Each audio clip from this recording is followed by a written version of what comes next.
All right. Got that sorted. We're back. Let's get to it. Let's get to it. Who's going to be our second shiny Pokemon tonight? Oh my god. Oh my goodness. Wow, we made it. We made it. I do need to get my charger. Yeah.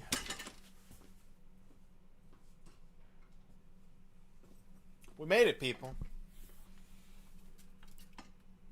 We made it back to the internet. Where we belong. The internet. It's my native environment. I'm actually just a Digimon. There we go. This is my VTuber. It's just a really expensive one. Don't worry about it. Don't friggin' worry about it, people. How we doing tonight? Oh my goodness, it's so nice to exist. Sometimes, most of the time. It's mostly nice to exist. Alright, so we're shiny locked. We've got to find a second shiny Pokemon if we're ever gonna move beyond this area. Now I would like a shiny Kricketot. That'd be very nice. But we shall see. We shall see who is the first to shine. Pop this up over here.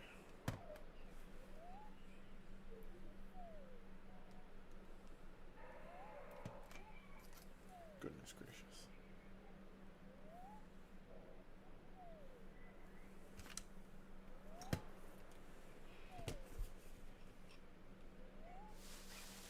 I don't know what color a shiny Kricketot might be. But hopefully he's easy to spot. Now, let's familiarize ourselves with the sound of a shiny in this game. Hold up. I said... There you go. Sounds great.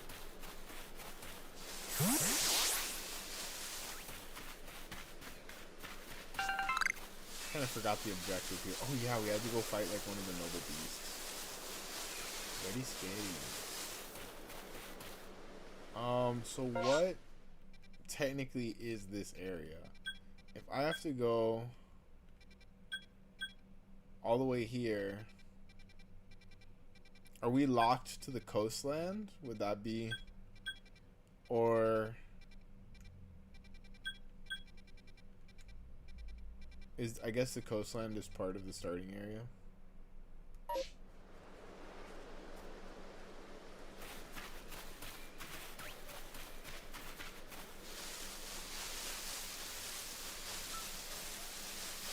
Oh, let's just frolic around and see what we can. Suppose I gotta catch him.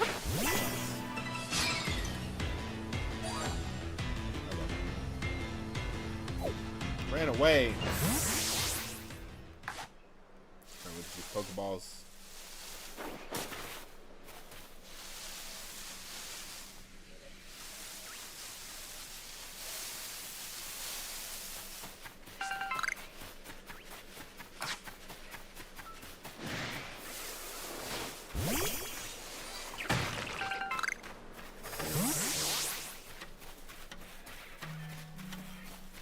I'm really curious what's going to be the first to shine.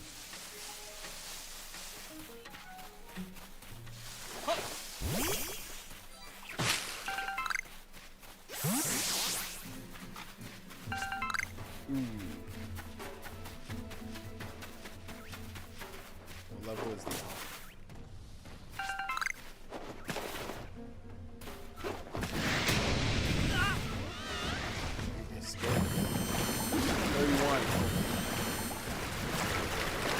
What? It's a seeking missile.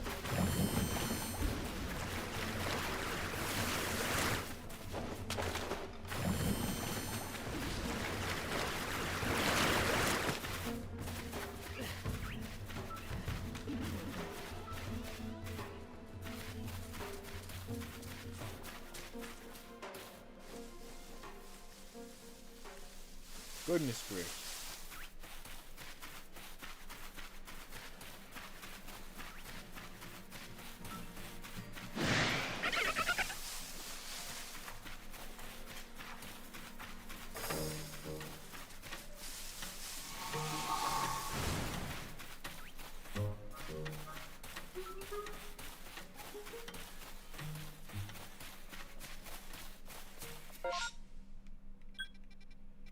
I think limiting it to the coast might be counterintuitive. We should pick like one of the inland areas. Because we've already done, like, technically, we've gotten our shiny in this collective area. I know it's the biggest area on the map, but it is one area. This part also, maybe not. I don't know. I mean, we should include like this bit as its own area.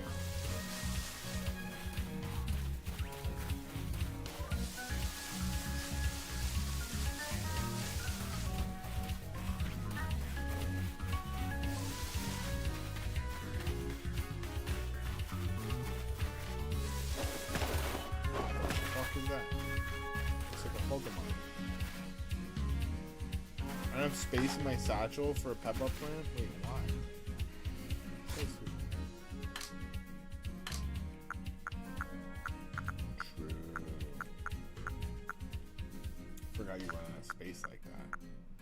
That's crazy.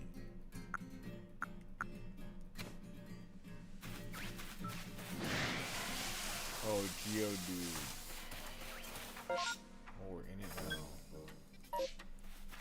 Or not.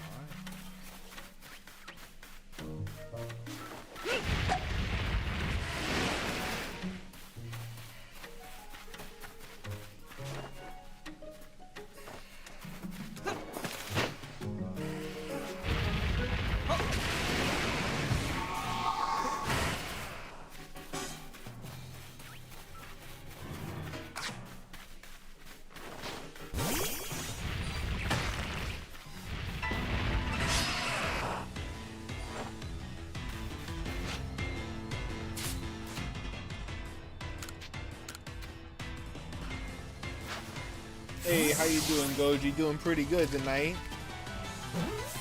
Doing pretty good, my friend. How about you?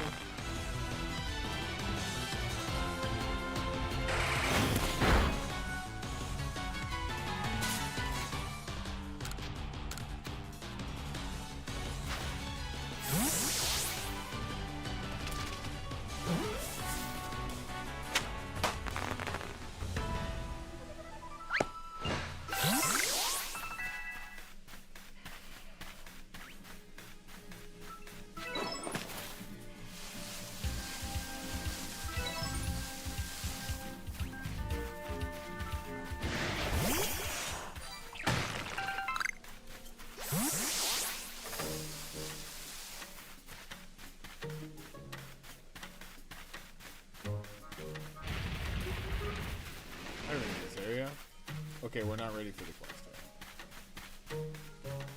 We'll draw the line at the quest.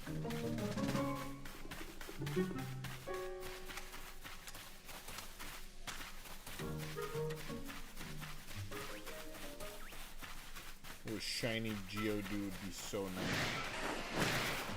nice. Ooh, a Stantler though.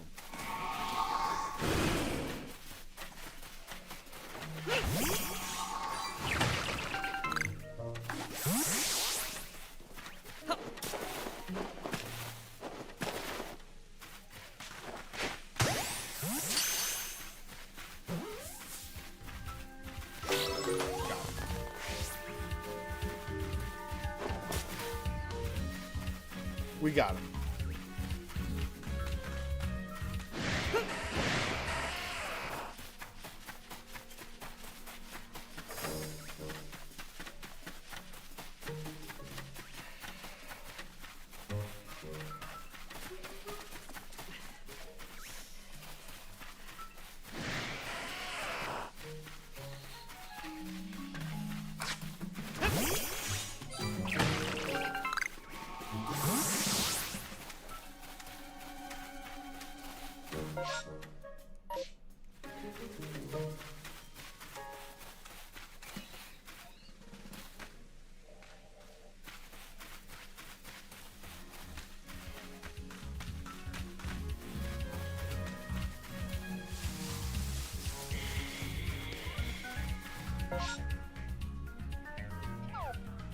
Huh. Very interesting.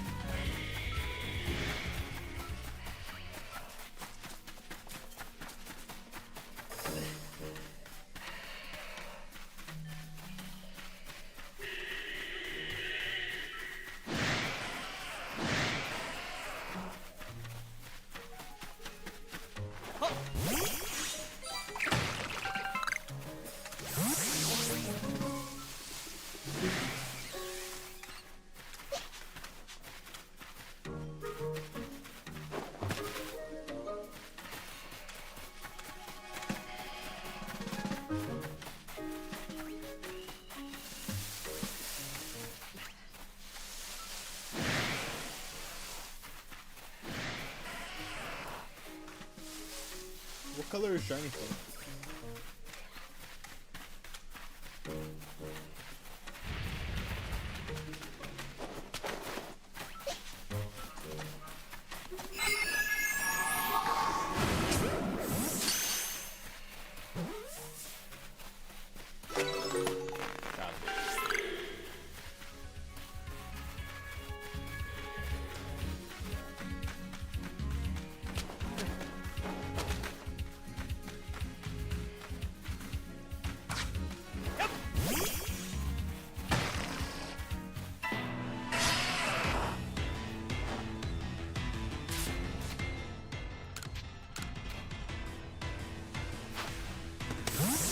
Into my balls.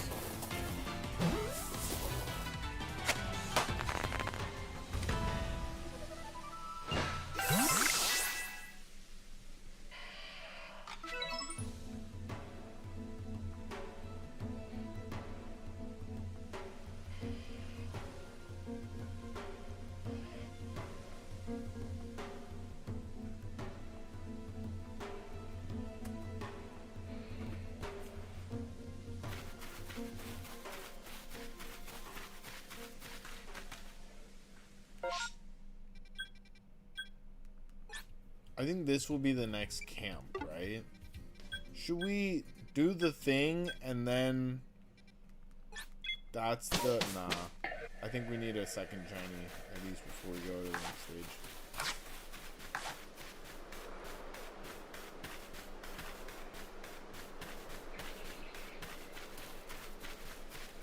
And if it's a second Bidoof, so be it. So be it.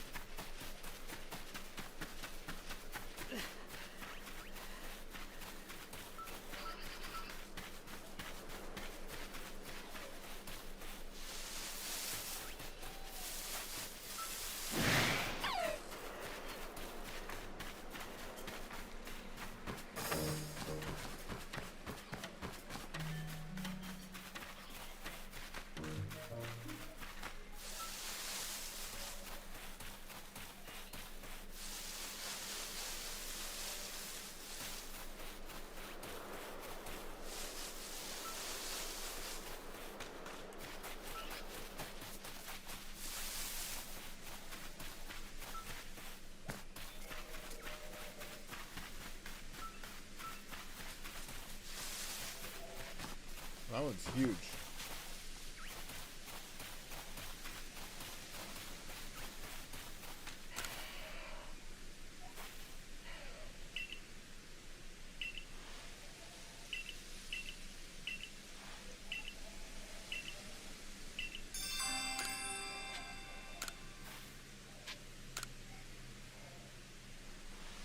There you go, guy.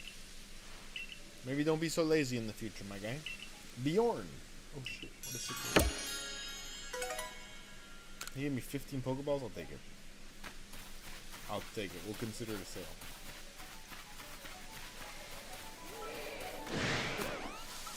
What is that? Just a rock? It's just a rock. It's not even a Pokemon. It's just a regular old rock.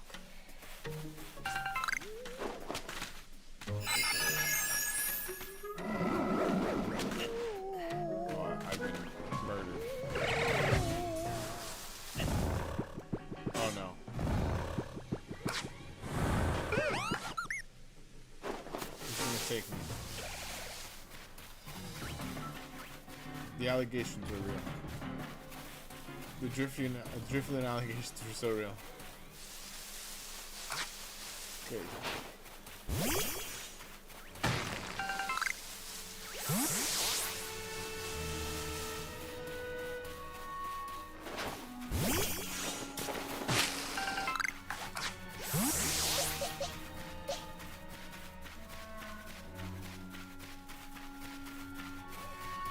Oh, Zubat. Okay, just getting to know what's in the area before I make the poll of what our next shiny should be.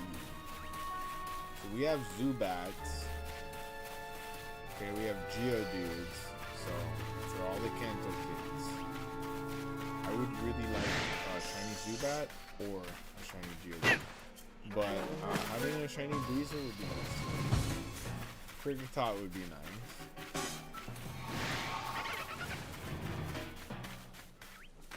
What do you guys think the next shiny?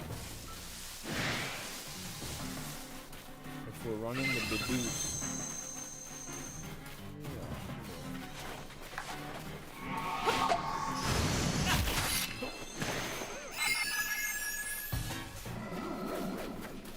Holy shit.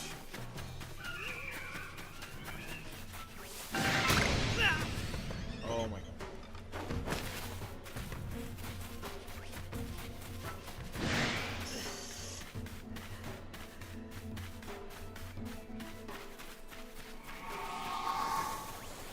This area is fucking huge, dude.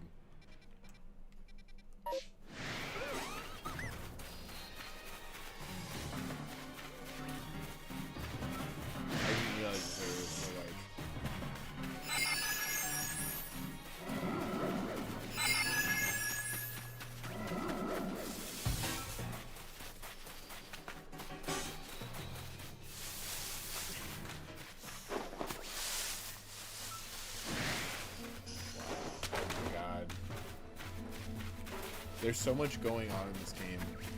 I don't know how, like, the Pokemon Company made Legends ZA. Just like, yes, this is it.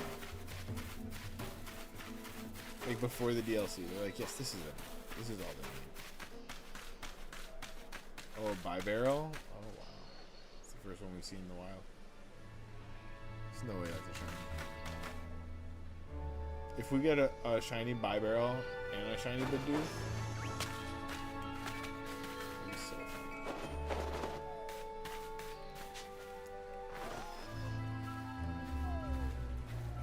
get in the ball.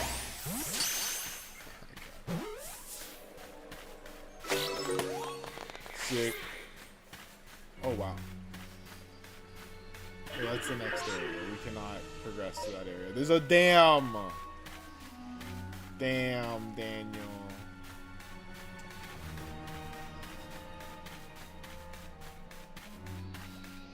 Nice, dude. Nice. How's everybody doing tonight? Are you guys excited for our second shiny? Gonna get the poll up and running in a second. I just wanted to make sure what shinies are in this area, or what Pokemons are in this area. But so far it's looking like my top two choices would probably be the Geodude and the Zubat. It might not be the most practical, you know, choices for your team, but I'm a can't think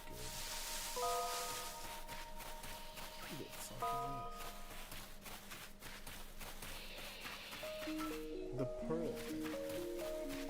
No way. Have I transcended the boundaries? Nature's pantry. Oh,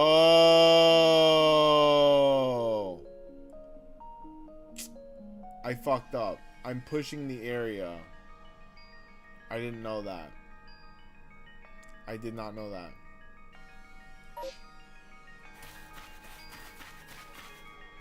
I did not know that. This game is hard to do as a shiny lock. I'll tell you that much, because I don't know where the fuck the boundaries are.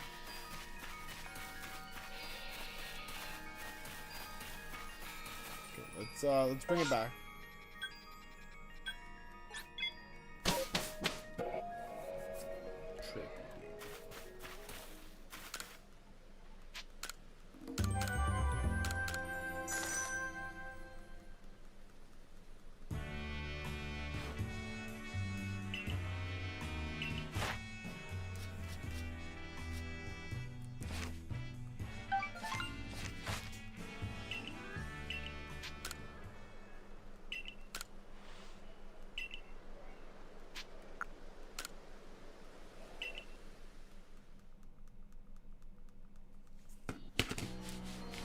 I'm thinking maybe the most practical thing to do would be to say, okay, we're shiny locking it on campsites. Because I know that the thing you unlock in this game are campsites. So, like, we got to go unlock the second campsite now that we got our first shiny. And we can't go unlock the third campsite until we get another shiny. That might make a little more sense. Might make this a little bit more of a coherent challenge.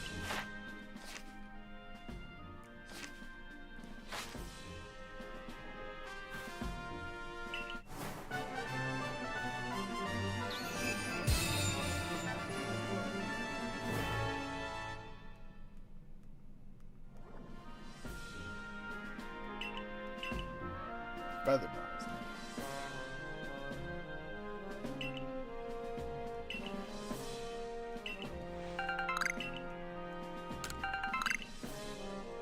Super Potions.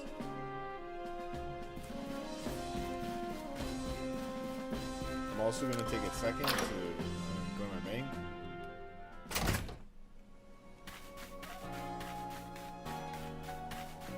Make some space.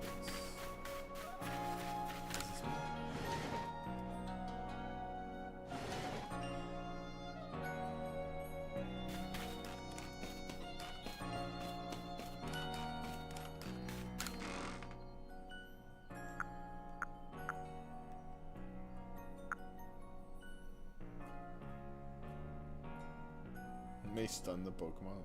That's funny. I'm gonna keep those.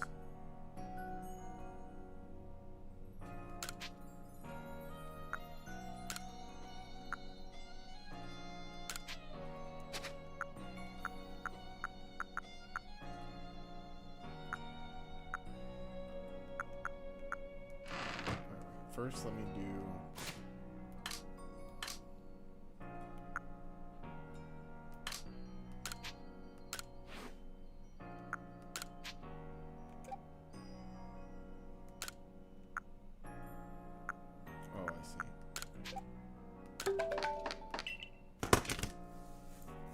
Fucking mosquito.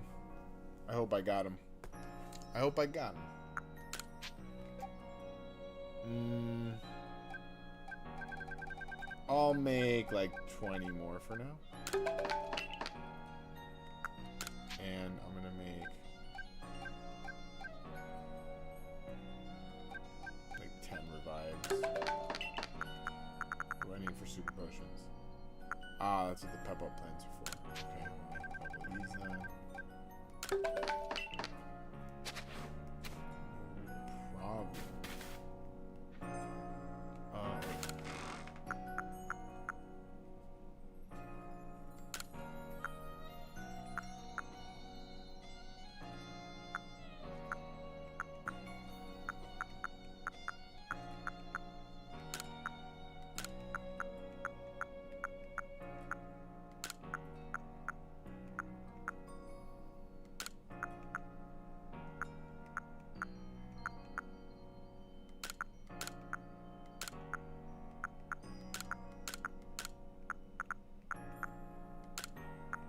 We're gonna keep that. Let's see how that works. All right.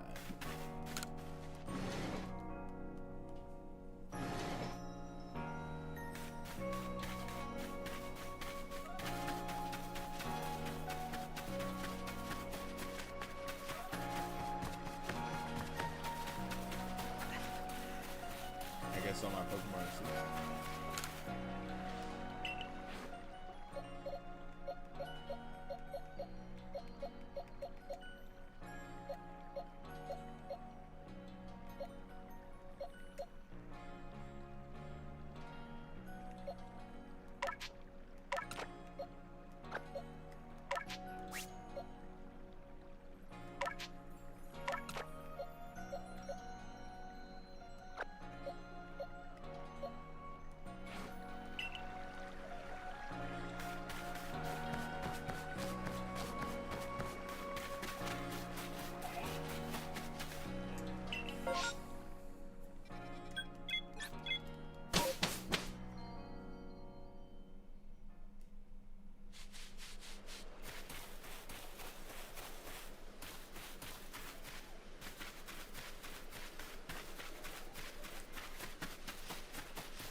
Okay, so Drifloon as our second shiny, definitely an option as well.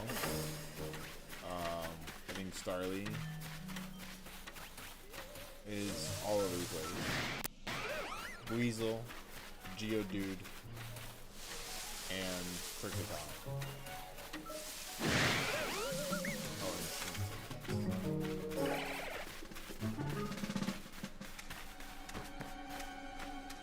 And then the final option would be another Bidoof. Another one. As much as I want the Ponyta, I'm not really gonna farm it after killing it like one time.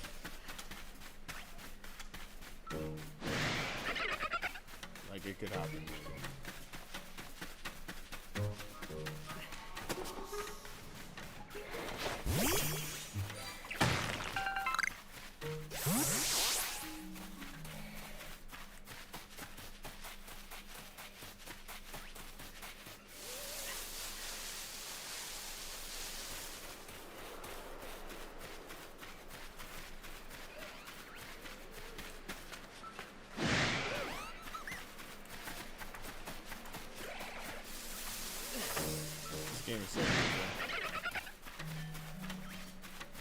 It's just crazy to have gone from like Legends Arceus being so open and expansive to Legends ZA being so restrictive and repetitive. It's a wild thing.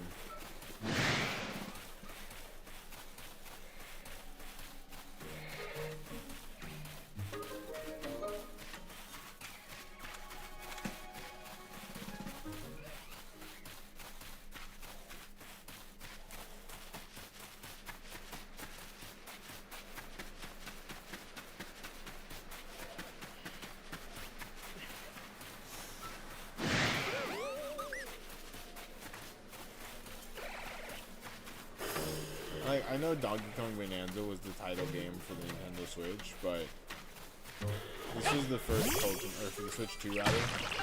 This was the first Pokemon game to come out for it, and they, you know what I mean? Like, so this is the console title Pokemon game.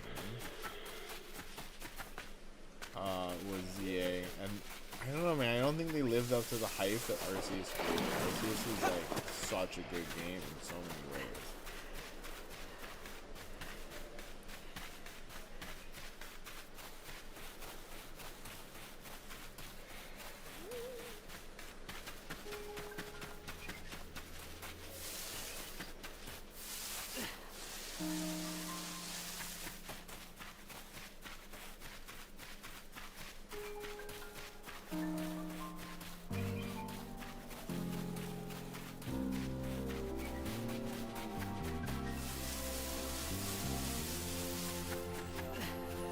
I guess it makes sense that Bidoof shine first because there's a lot of that out here. There are so many Bidoofs out here on the map. Tell me how the day passes way quicker than the night. Or is the sun still rising? I have no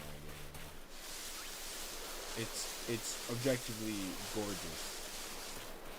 But the colors of morning and night are very similar and they overlap sometimes. I can't tell if the sun's going up or the sun's going down or... Holy shit, man.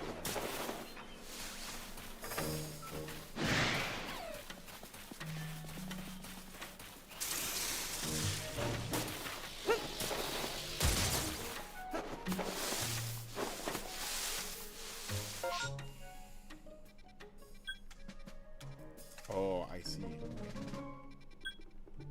That could be one way to lock it, but yeah, no, I think we're gonna do like a campsite lock. Like we'll go unlock another campsite right now, and then say we're stuck with this campsite until we get another shiny Pokemon. That makes sense to me. How about you guys?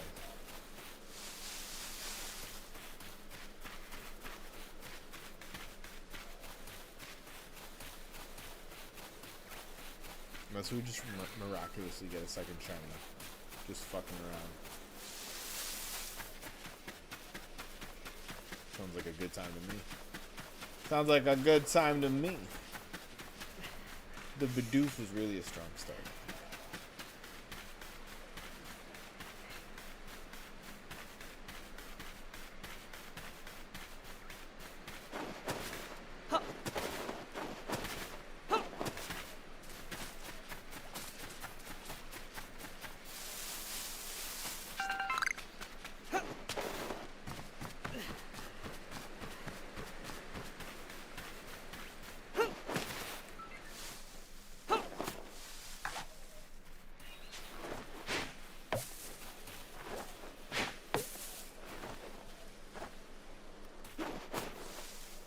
There's no Pokeball guy in this game. Okay, so note taken. Quick Tots run away.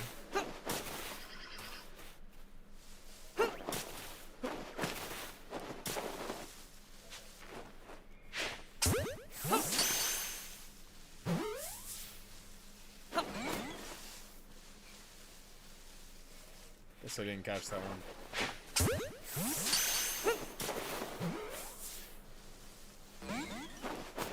Neither did I catch that one. Damn.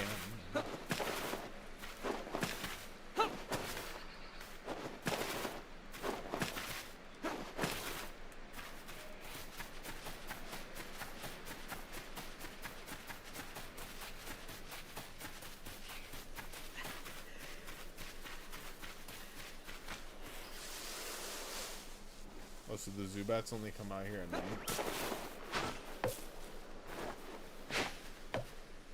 Dang. I hope that doesn't happen when I see a shiny.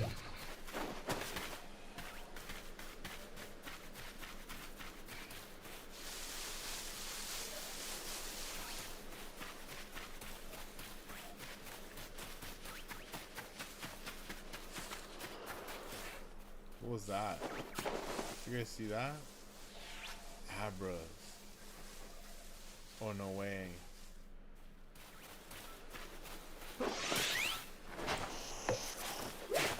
Fuck.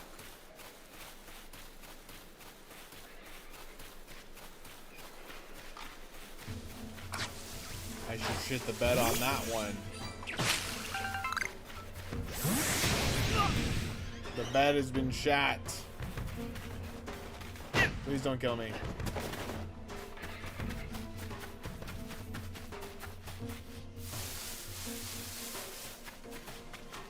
More Abras? Yes, please. How can you see me from that? Oh, you're psychic.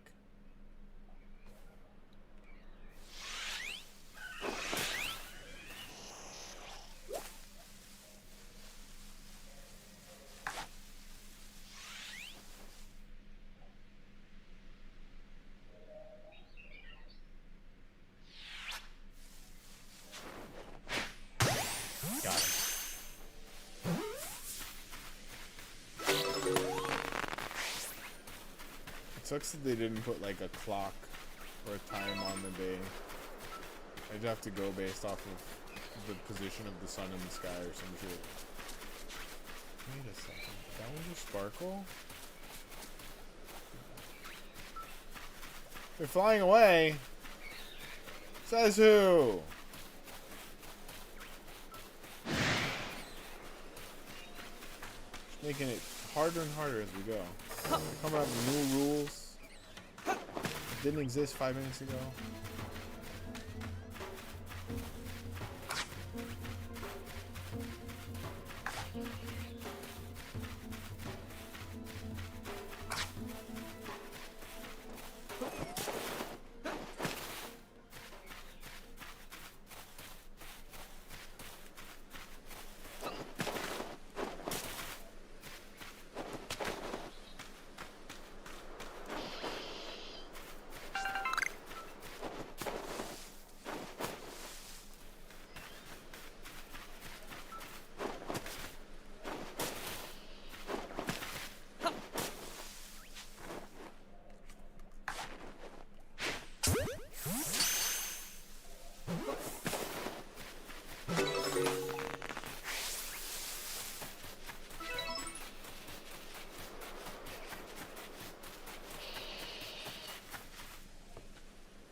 Peach juice.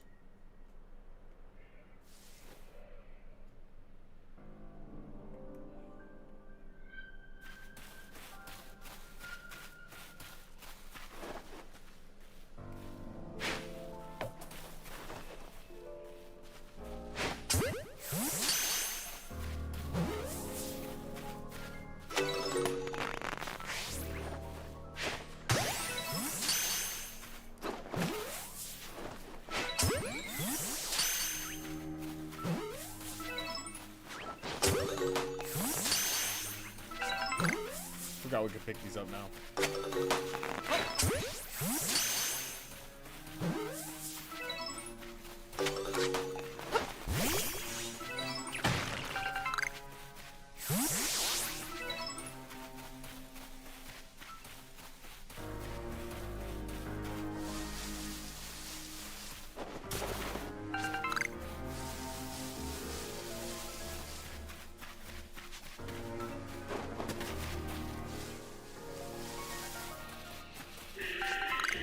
Oh wow.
Got him.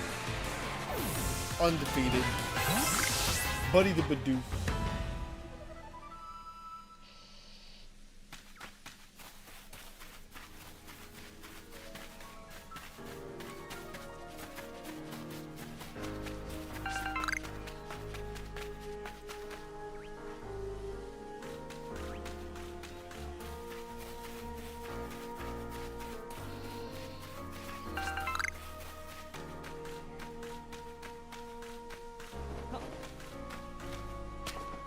Can I be in here without making the camp? No.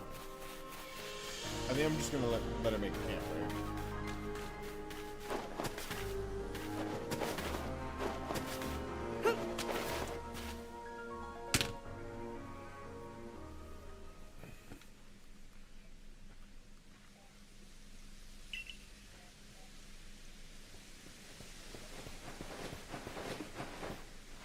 Bro just discovered the run option. Whew, thank goodness. I just got here in time. As a Pokemon researcher, I could hardly miss out on a chance to observe a new alpha now. Oh, fuck, I forgot this is your thing.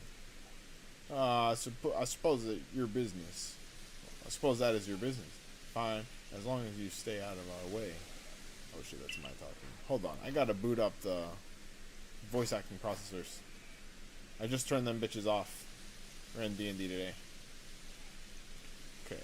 This is the Attract Heights. Ah, my. This is where I've long come to pay tribute to a special Pokemon. A Pokemon descended from one of those ancients blessed by Almighty Sinnoh. Holy shit. Delily Whoop! It's Delily Whoop. That's not it. That's only a troublemaker, here to decide to disturb the peace with a racket. How dare you disturb the peace in my presence? I'll ensure your Pokemon are ready for the battle. Lit. Little wonder alpha Pokemon are feared across the land if they're all as oversized as this one. Exactly, they're not only big. They're not only big though, they are strong and they may know moves that others of their kind do not. They're not to be trifled with, let me tell you. Nevertheless, I believe you are stronger still than this alpha. So go show it. That beyond any mistaking. Oh, go show it that. Okay. I'm bad at reading tonight. Be careful, tcgpackrats, that's us. Size is a potent weapon in and of itself. No doubt this alpha is a powerful and hardy foe. If you must face it, make sure your Pokemon have some strong moves at their disposal. Okay. Am I gonna have time to change the moves? Or?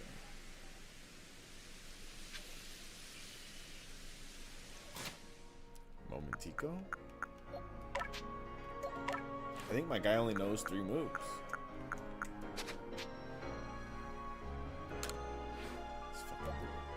Let's fucking do it.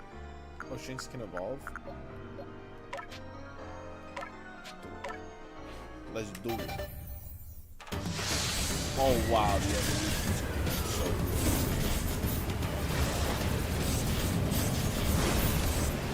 Hey, what's up, Silver Wolf? How you been? Hopefully not too cold. I know there's a crazy winter apocalypse event happening right now.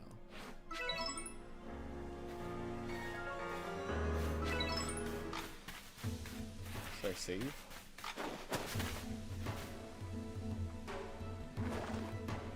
Go, Badoo! That didn't do anything. Oh my god, can I take a picture? How do I take a picture? Can I please take a picture? I really want to take a picture, please. He's watching me, huh? Where's the screenshot though?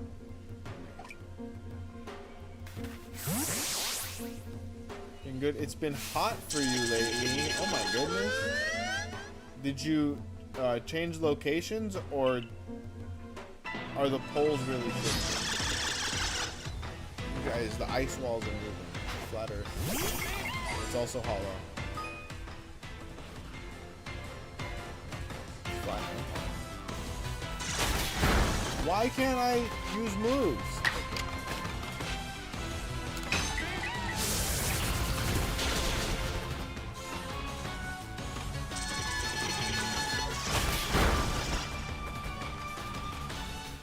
No, buddy!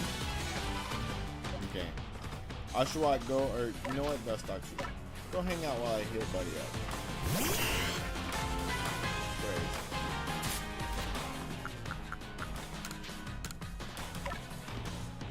Yeah, I should train Buddy. It's like 20 degrees. It's hot. Really? 20 degrees is hot for you? That's crazy. Like, all year round or this season? Maybe it's because all the coldness is getting sucked to like the other parts of the polar vortex shit. I'm no meteorologist.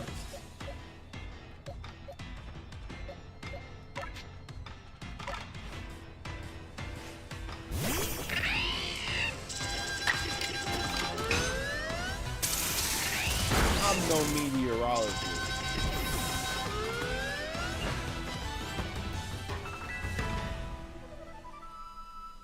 Okay, at least we got Buddy some experience.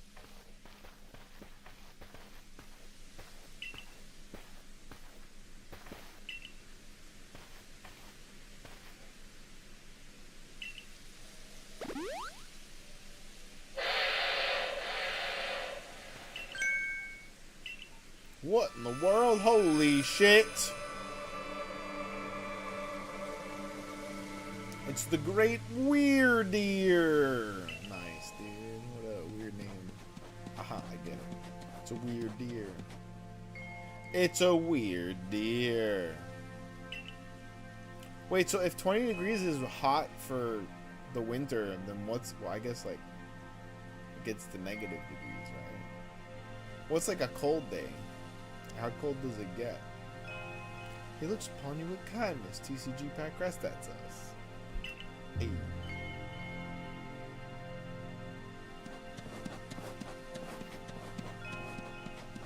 I'd say the Great Weirdeer has taken a liking to you. That is fortunate. He is an esteemed Pokemon that can dash across expanses of Hisui while bearing a human on his back. A human he deems worthy, at least. He is a blessing to us all. Remarkable, truly outstanding stuff. A Pokemon letting someone ride on it. Why, it's just like the ride Pokemon of Alola. Wait, they have Alola back then? I'm so confused. What year is this? How do they know about... I'm so confused. I completed a speed run of Arceus where I caught 2 shinies in each area before each boss fight. Okay. I think what I'm doing is I'm going to do like shiny lock per campsite. Like I'll get one shiny and then unlock a new campsite. And then, I don't know. I really don't know how to shiny lock the game. What do you recommend? Because the areas are so fluid. Like I walked in a straight line and I unlocked like 9 areas.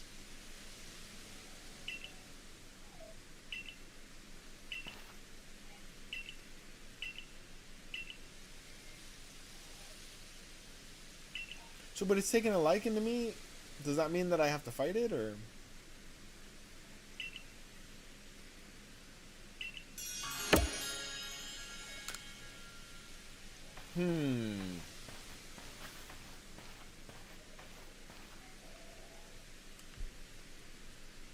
If we want to coexist and thrive with Pokemon, we'll need to stop fearing them and start getting to know them better. That starts with completing the Pokédex. They're really obsessed with this Pokédex thing. Kind of crazy.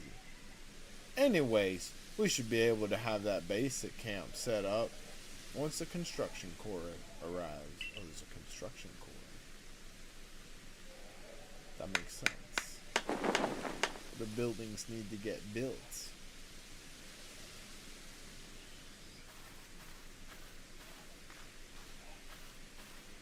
Here we have it, our new base camp upon Deer Track Heights. I'll call it the Heights Camp.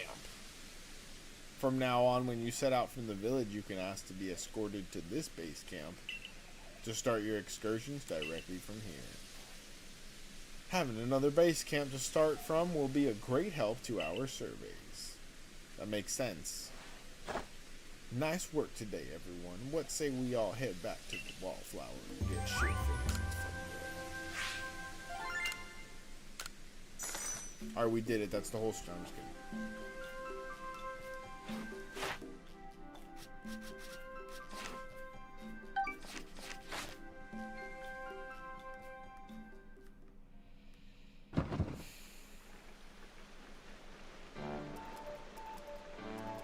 Benny, old chum, use the usual potato mochi, please, and make it 3 for today as well.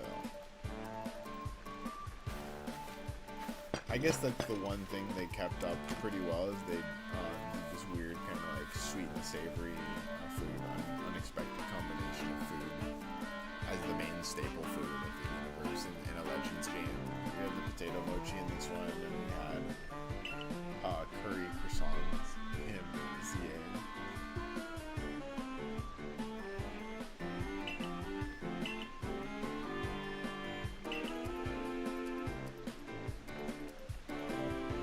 Oh wow, talking about Cleavor? So we're gonna go right in to catch the next one that quick.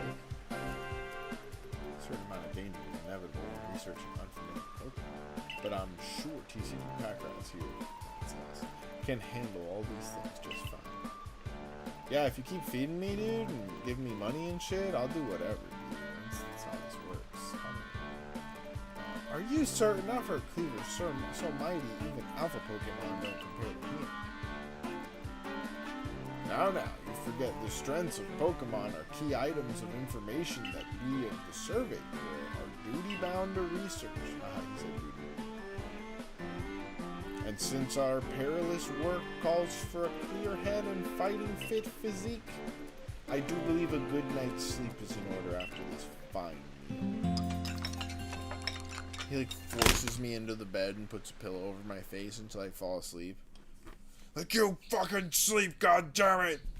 I didn't know he cared. I didn't know he cared that much. Good morning, tcgpackrats. I'm fucking breaking in! Bruh! Should head to the commander's office before oh, the sumo guy. Okay, I thought the lady was a lady, and then I'm so confused. Oh, we got garlic? Dude, they gave us free garlic and persimmons? Those aren't persimmons. Apparently, like, Japanese persimmons are delicious. Because I always see in anime, they're like, oh, you like tomatoes? Try this persimmons. I just watched that in Tojima Wants to Be a Kamen Rider. Fucking great anime, by the way. I'm almost done with it. No spoilers. And they're like, oh yeah, try these persimmons. And then the people are like, yo, these are fucking lit, dude. That's the third anime I've seen persimmons taste good in. I'm like, I want a persimmon in real life. Ooh, Adaman. I remember that guy. Finally, you realize you're wasting Almighty Sinnoh's precious time by bowing to a sham? Amazing. 10 out of 10 kids. There you go again, insisting your false image of Almighty Sinnoh as a ruler of time. My people follow the true Almighty Sinnoh, the font of all creation and ruler of space. Space? Ha! You could have all the space there is and still not know what to do with it, you fool. Excuse me? Are you really suggesting that you make better use of your time than we make of vast Hisui space? Make out. Better than some. It's a miracle you showed up on time, oh mighty leader of the Pearl Clan. I worried you'd get lost in the pointlessly vast space you're so fond of and never show up.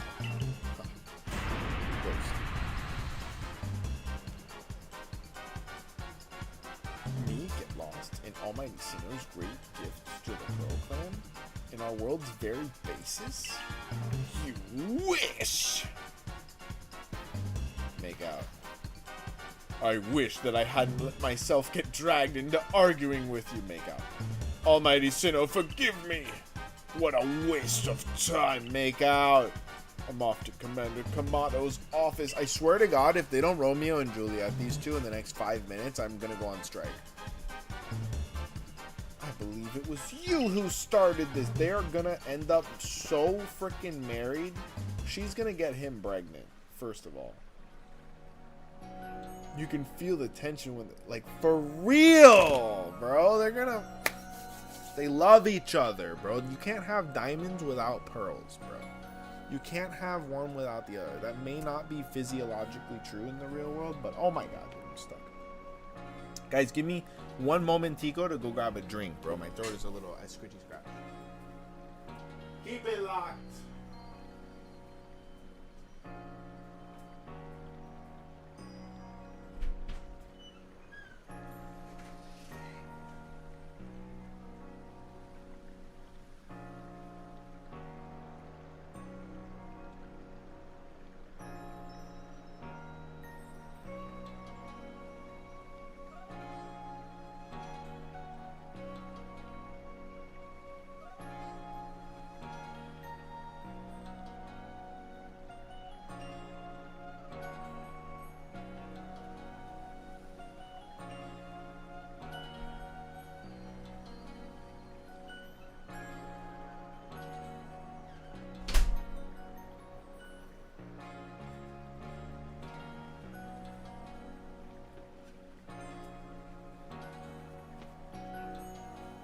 Oof.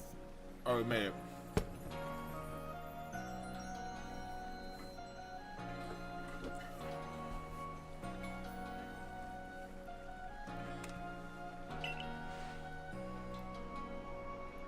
You haven't met them, have you?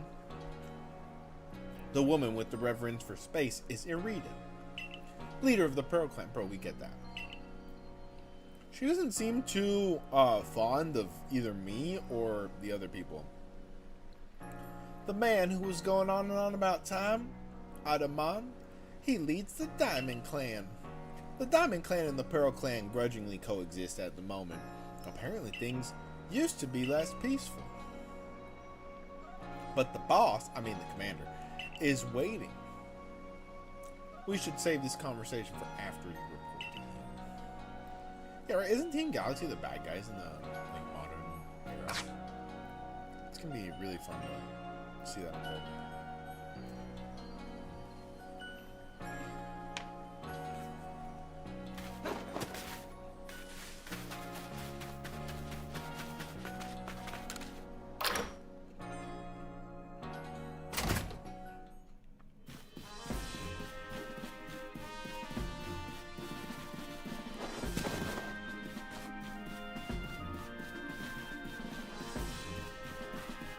How we doing in chat, you guys? Let me know.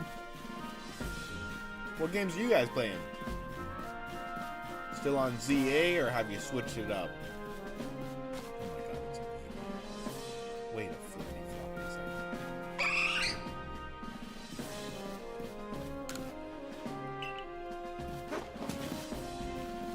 out. I'm on the second floor. Let's forget this one. Everybody looks so nice.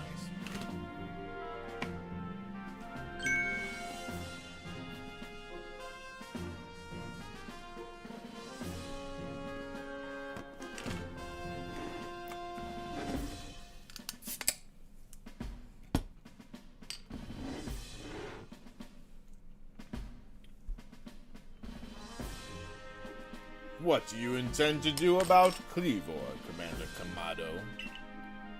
He may be descended from a warrior of Almighty Sin, but look at the mess he's causing. We can't sit back and let him rage on. You do get right to the point, Ottoman. Time wasted is time lost. Okay. How's it doing his voice? Oh yeah. Well, tell me, what would you have us do? Cleavor is a precious lord of the Pearl clan, is he not? That's the point. My clan can't intervene directly where a lord of the Pearl clan is concerned.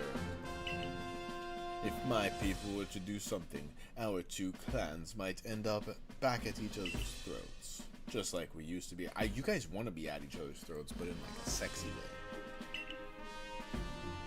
They're literally in love, you guys. But even folk of the Galaxy team have been wounded, haven't they? Seems someone's got to do something here. Who then? Who would the Diamond Clan have the Pearl Clan bring down? One of its own honorable nobles. What's going on? The Pokemon's a noble? Okay. I don't believe I said that. Thought it maybe. You might as well have said it, you fool. Look, we don't even know what drove Lord Cleavor into such a violent frenzy. I'd like to know that myself. This is a first as far as my clan knows, too. I see you've arrived. Who's arrived? This is tcgpackrats, also known as Canon Events on Twitch. How's it going? The newest member of Survey Corps. Aha. I hear from you earned Weirdeer's favor. Good to finally meet you, stranger from the Rifts. How does he even know?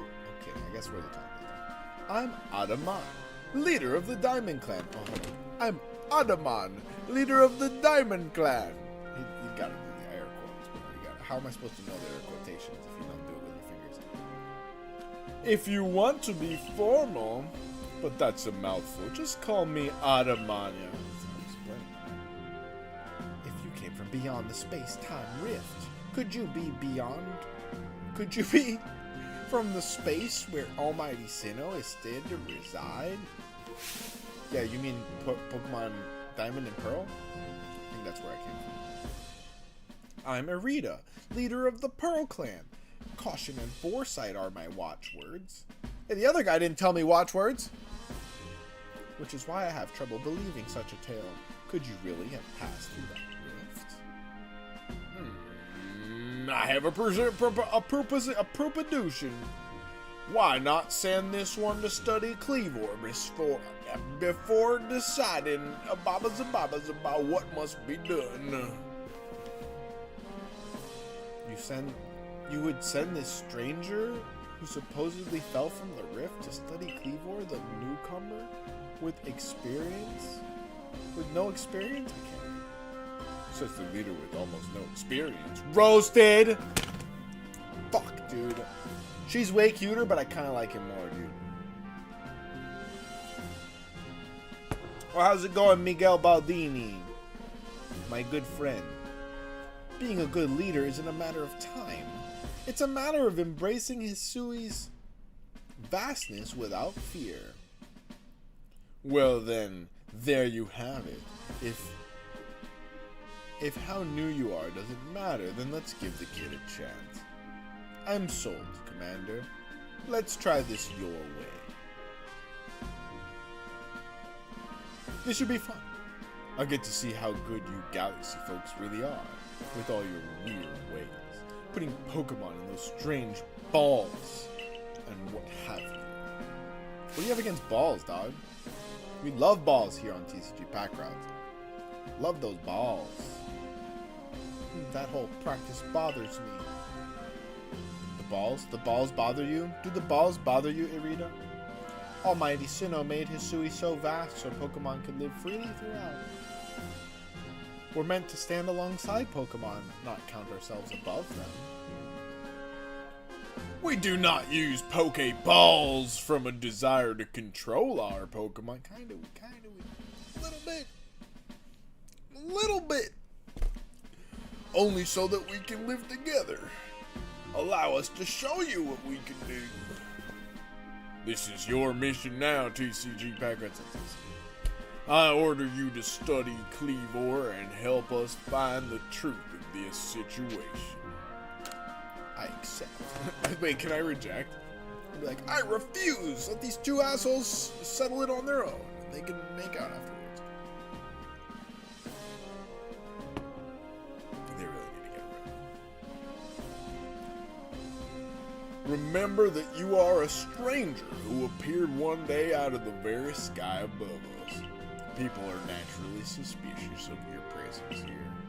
If you wish to be fully accepted and trusted, you must work hard. Work yourself to the very bone. Are we all gonna make out now? Hold up. Hold up. I support this message. Well, that's settled. And there's no time like the present to make out. The Lord of the Woods, Cleavor, is descended from a Pokemon that was blessed with Almighty Sinnoh's own power. No other Pokemon you've yet encountered can compare to his strength. Be warned. Listen to me! The Galaxy Expedition team has come to the Hisui region as a group of outsiders. Some might even call us interlopers. We mustn't do anything to threaten our relationships with the Diamond and Pearl clans. Understand? Oh my god, that's terrifying. Join me downstairs, tcgpackrats. We'll cover the details of this new mission. Can I hang out with the cool mustache guy a little longer? If we're to survive here in Hisui, we must learn about the Pokemon surrounding us. If they stand against us or do us harm, then we will subdue them as we must. My bro, protect me from the world and all of its dangers. I love you. Look, he's wearing the jacket like the One Piece characters do. Bum bum bum bum bum bum bum. Ah, fuck! I was supposed to release a One Piece episode this week. I was behind 2 chapters on my manga reviews, and we had a break week. And I'm like, I'm gonna catch up this week, and I did not. If you are caught up on the One Piece manga and you want to see what I have to say about some chapters, go follow Canon Events on YouTube with 2 N's. Canon Events. That's me. And I'll be doing other anime and manga this year. Gotta start somewhere. You gotta start somewhere, America and beyond. So what's the goal today? What are we doing? Catching a shiny. Go in here. Where do I want to go? Heights Camp. Okay, I'm gonna make another poll. Who will my second shiny be, you guys? Will it be Geodude? Okay, will it be a Starly? Wow. Will it be a Zubat? Let's find out.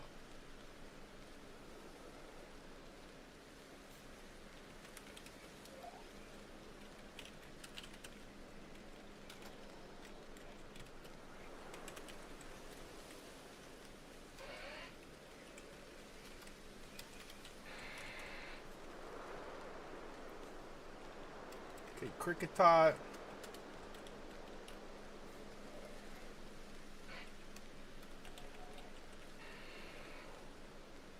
You can only put 4 options. Make your predictions now, party people. Will you be the chosen one who predicts correctly our next shiny? Let's find out. Let's fucking find out. Okay, we got exclamation points. What's that mean? Lost and found.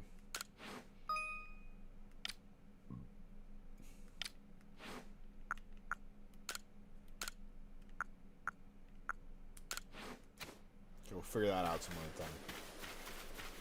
Wow. Truly amazing. So the way shiny hunts work in this game is that they're not, I don't think they respawn no matter how far away you walk. Like, it's going to be the same Pokemon until you return to Jubilife Village. That seems to be what I was able to gather from the Google. So I can't like teleport respawn or anything crazy like that saves time. We're very spoiled from having got a living shiny dex in ZA in less than 3 months. But we're not doing a living shiny dex right now. We're just shiny locked. I can't progress in the game until I get a second shiny Pokemon. I do like that I'm seeing that like Silverwolf says he was harder on himself. He says he went 2 shinies per. That's I thought I heard.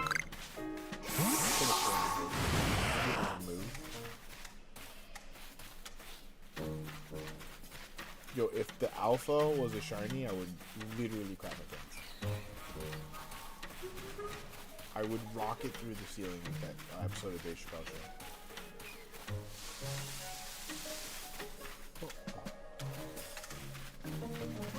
It's pretty much anything shining right now. I'm going to absolutely lose my shit.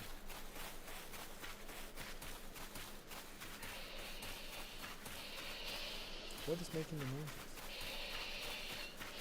Those are Paris noises? Are those the noises that Parises make?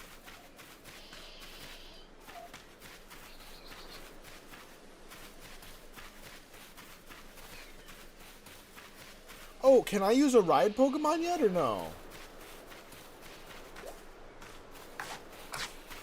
No, right?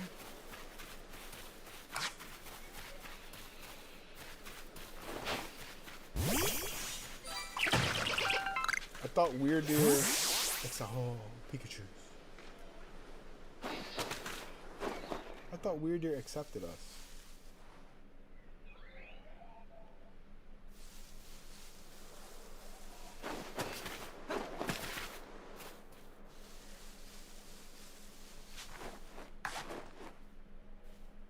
Turn around. Just blank stare. It's terrifying.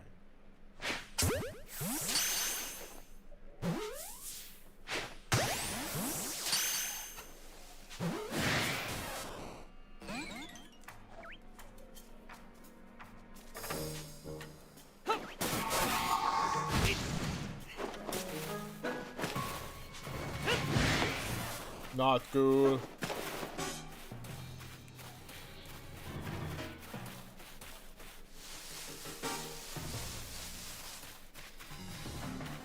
I'm gonna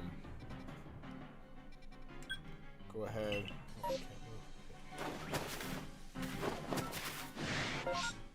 Go ahead and telly back and then go the other direction. Can't move.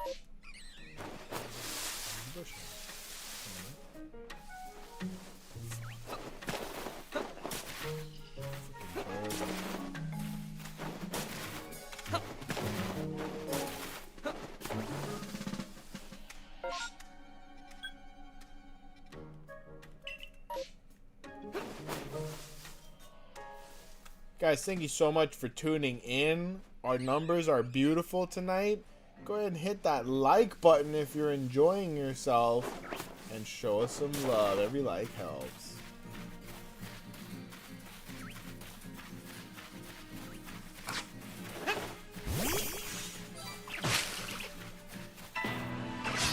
Oh!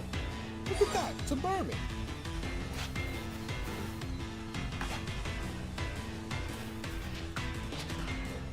Yes, I do.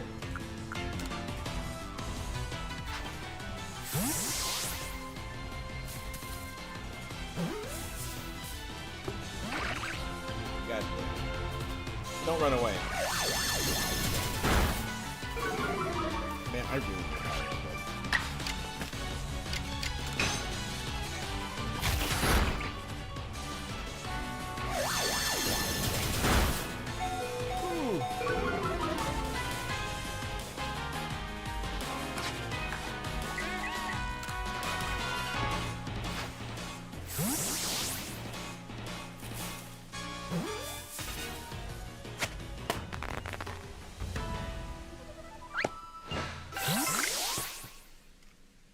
nice. Alright, I see some boats coming in.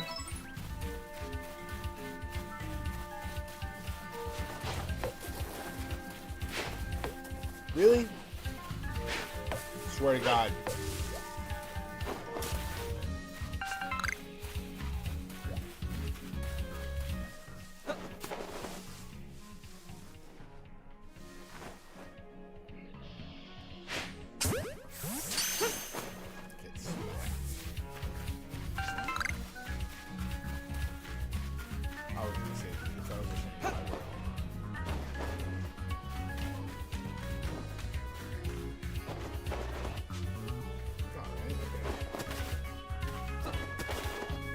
The Bidoof, for some reason, I just saw it right away. I was like, that's a shiny.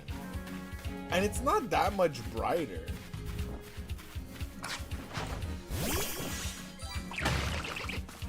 I guess he does stand out.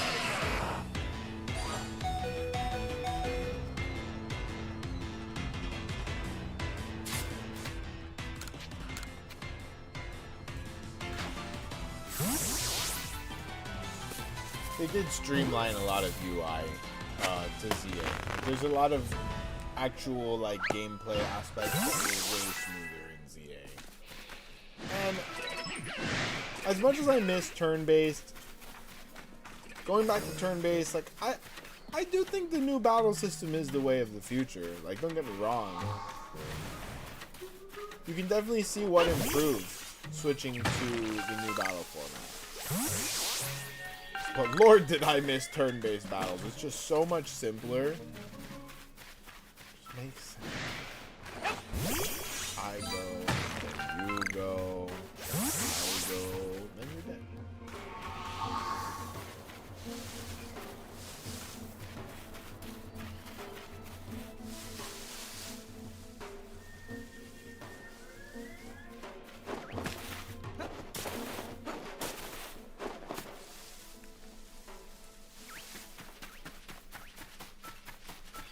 So Miguel Baldini showed up. He just said my guy. He hasn't said nothing since. Am I to take that as a good my guy? A bad my guy? Like, what's going on? In what way is he my guy in me?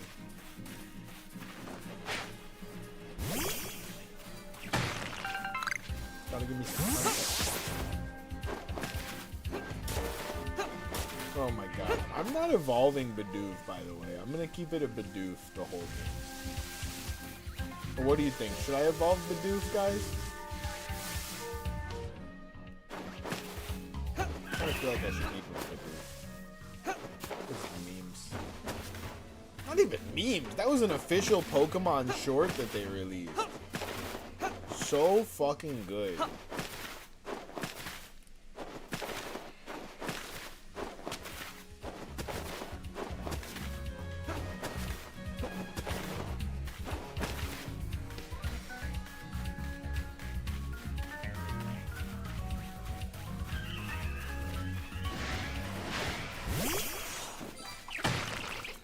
I got it.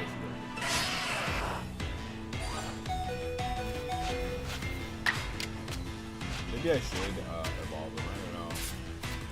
I just feel like it would be way more like meme worthy to keep him.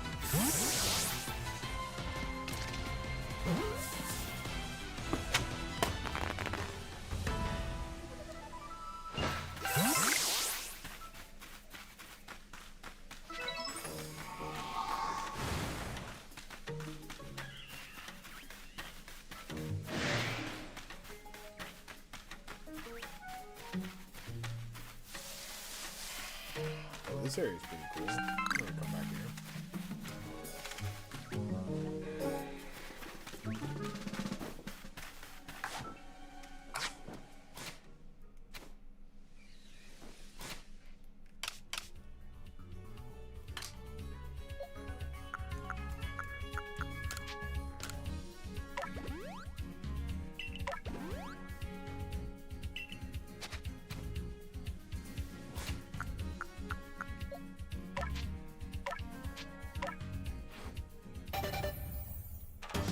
Oshawott.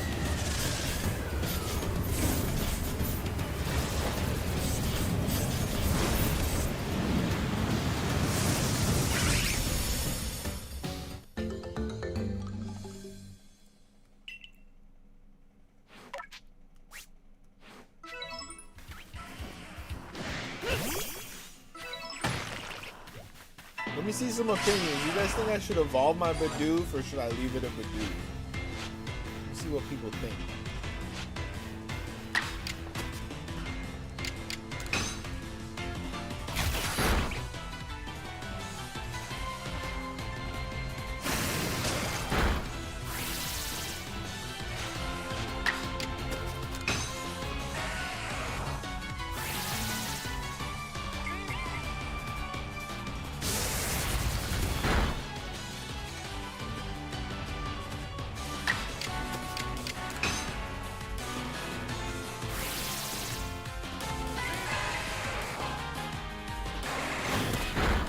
Wow, guys, 59 people in chat. Thank you so much for tuning in. This is our best live stream of all time so far. Just like last night was our best live stream of all time. Okay, hit that like button. Por favor, muchas gracias, you guys. Every like helps. 60 people, you guys. We're taking over. Oh my god.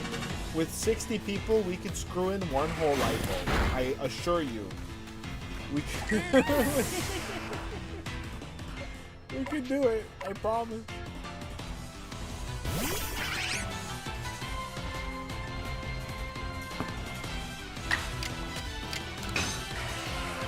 Friend's my boy Buddy. He didn't need to go down like that. I was joking around.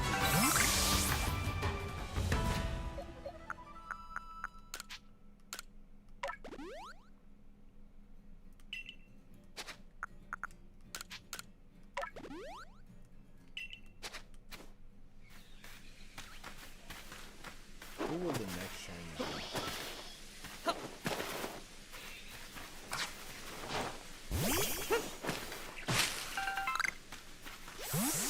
And they're gonna fly away because it's sunset.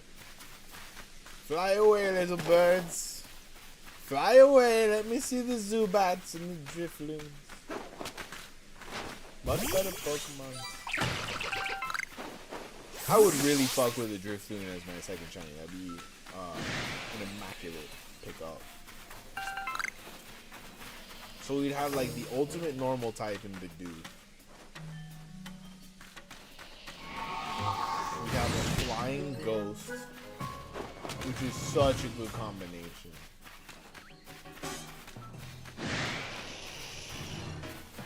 It's gonna be a Paris, isn't it? It's gonna be, dude, if it's a Shalfa Paris, like, how sick would that be if we got a Shalfa? We had a lot of Shalfa luck. We had a lot of Shalfa luck in ZA. I had so many Shalfas, it wasn't funny. Shalfa Squad was lit.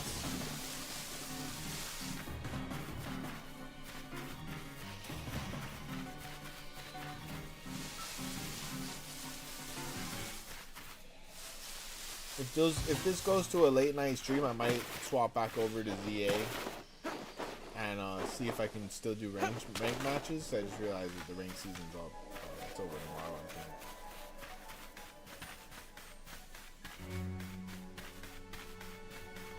No way, that's a shiny Staravia. Do my eyes deceive me? Hold on, guys. Hold up, guy.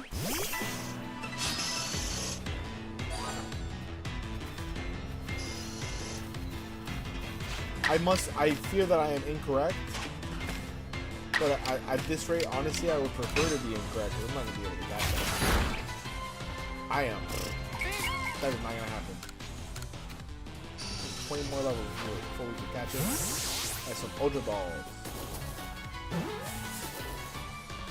Some Ultra Balls! Got him! Zubat. Got him. Other Zubat. Prepare to get got him. God, I love Buddy. She's such a good Pokemon.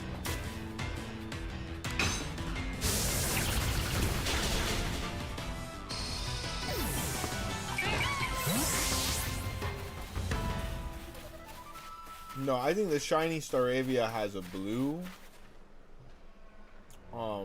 emo hair.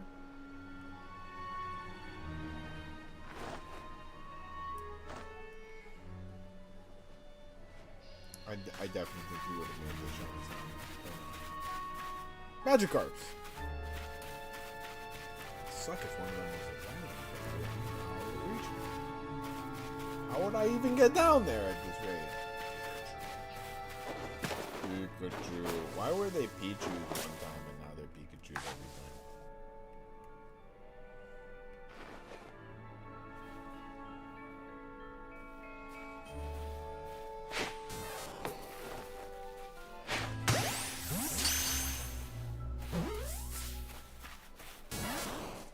Really?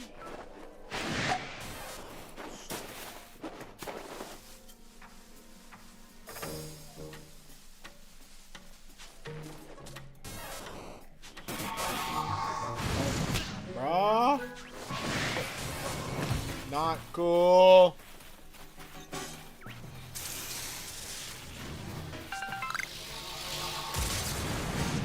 You can't get me. You can't break these cuffs.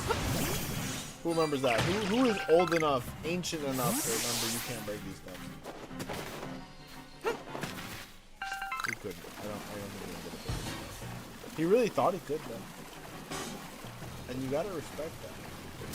There's a certain amount of delusion that some of us just can't muster in life, and that's what's holding us all back.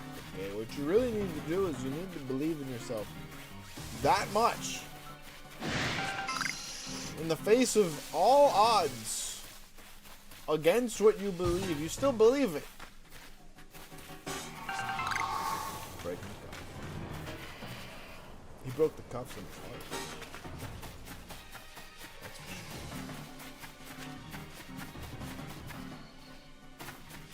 What just happened here? What the fuck? That's not possible! So what?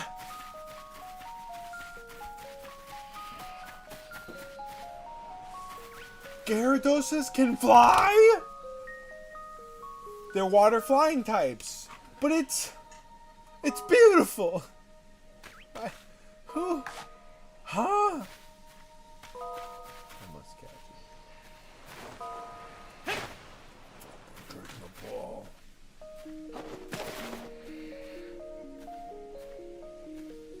Wow.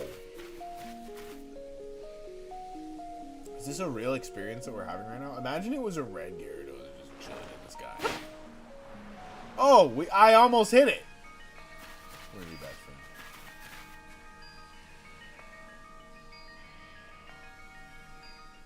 friend? Uh-oh, uh-oh, uh-oh, uh-oh. I'm the chosen.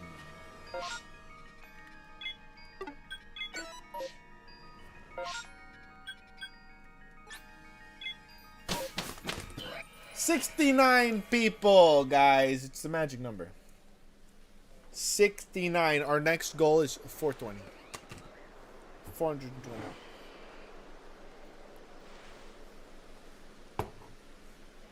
$70 people. Wow. You guys, did I do a Kaisa not yet? Oh my god, dude. I tuned into iShow Speed today and he was in the Ivory Coast. They were going fucking crazy for this guy, dude. He didn't get close enough to really talk to anybody while I was watching. But they were jumping up and down, screaming his name. Wait, dude, I would probably never want to do that myself, but I just want to play video games. I just want to play video games, dog. Just want to have a chill night. I think traveling more would be lit, though. I want to travel some. I want to go to Japan. Obviously, big weeb. Major weeb energy. I want to go to fucking Japan so bad. I just feel like I would very quickly offend somebody in Japan. I would make at least one mistake. I literally studied how to not make mistakes in college, and I feel like not enough of this stuff to matter, and that's a shame. They certainly charged me enough. I studied intercultural communication in college. I think some of it got in there. The problem is, I'm such a fucking nerd. Like, the shit that interested me was the least useful shit. I really liked linguistics. Like, the phonemes were interesting to me. It's like, when do you use that? Probably a lot. I think I use it a lot. I don't know. But then there was a whole class that basically was like, this is all the shit not to do in different parts of the world. And I was like, yeah, we're going to brush over this. I'm just kidding. I paid a lot of attention. That's a very true thing.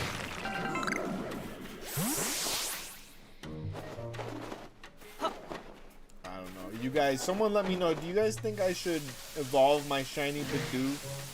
Should I keep him Bidoof the whole game? I'm torn. I don't want him to become irrelevant.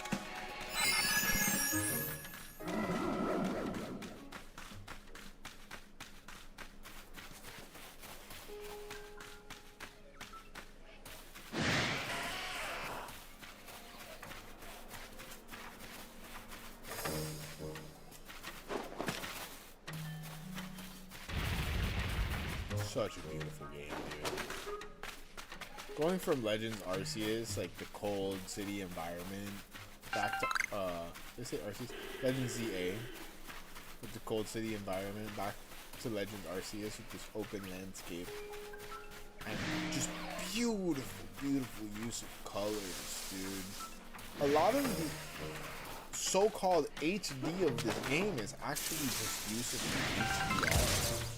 The high dynamic range of colors in this game, which is exactly how Legends of Zelda games in the past few iterations.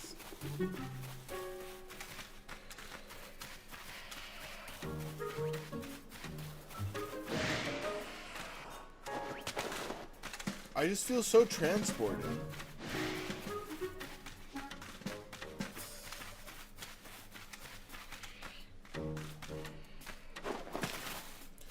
I was talking like with some friends earlier about how this is my favorite modern Pokemon game, and one of them was being a rather naysayer, right? Like, oh, but that's, you know, a crazy thing to just say modern games, because, you know, the modern games have fallen so far and yada yada yada, right? And I can see that perspective. Like, I definitely think that with the lower available tech of some of the games in the middle of the series, of the franchise, they really went hard with the plot on, like, Black and White and Diamond and Pearl and X and Y so hard.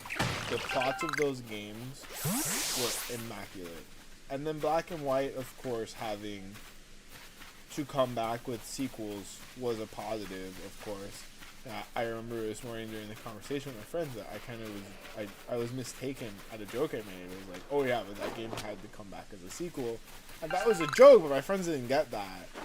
I definitely think that's a positive when a game gets to come back with a sequel in the Pokemon franchise, because that's not a thing that happens.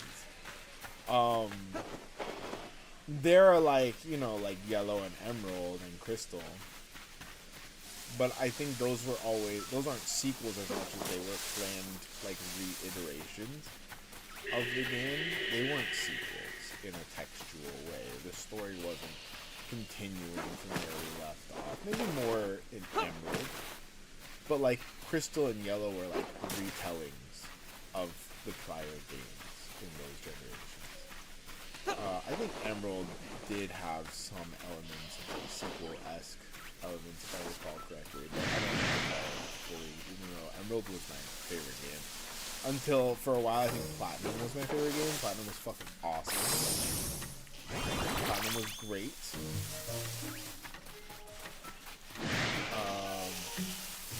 But yeah, so this is my favorite modern game. And it's largely because this game is so captivating. You genuinely feel so transported when you turn on this game and start walking around in Hisui.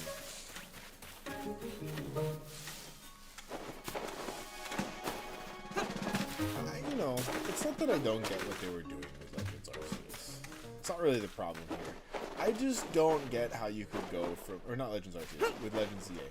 I don't get how you could go from Legends Arceus being so amazing before being this to making the decision to make Legends ZA at all. I don't know at what point the executives were like, you know what everybody loved about Arceus? We're gonna do none of that in the next game. We're gonna do none of those things. It's mind-blowing. And then, yet, in spite of all of that, for Legends ZA to be as enjoyable as it was, and I'm not saying it was like the most enjoyable game, like we've obviously complained about certain things, but there were still elements of the game that kept me playing for 3 months, almost every day. So that speaks for itself. I mean, they did a good enough job with the game that it still got you into it. It still kept you like enough. Maybe they did twist our arms by making Shiny so available. Like, too available. We made it. We did the Shiny decks. We're on the other side. We can play favorite Pokemon.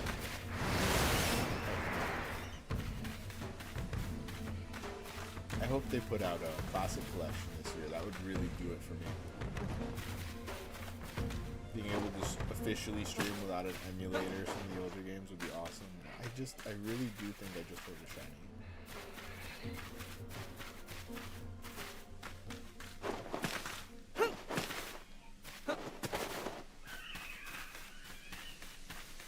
I heard some. Oh! I thought it was blue. There's no way. No.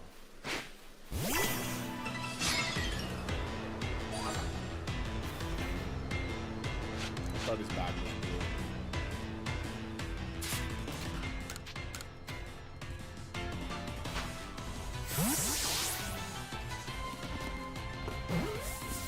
Well, the shiny sound in this game is a very soft little plunk, so I'm gonna be false hearing it a lot. I'm gonna be mistaken a lot when I think I heard it.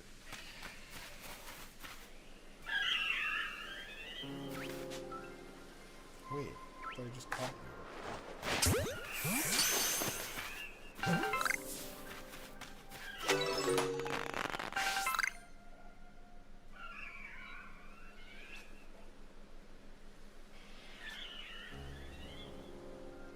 They look to be about the same color. 75 people in chat, you guys. Thank you so much for tuning in. If you haven't hit the sub button already, hit us with a sub, you guys. We put out new episodes of tcgpackrats every single week. If you're watching on Twitch, hit us with a follow. Canon events, you guys. Got a bunch of shit going on. Hopefully you see my face all over the YouTubes in the coming months.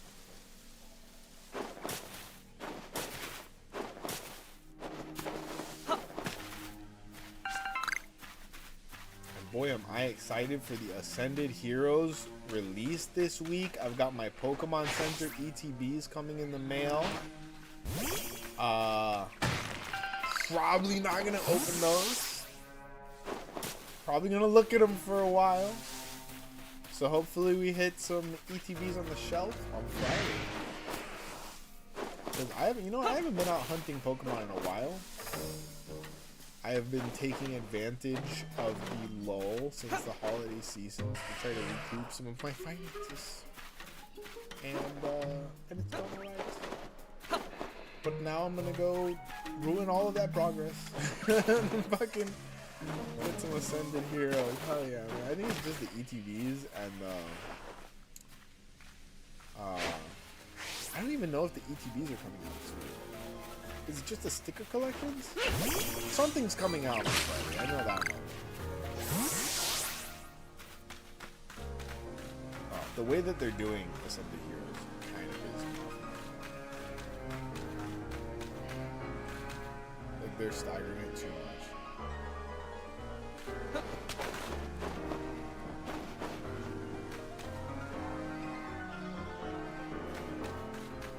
Who else is excited for Ascended Heroes? Let me know what your favorite card from the new set coming out is going to be. Keep using this.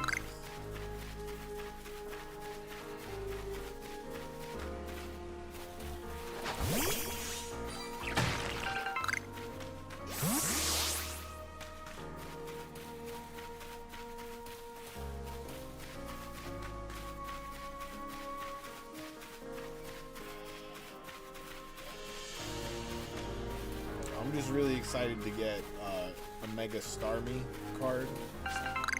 Mega Starmie was awesome in this ZA game. And for it to be one of the first Shalfers that I got in the playthrough, like full on, was so awesome. Such a privilege and an honor. I will say, Shalfa Mega Starmie was one of the shinies that made me want to do the shiny box in the game. Period. And we got that shit full odds during our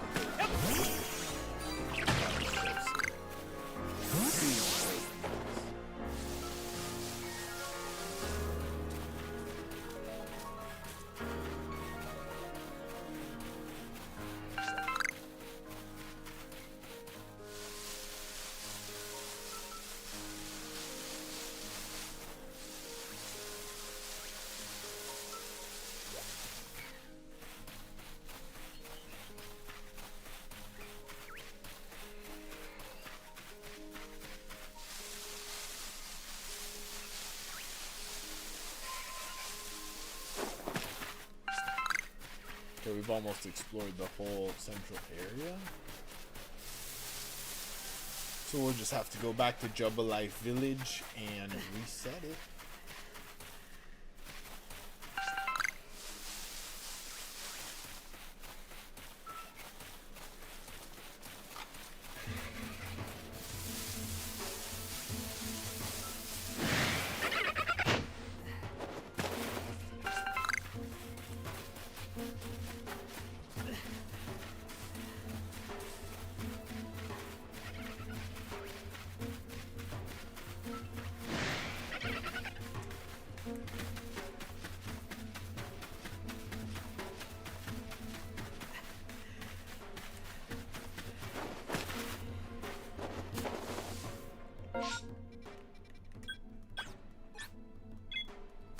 Okay.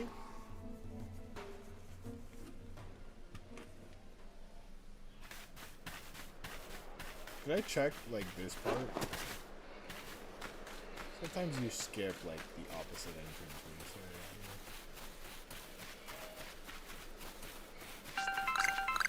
area. Okay. Let's reset the area and... I was gonna say instance. Pretty much, I mean, this is an instance. By all definitive terminology. So you've got 7 Pokemon. Care to report your findings? Oh, fuck yeah, I care to report my findings. Let's go. Look at my Pokemon. They're amazing.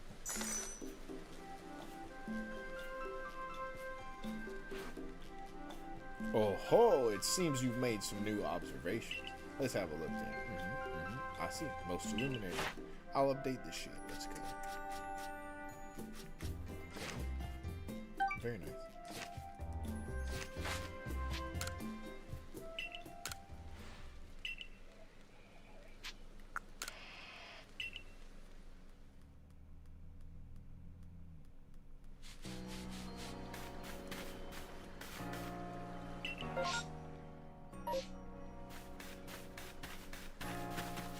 What quest is it asking me to do?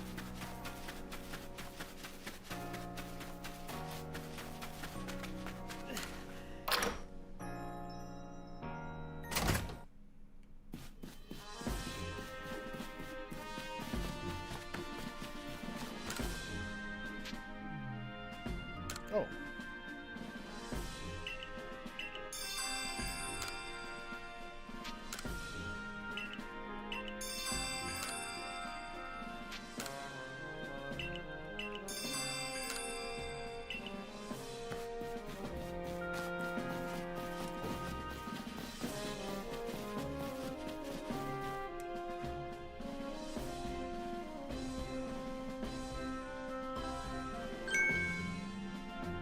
Ah, good, you're here already.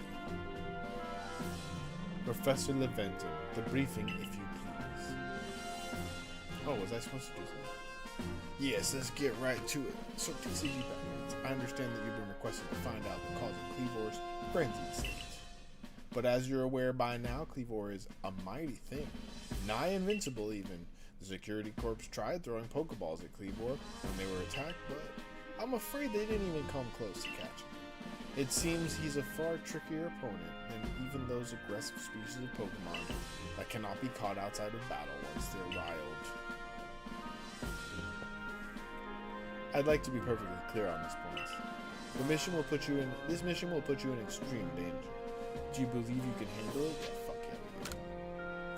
Danger's my middle name.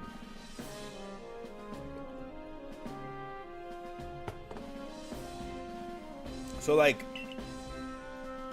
in the back of my head for 30 years, almost 29 years this year, I've kind of thought, like, what if the D clan in One Piece, the middle name is Danger, because people say that a lot, like, Danger is my middle name, and then Oda's just like, ha ha ha, did you see what I did there? And I would be like, you are literally God. Like, I would be completely satisfied. If it was Luffy, Monkey Danger Luffy, yeah, fuck yeah, dude. Alright, the Diamond and Pearl clans revere their nobles because they believe these Pokemon serve their almighty Sinnoh. They leave offerings to express their gratitude to these Pokemon in locations they call the Nobles' Seats. Okay. So perhaps a good starting point for our research could be to find out what sorts of offerings they normally leave for this Cleaver.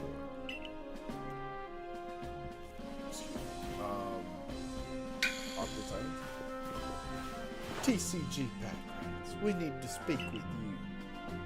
Listen, that rift in space-time seems like it connects this world to a whole other world. That world might be where Almighty Sinnoh itself resides.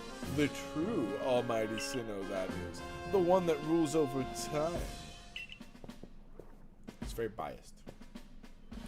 So if you fell through the space-time rift, that might mean you traveled through time. By Almighty Sinnoh's own power. Think of it. You must have been just swimming in its divine might. Well, I've got a favor to ask of you, oh amazing time traveler. Don't just study Cleaver and quell his frenzy.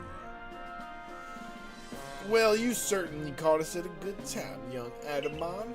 We were just discussing our next steps with regards to this whole Cleaver situation. Oh ho! You must be that Galaxy Team scholar I've heard about. Good to meet you, Mr. Professor. Share some of that knowledge with me sometime. Now, let me elaborate a little. Those Pearl Clan types have a lot of respect for Cleaver. You've heard his title, Lord of the Woods. I'm sure they'd rather get this under control too, but it's hard for them to come right out and ask those of the Galaxy Team of all people for help. And the truth is, we in the Diamond Clan have a similar problem on our hands. A Pokemon dear to us off in the mountains has flown into the same type of frenzy as Cleavor. Oh my god. Now there's certainly bad blood between us and the Pearl Clan, but still, we've all got to share Hisui, and that means we ought to tackle our problems together. But there aren't many capable of standing up to such powerful Pokemon. You're the best hope we've got. Dude, I just showed up yesterday. This is crazy that all of you suck that much at Pokemon training. You'll find Cleavor at the Grand Tree Arena. That's in the very heart of the Heartwood. His warden is a boy named Leon. There are what? Wardens. Leon is a brilliant child, but also a bit, well, sometimes brilliance can be blinding, you know? He'll tell you all about his beloved Cleavor, whether you wish him to or not. Does he have he has his own Cleavor? I'm so confused. Anyway, I'm sure you're up to the challenge, so we'll be counting on you. See you later. Weird. I'm very confused. They're like, oh, did we just give you a quest? Here's another quest, and that quest overlaps with this quest, and that quest overlaps with this quest, and blah, blah, blah, blah. It's like one small favor in RuneScape. Like, it's actually 100 small favors. Oh, he certainly left quickly once he finished talking. I suppose he really values his time. Adamon and my weren't wrong, though. You know, if you're to study and perhaps even quell Cleavor, you'd best start by visiting his abode. Our new Heights camp should be a handy place for setting out towards Grand Tree Arena. And you should stop by the pastures too. You want to choose the best Pokemon right now. I just got a shiny Bidoof. He's the one that matters the most. Is there anything else in this building?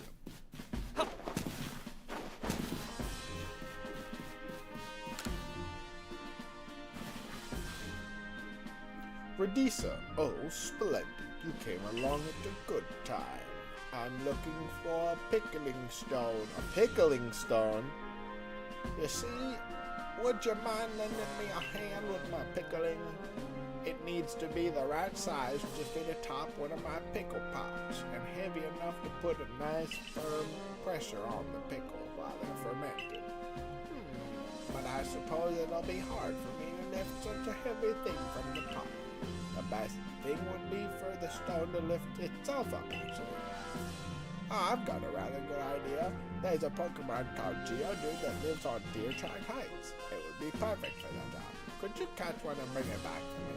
I'll head home and wait for you. No, let me give it to you right now.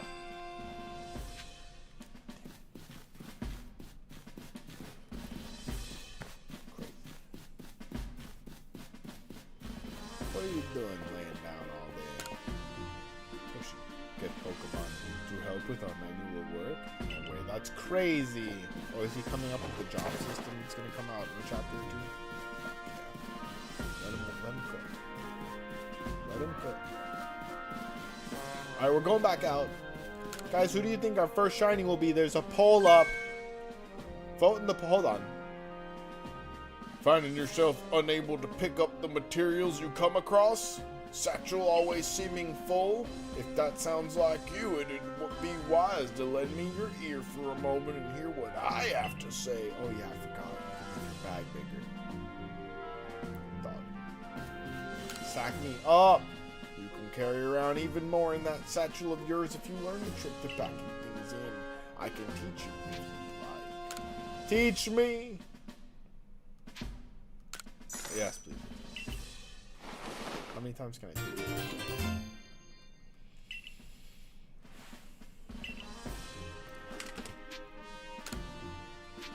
200! It's twice as much as you charge me for.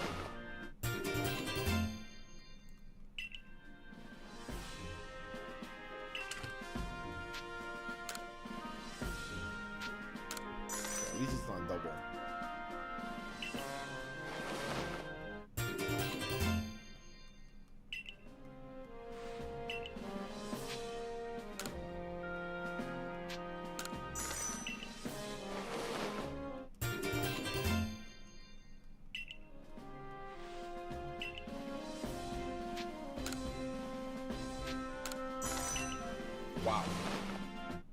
changing the game right now.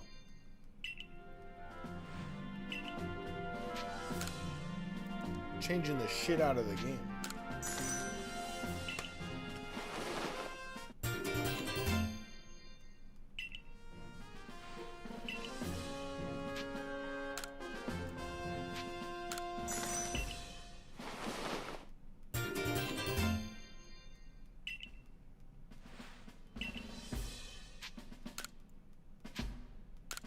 This will be the last one for a while.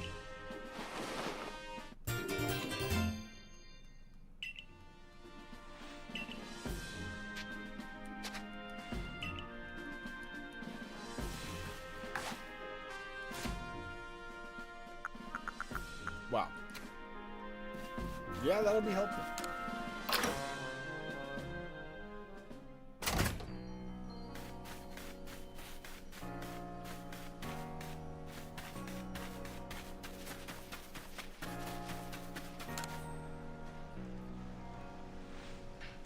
You there. You seem like someone who enjoys a bit of crafting. Do you think you could help me out with something?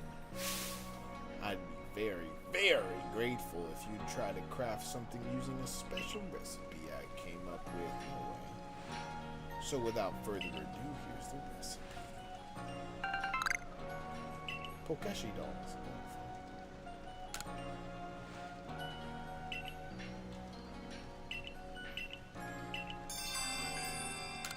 Lit.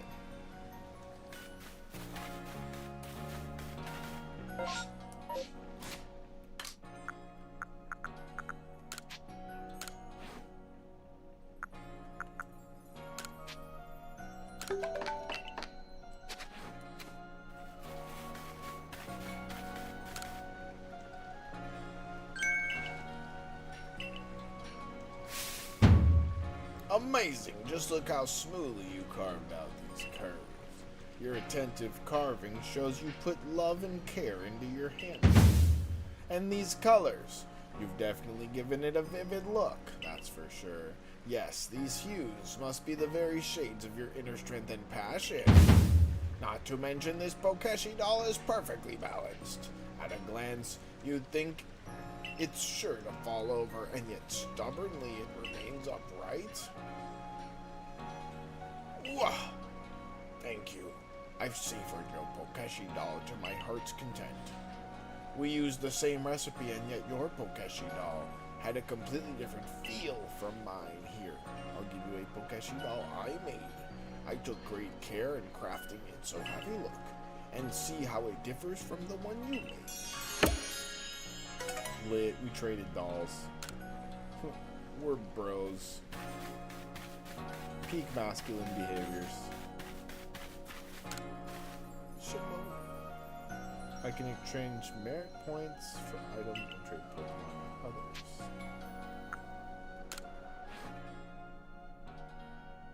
How many merit points do I have? 0.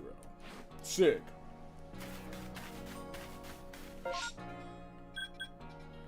Ah, I see. Makes things easier.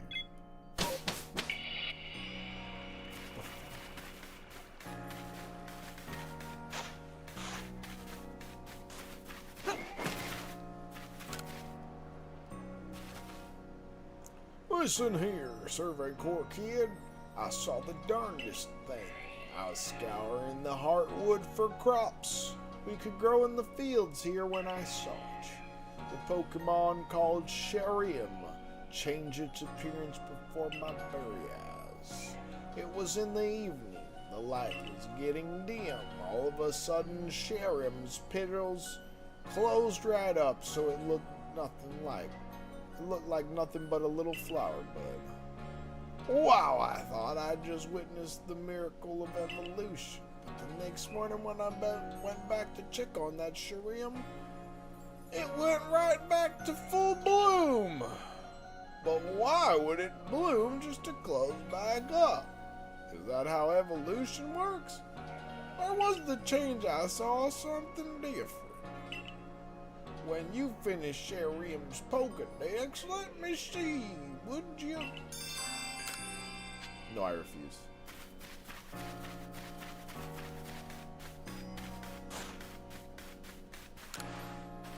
Gotta expand these here fields to help feed all the new folk coming into the village. This guy's very familiar hair. Colza. It's tough picking berries out in the wild, so I'm hoping we can grow them here instead. Here in the village fields, you can have crops grown for you in exchange for a fee. Here to grow some crops, are you? No way to tell you how the yield will be, but we'll give it our all. What kind of harvest are you interested in? Let's go apricots.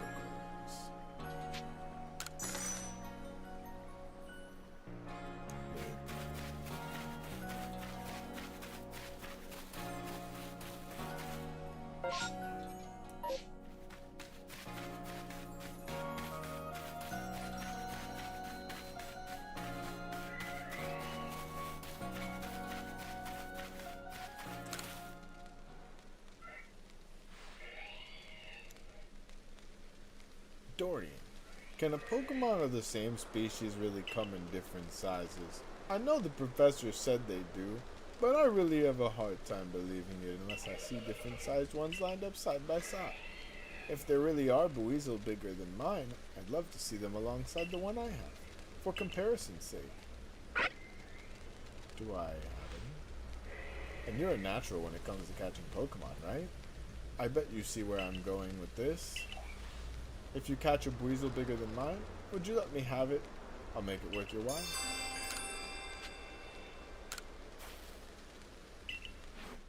Have I?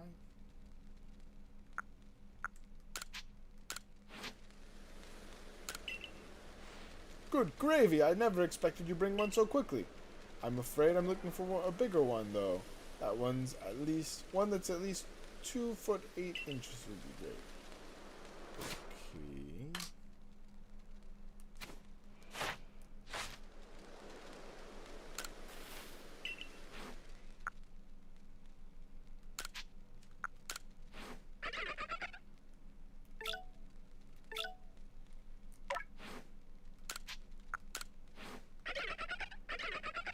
Okay, that one.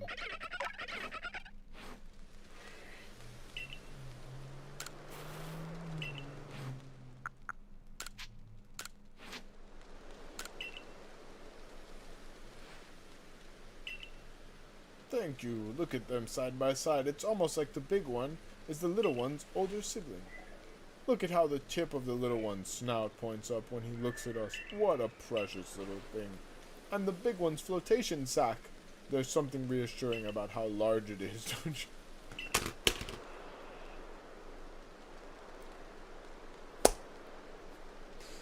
Bro, they must hire people to write Pokemon games that just love balls and sacks, dude. Funny how Pokemon of the same species can seem so different depending on which one's bigger. Keeping an eye on the Pokemon sizes when you're catching them might spice up your excursions. Lit. Thank you for the favor. I know you Survey Corps folks. This work is no joke, so just keep at it. I'll be rooting for you. Lit.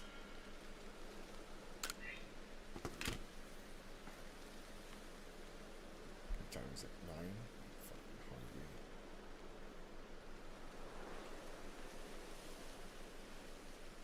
I'm checking if Postmates has any good deals tonight. Not that I should be spending all this extra money on a fucking delivery food night. But I haven't done it in 2 weeks. Convenience stores? Oh, that's stupid.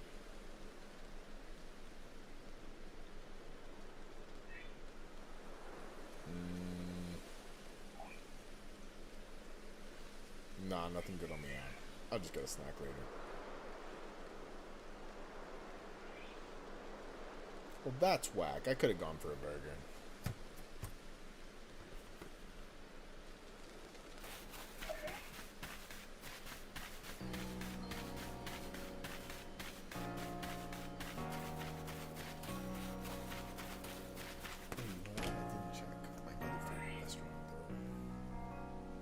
Man, my pizza place moved just outside of my range of delivery. So, like, I had a pizza place I ordered from, like, almost once a week my whole life. Like, Like, I just love this pizza place. It was like a protein pizza place called Power Pizza. And they closed the one near me, so just get wrecked. I hate burger-free burgers. They're so bad. They're so expensive on this app, too.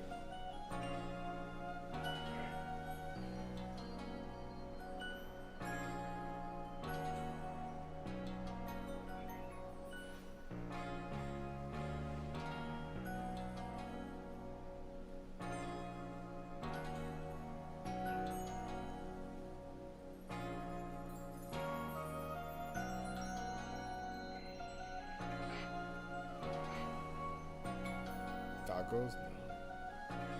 Lame. I wanted burgers. I was about to cave and buy it's like $30 worth of 2 burgers.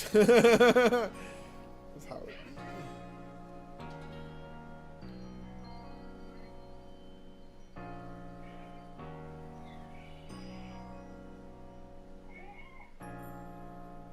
Oh shit.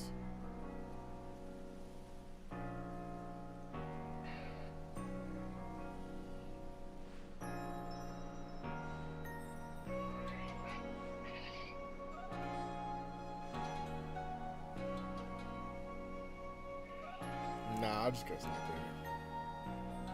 We'll be fine. As much as I want to waste my money, regret it later.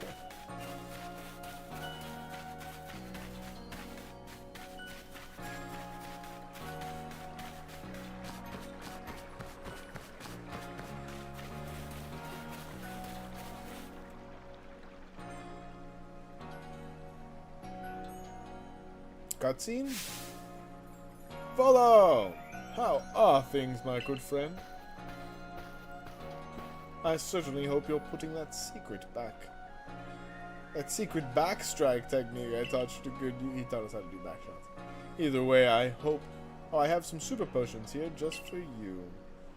Oh, think nothing of it. Having the survey corps out and about studying Pokemon is great for business, you know. Supporting you now is actually an investment in my own fortunes. That's not secretly sinister at all. And now I must depart. There are ruins that just keep calling to me.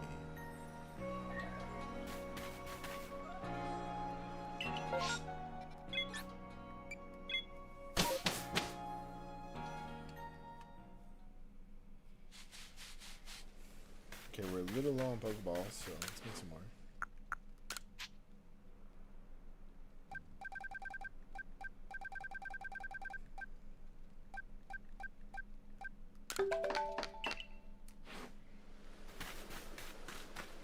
And let's go get that shiny, you guys. Who do we think is going to be our second shiny Pokemon? Imagine it was just a Geodude right there. There's a lot of options. I could only put 4 options in the poll, but there's Geodudes, there's Stantlers, Starlies.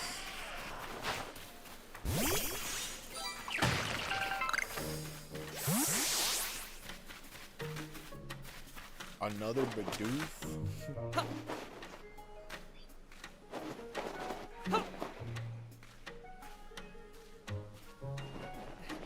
Really? Okay.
big ass Pichu, I'll tell you that much.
God, this game is fucking beautiful.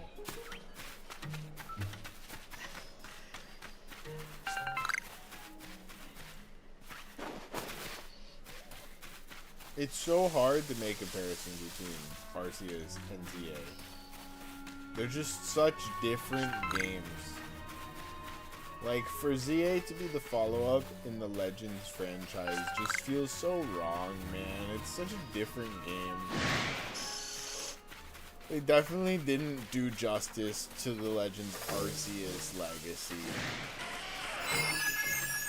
If that was even the intent, which it seemed like it really wasn't, but it should have been.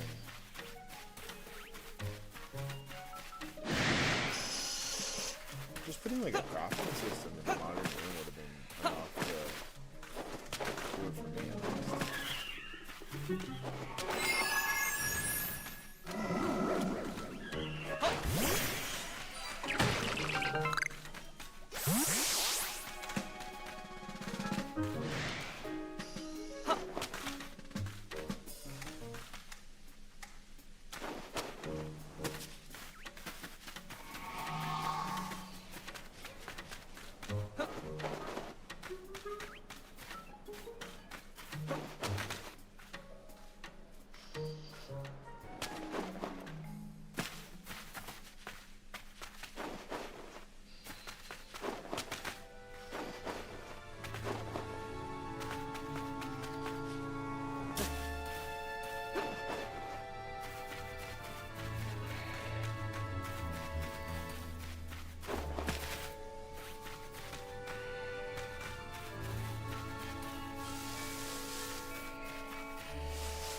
Let's reset.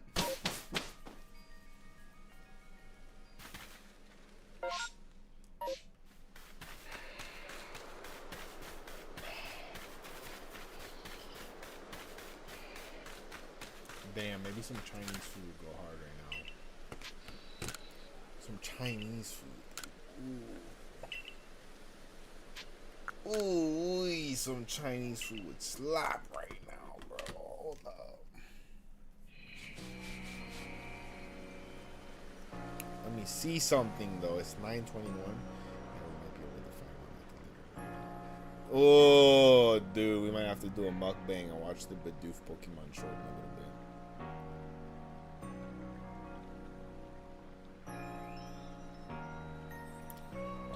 No, I'll take you out. Close that 9:30. Chef Tony Asian Fusion.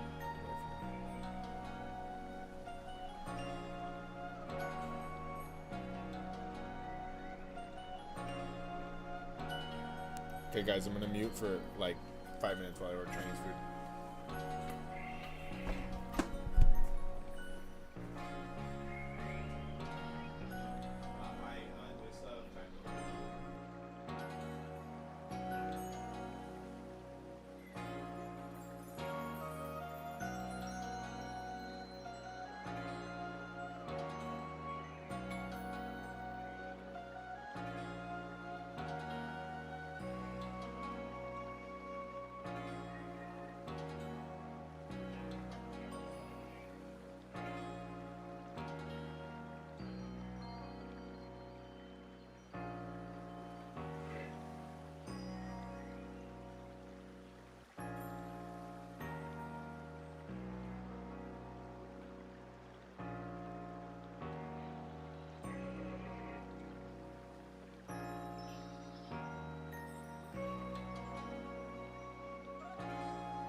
brother. I caved. I ordered Chinese food.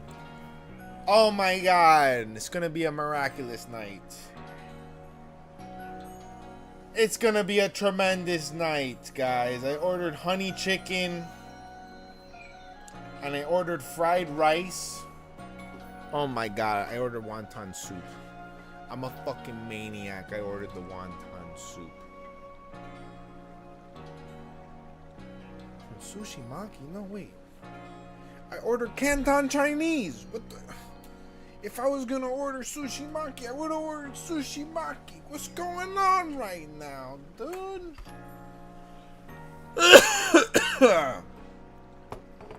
All of a sudden it got very cold. Oh my god, I'm so excited for Chinese food. I wonder how that works, that I'm getting amazing numbers on YouTube, but the Twitch is like non-existent. I guess it's because I haven't been doing Twitch for several months. I'm just trying to get that sparked up again. We've been very consistent with YouTube. YouTube's like, alright, we love him. He's the chosen one. You guys, how we doing in chat, man? I'm not seeing a lot of chats. I see a lot of people in chat. A tremendous amount of people in chat. Thank you so much for tuning in tonight to tcgpackrats live. Okay, let me know. There's a poll running. Who do you think our next shiny should be? We're locked in. We're hunting shinies bit by bit, one by area, one per area, till we finish the game. Oh, I guess this is the old spawn point. If I got another Bidoof, that'd be very funny though. We'll take the walk. We'll take the walk. Maybe we'll find a Ponyta. Oh my god. I forgot about fall damage.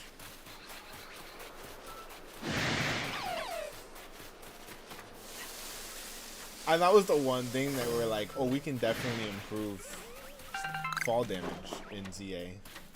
We'll just make the phone save your life every time. What a crazy concept.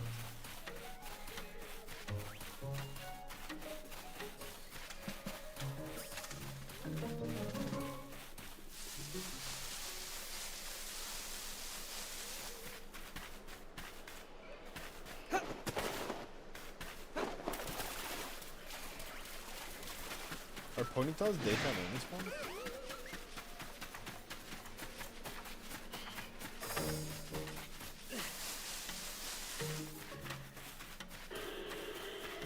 Guess not.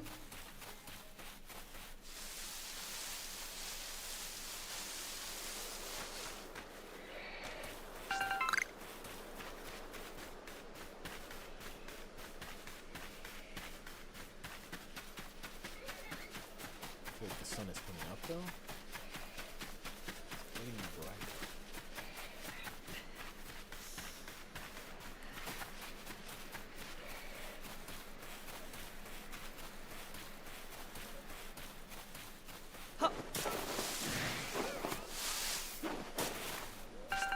I think shiny Drifloon's gold.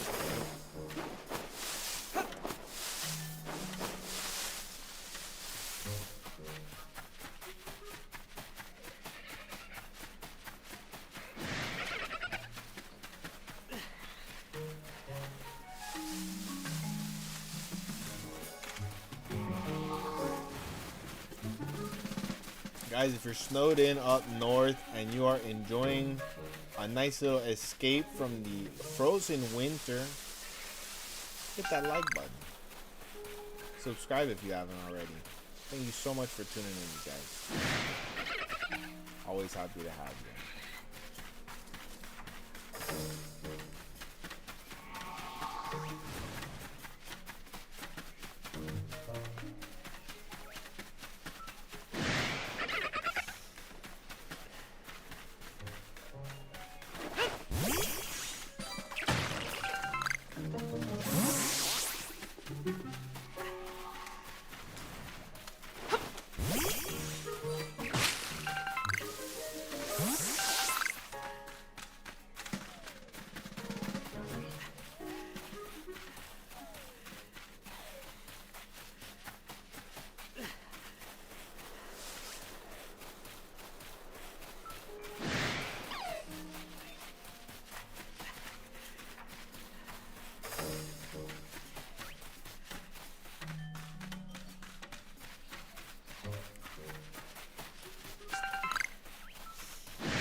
Okay, let's go to Heights Camp.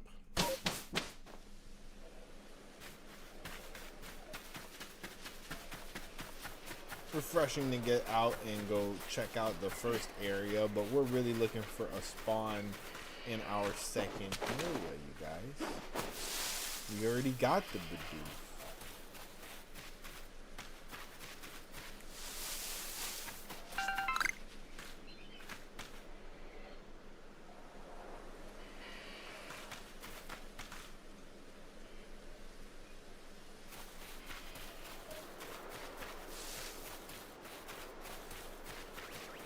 I'm going to start out high and go low.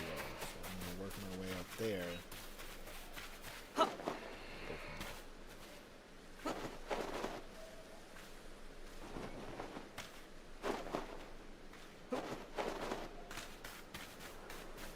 If that's even possible.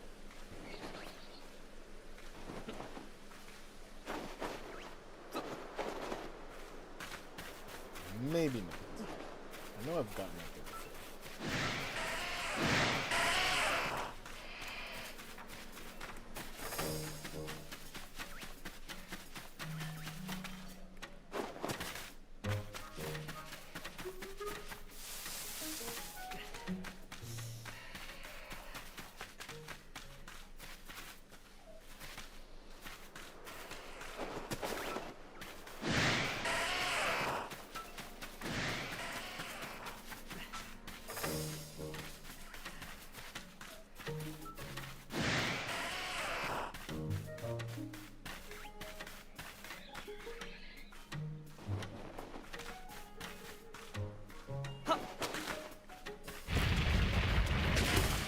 Wow. He target acquired me.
Oh man, I hope this Chinese food doesn't suck.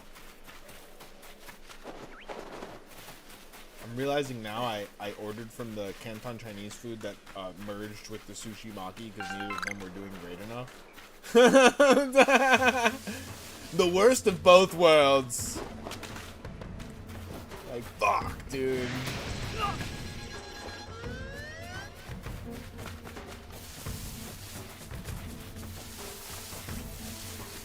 Me and my dad used to go to that one a lot. The Canton, not the Sushi Maki. He hated sushi. He loved Chinese food. He hated sushi. Raw fish. And he didn't like cream cheese either.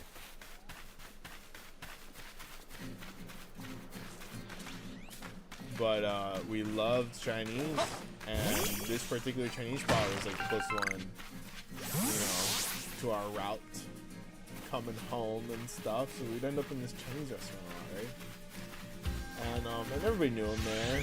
I don't know how we weren't banned because everybody knew he was notoriously like difficult with the waiters, right? We'd send food back and stuff.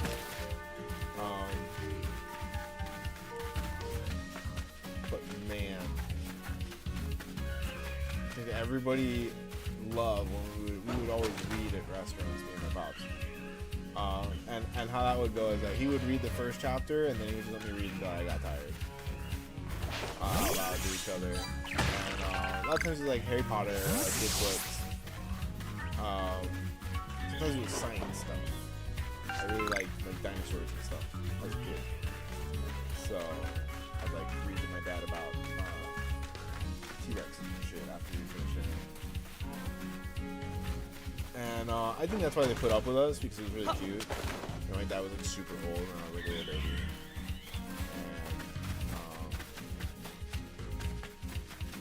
And your order will be delivered earlier than expected. I swear to God, you just knock on the fucking door. I open the gate. I am fucking vulnerable. Just walk right up. Crazy.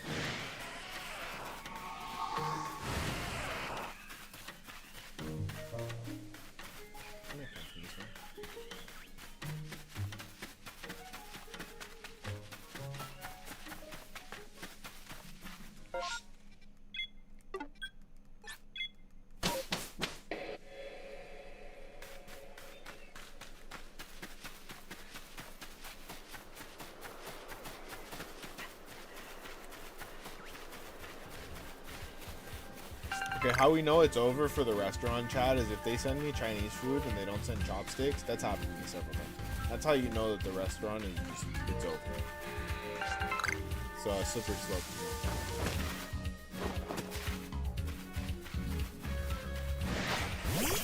Now if they send me good Chinese food with chopsticks and the fortune cookie, I'm gonna be a happy camper. We're gonna watch the Bidoof short. I'm gonna stuff my face. I'm gonna be smiling ear to ear. Oh my god.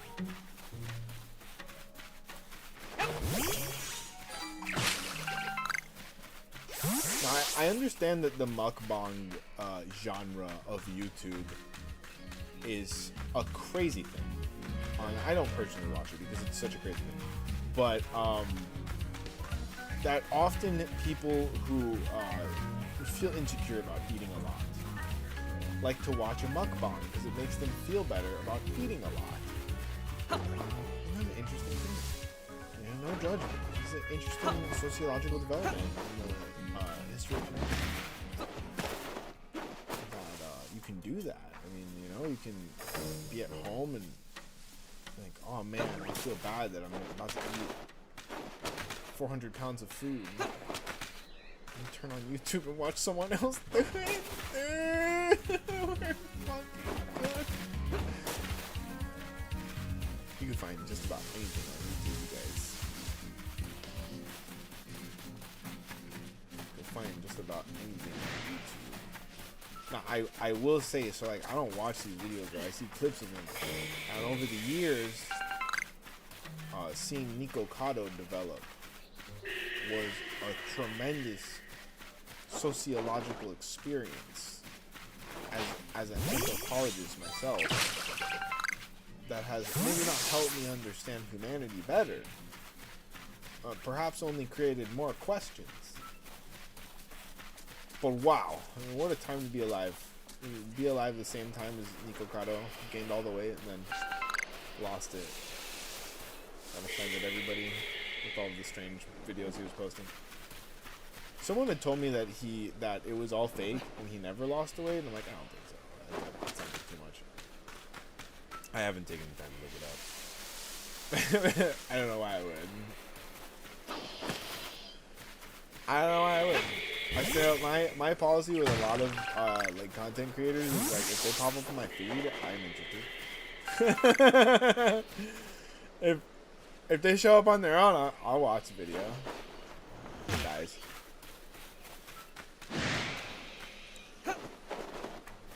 I only go out of my way when I'm very engaged by content creators. I think these past few months I've been very engaged by Sauce McGavin and his shiny hunting, and that definitely inspired me to live in shiny decks. He's awesome, and if you like Pokemon content, go follow Sauce McGavin. No way. Is that Pikachu sleeping on his ass?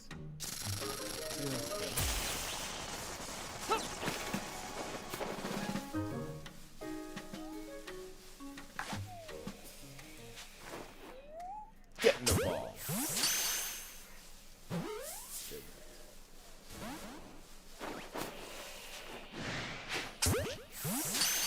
Oh, is Pikachu enraged at me? pairs. Not bad.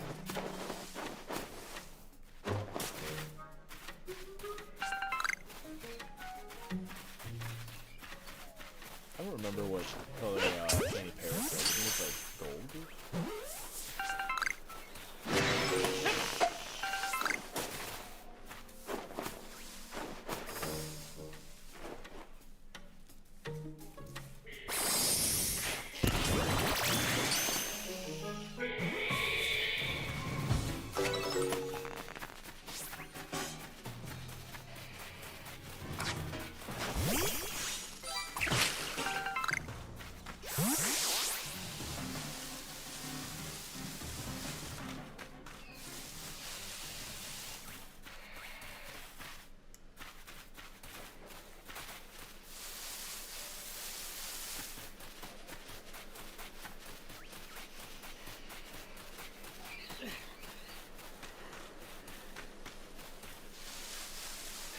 Let me know how we're doing in chat. I'd love to get to know some of the new people showing up.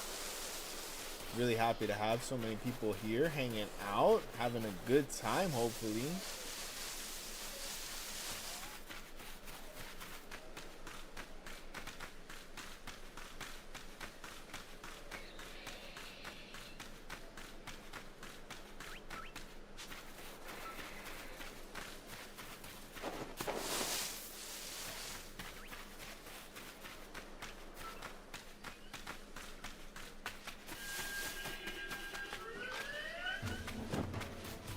It's gonna be really funny when our next shiny is also a video.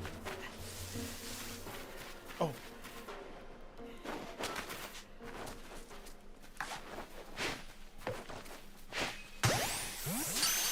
There's no way. Was that shiny? It would have shined, right?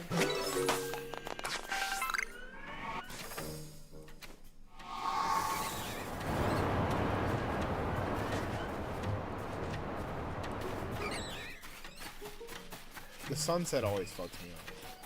That's why when I first played this game, I was like, there's no way I'm playing this game. The colors change so drastically during the sunset. I was just like, my hopes were getting low. Like, every time it was sunrise, I'm like, oh my god, that Pokemon shiny, that Pokemon shiny, that Pokemon. I'm like, I'm just gonna give up. And at some point, I fell into a hole, and boom, Hisui and Zoroark. Like, what a great, that was my only shiny I think I got in this game. Besides the Ponyta.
No, it's pretty good.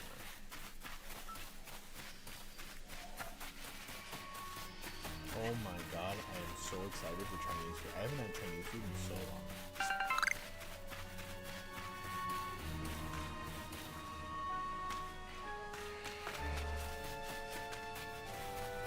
No way! It's a Munchlax!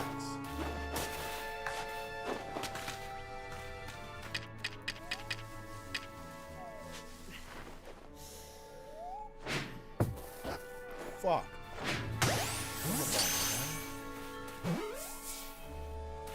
They don't go very far, do they?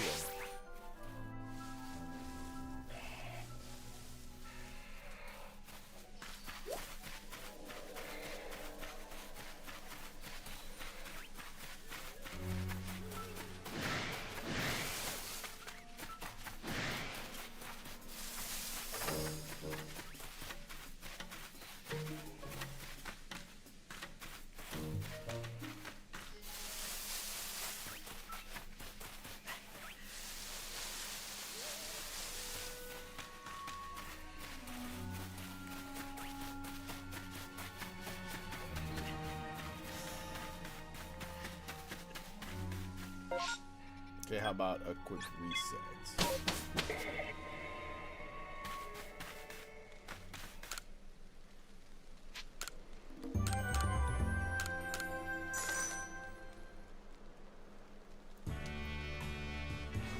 Oh, it's a good crack.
Damn, I never search over here.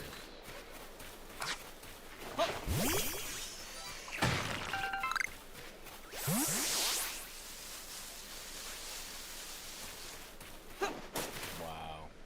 Look at this game, man. Such a beautiful game.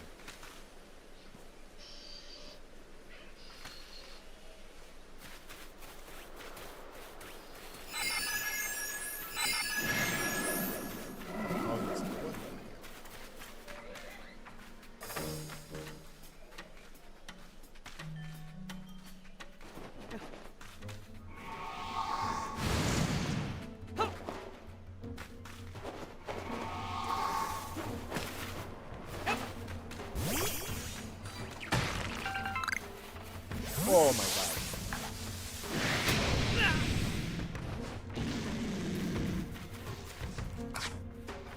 Now we know. Now we know who's up here.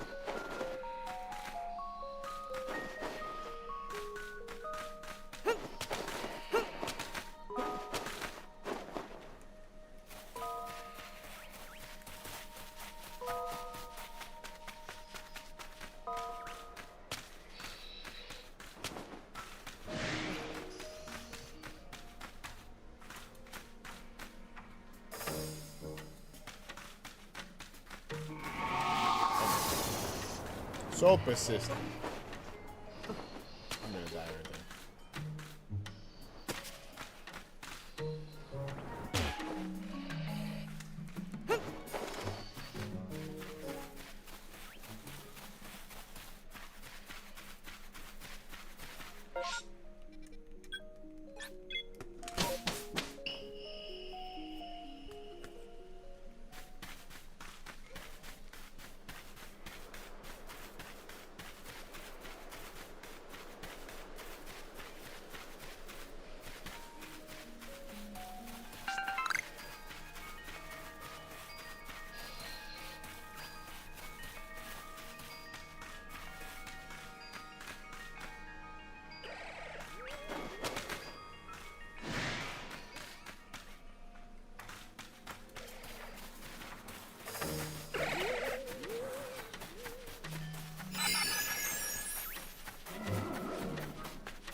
By door. Did they not knock? Oh my god.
They said the bag says sushi maki on. I ordered Canton Chinese. What's going on? I ordered Chinese food. I got sushi. Oh my god, that is a lot of wonton soup. Okay, fried rice and chopsticks. They sent not one but 2 freaking chopsticks. Let's see how much orange chicken we got. Wow, that's a lot of orange chicken. That is a tremendous amount of orange chicken. I actually think it's honey chicken. A lot of places be like, oh yeah, we don't make orange chicken. That's crazy. Alright, let me put on the Bidoof Pokemon short while I put some chicken in my mouth.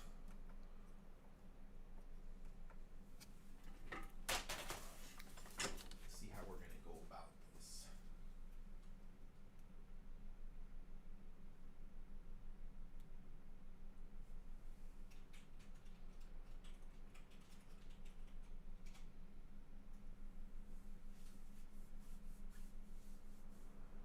Bidoof's big stand. Oh my god, this is the best Pokemon short, dude. It's literally the best Pokemon short. I'm hyped. I'm hyped, dude. Hold up. Let me get my mouse going over here. Some headphones going. Where's my mouse receptacle? Yeah, delivery driver didn't even knock, bro. My fucking door is made out of glass. Like, you can see me through it if you come in up to my door. You know what I mean? Why didn't he knock? What if I didn't see the text? My food would have just gotten cold.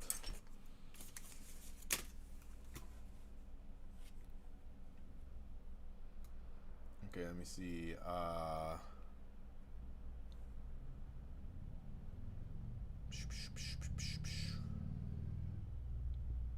Wait, where did he go? Where did my... God damn it. Where did my OBS go? Please don't crash on me.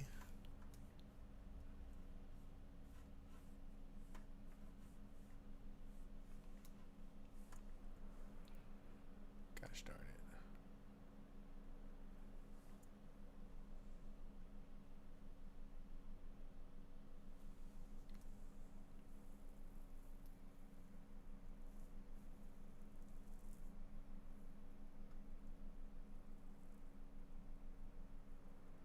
Let me see which display is this.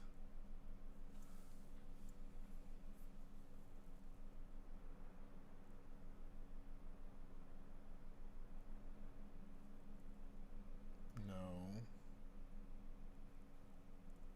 Yes. So, that's my face. And that should do it. Oh, but I need to get the audio taken care of.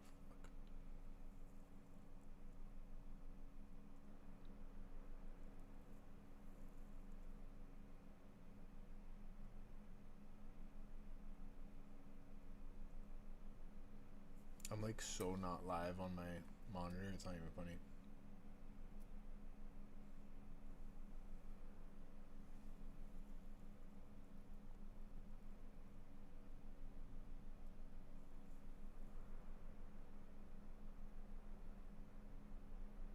Okay, that should do it. Is my audio input fucked? Which? This mic? Yeah. Maybe I turned it down a bit too much today. Oh well. Okay, so this should do it.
I love him.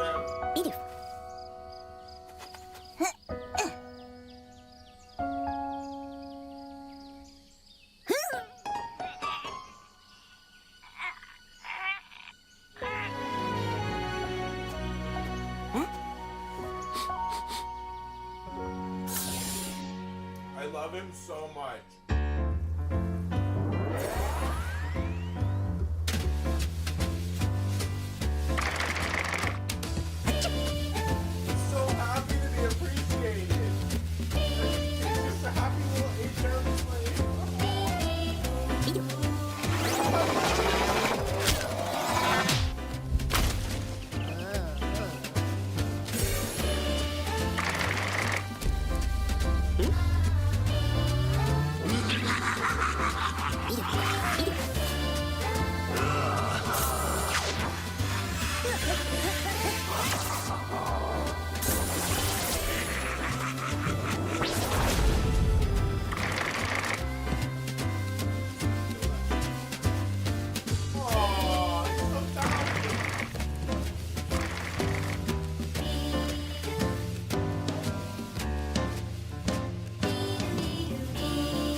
Wait.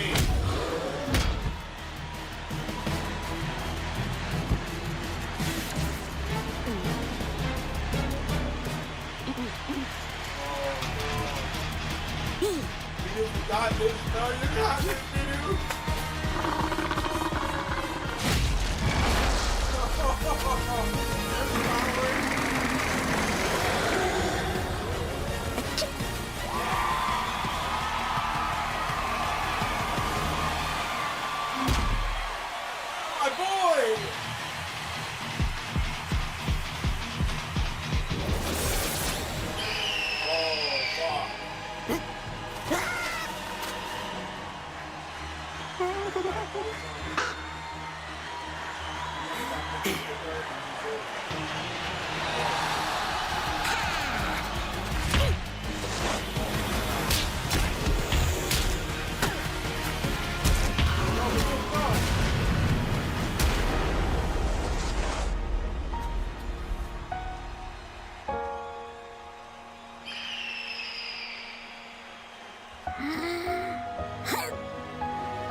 My boy!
Second to select a new video.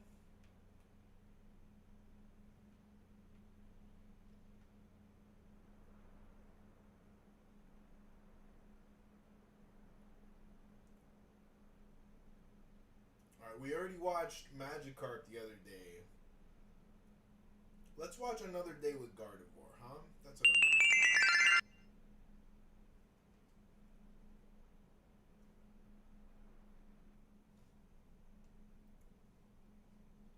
Another day with Gardevoir. I will say after playing. And now it's time for our final match of the day. Which trainer will reign victorious in the tournament? Let's go, Moa! You too! Gardevoir!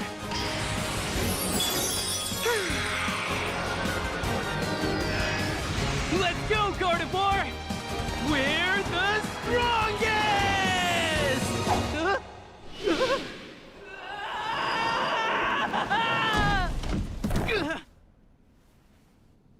Ouch! Shoot! I'm late! Sorry, Gardevoir! See you later!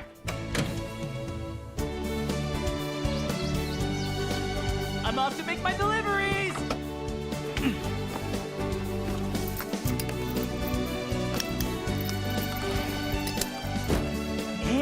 I'm out of here.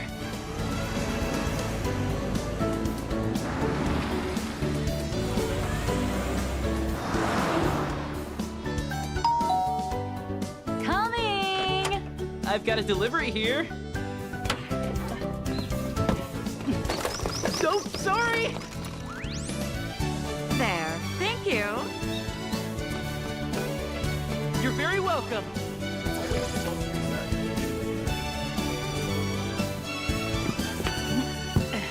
I'll leave it right here. Thanks so much. Your signature, please. I'll be right back. Hey! It's the package, Emolga! Oh, look! It's from Grandma! Get in trouble, like if your Gardevoir was doing this, and like helping the people watching. Ouch! Huh?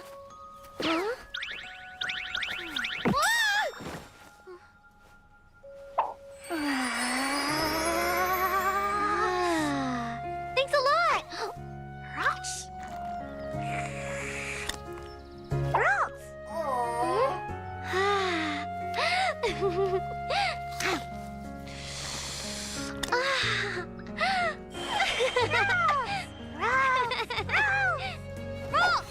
Use Psybeam! Curlia, use Psybeam! Oh, Gardevoir, use Psybeam!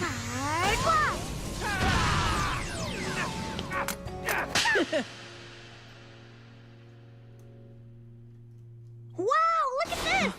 These Quallop berries look yummy! So good! Sorry to keep you waiting. I'm so tired. There were lots of packages today. I better take a shower soon, since I've got another early date tomorrow. Driver $5. I shouldn't tell you, doing deliveries myself. A lot of people don't ever even tip $5. I don't know if the Uber app takes it. Ah, I found it! Finally! If we put it right here, see, Gardevoir? It's a Mega Stone! With that Mega Stone and my Keystone, along with the bond we share, you can Mega Evolve! We're gonna win the next tournament! Why? After an intense battle, the winner has been decided! Let's go, Gardevoir.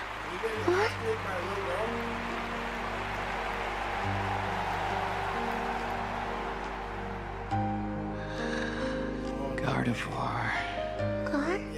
Sorry. I wasn't good enough to become champion.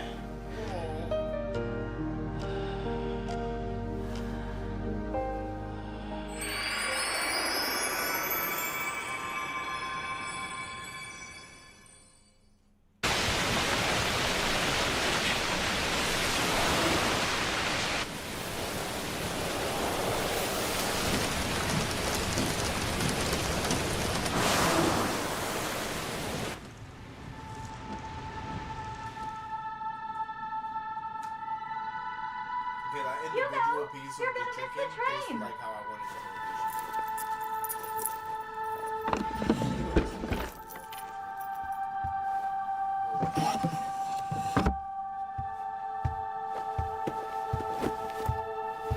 Gardevoir, What? time to go on a brand new journey.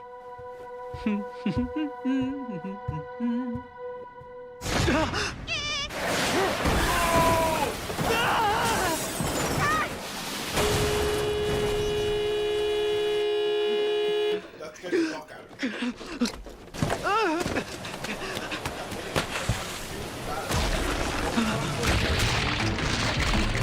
No way!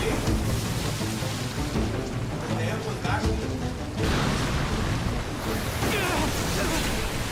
Gardevoir!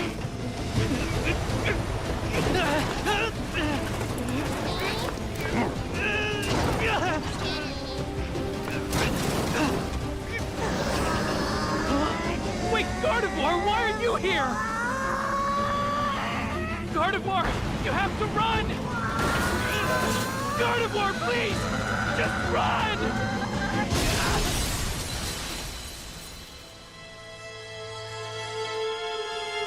Couldn't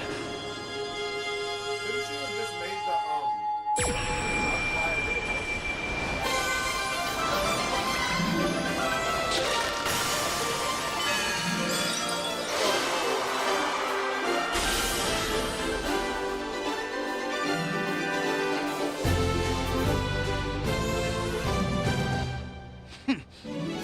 Let's go, Mega Gardevoir! Use Moon Blast!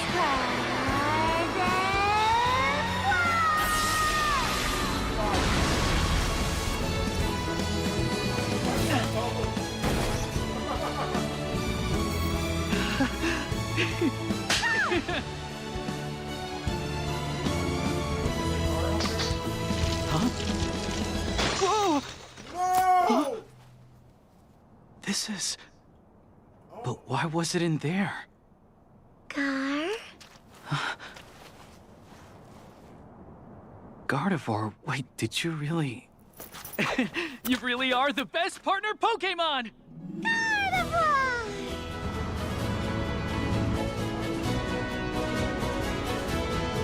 Gardevoir! Gardevoir, we'll keep being the strongest no matter what! Gar? Gardevoir!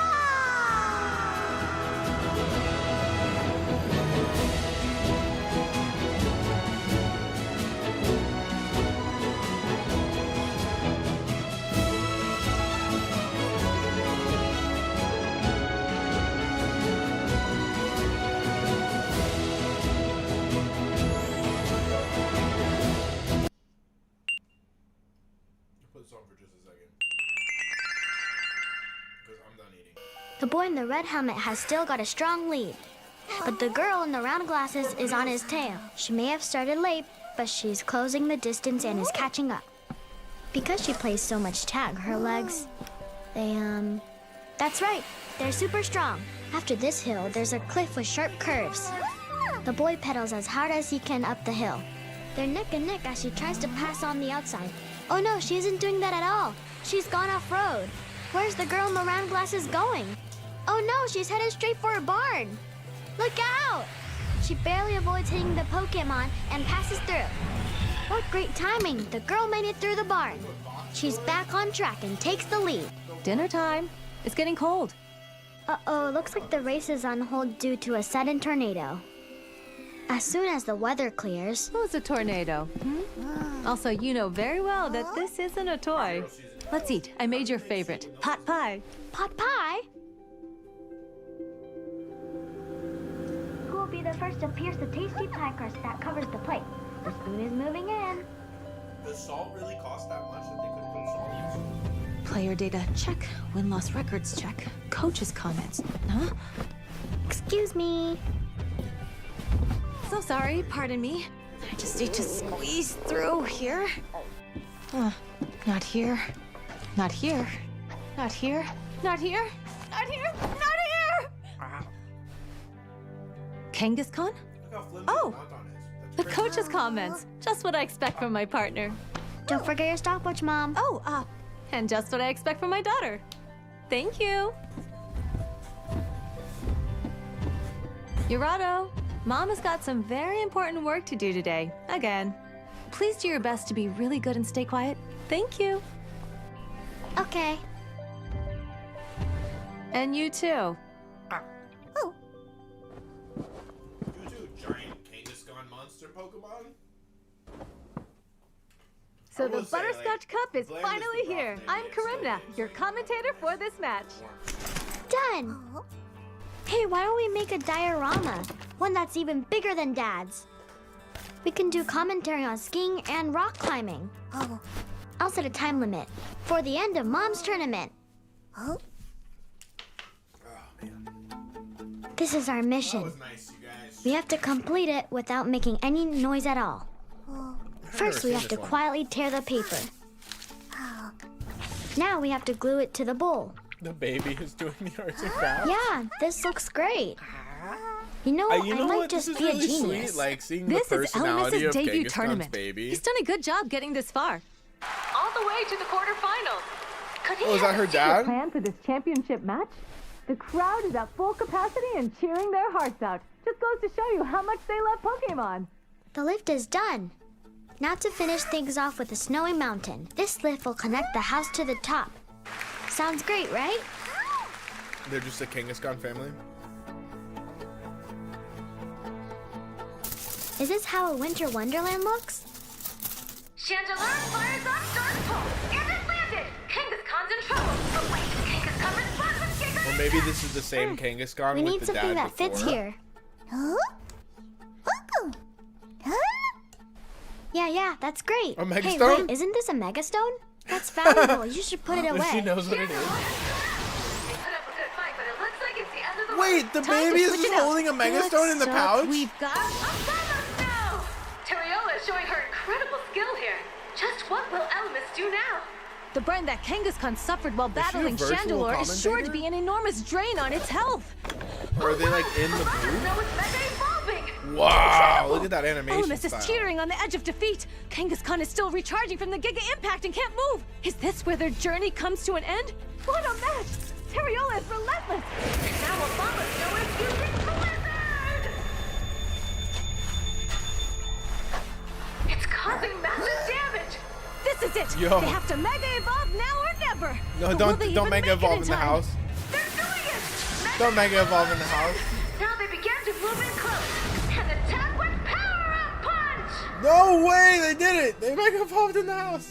Unbelievable! An unexpected victory! A new champion is born! Trippy, dude. Trippy, I can dude. have this? I believe you should always start with the best equipment. However, you've got to promise not to make any noise while I'm working, okay? Okay. Kangaskhan's mega evolution was so awesome. I wonder how many times that's happened. Yesterday was the first. Whoa, really? How come? It makes them so strong. They should be doing that all the time. Wait, the baby came out of the pouch. I guess it's all up to the Pokemon themselves. Strength alone is not the only path forward, you know. Can a Pokemon battle commentator say that? Well, you've got me there. Strength is literally not the only path forward. She picks up speed as she approaches the first of many bumps. She clears it with a powerful jump and maintains her form. That one was very cute. I loved it a lot. Okay. Oh wow, that was a lot of fun. That was a lot of fun. Well, you guys, thanks for having dinner with me. The internet is a beautiful place, you guys. I hope you all had something nice to eat too. Yum.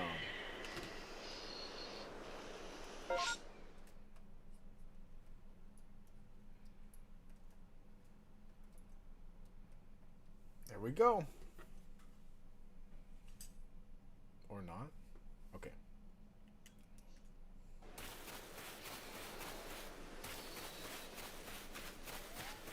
I suppose I could play through OBS, but then I don't think I would be able to hear the sounds. And make sure I get a bitch.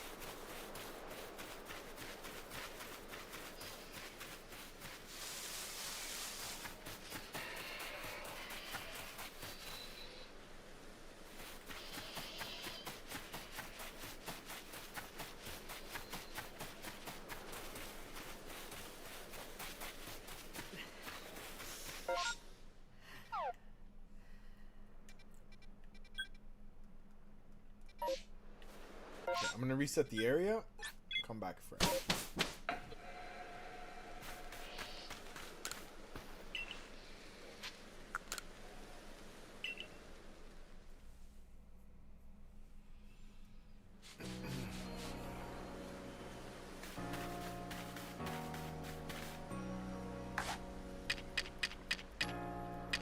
Should be good on both.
get it? Did I get it?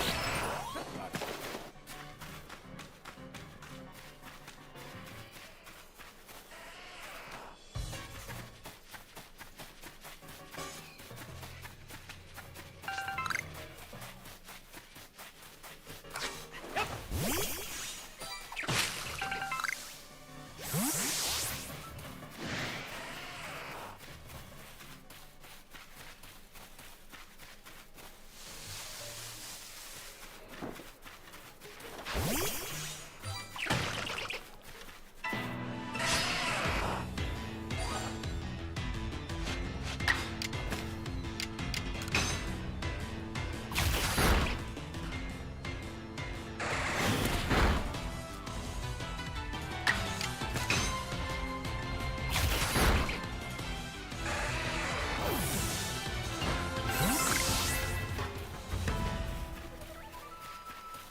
The Bidoof sketch was, or short, was so fucking good. I mean, could they have done a better job at that? That was just so delightful.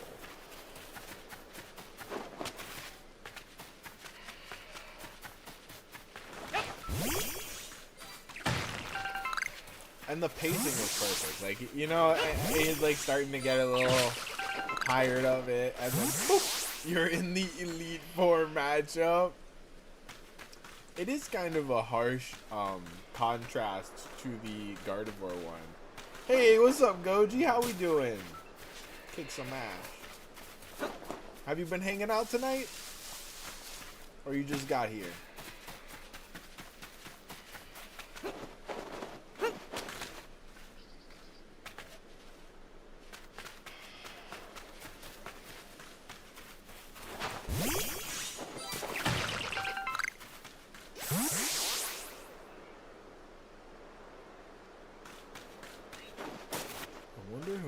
Shiny will be.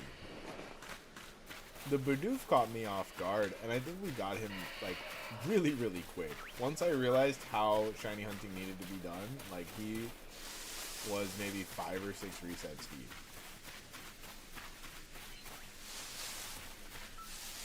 Now granted, I mean resets take a tremendous amount of time in this game.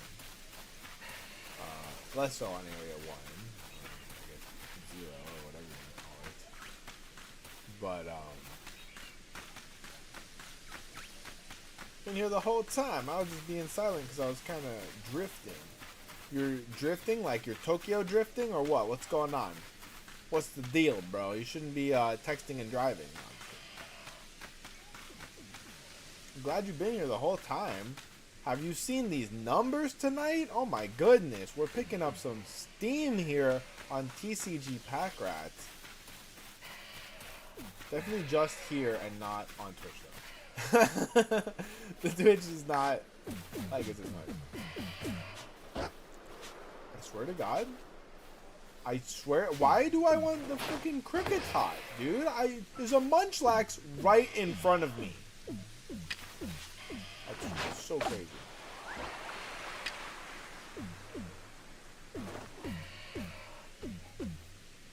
Totally forgot about it. Sleeping. I see. I have a feeling it's only gonna get worse as the night progresses.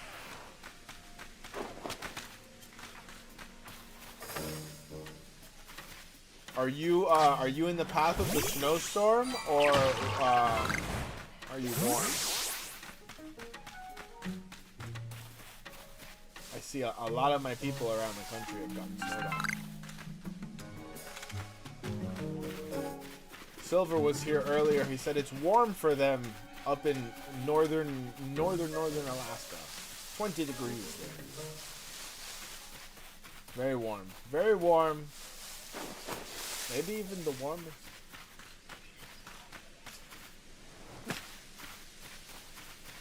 $20 degrees is crazy, dude. I'm in South Florida, and when it goes down to 60 degrees, we think it's the end of the world. We don't know how to act. We don't know how to dress. That's for fucking sure. The UGG boots are everywhere. And let me tell you, those UGG boots, they don't keep your feet warm in real cold environments. Those are for people who don't know what cold is.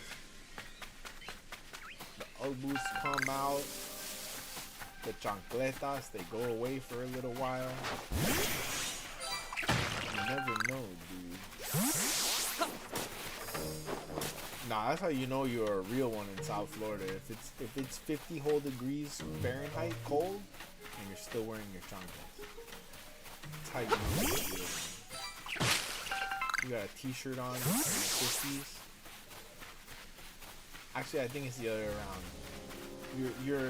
You're from New York if you're wearing a t-shirt in the 50s. You're a real one from South Florida if you are fucking complaining all day when it's 52 degrees. 3 jackets on.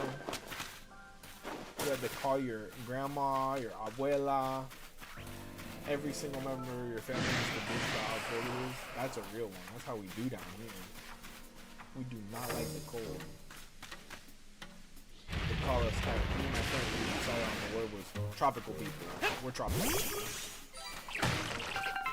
I am of the tropics.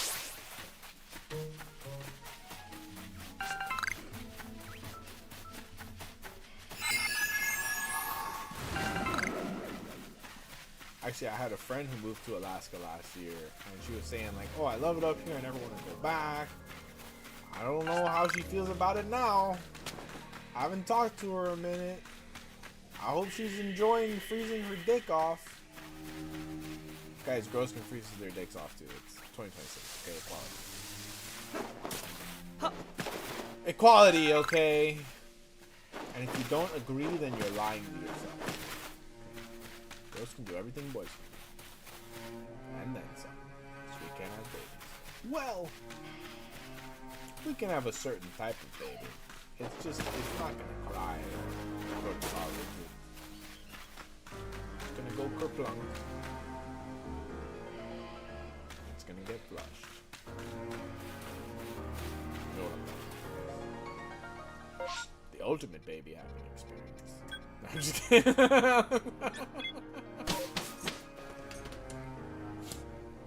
It's like, yeah. Human babies, we don't need those, bro. I'm all about the Mr. Hanky, bro.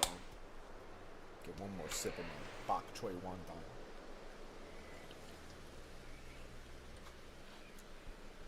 Did they always used to put bok choy in wonton? They only put like 3 of them in there. Like, you'd think that this is the most expensive plant on the face of the earth. I swear to God, to make a soup with this little sodium content is fucking crazy. What are they trying to do? Improve my health? With a soup? It's crazy. Look, if I wanted healthy soup, I would have ordered the miso.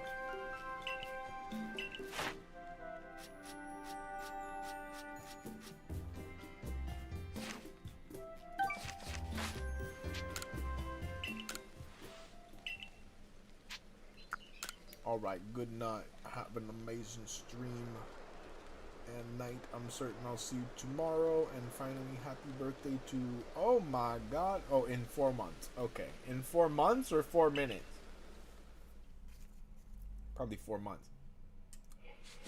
Well, happy birthday to Goji in 4 months. Time travel. We're literally reaching forward into the future to wish future Goji a happy birthday. Isn't that crazy? The power of the internet. It's amazing. It's truly amazing.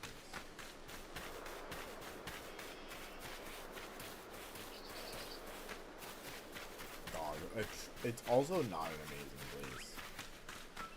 I was watching a stream earlier, and it was just like, I think I shuffled. I basically just started clicking random streams like 4 or 5 times until I was somewhere very far from where I started, and I was like, okay, this is what I'm watching. I don't know why I do things the way I do things, but I do them.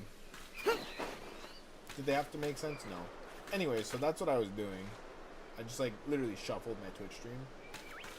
I was watching, and she's definitely like on that E-Thought vibe. Big old honka honka bazongas and blue hair, and you know, like a bustier, and the bazongas were out,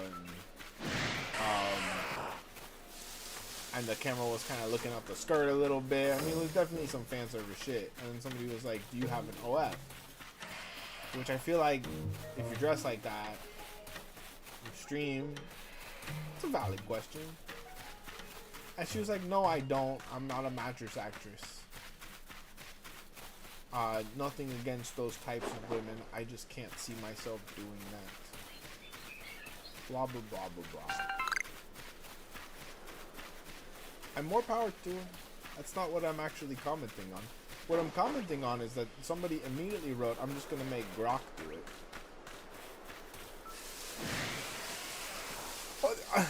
Like, even if you are, don't tell her, bro. That's fucking crazy. Like, he wanted her to know. He wanted her to feel bad. That's so crazy how salty some people can get, dude. Oh, yeah? You're not going to post pictures of your boobalas online? I'm going to make AI generate them. I want you to know that I'm going to do it. Whoa, dude. What happened to civility and human decency, bro? Crazy, dude.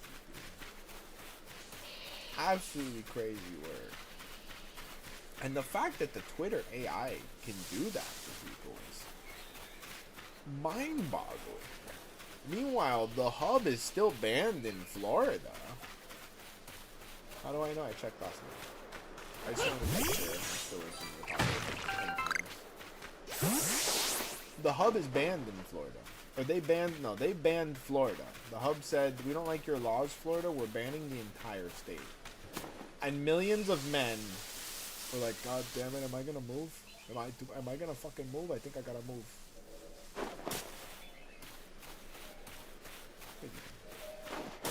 It's just a crazy world.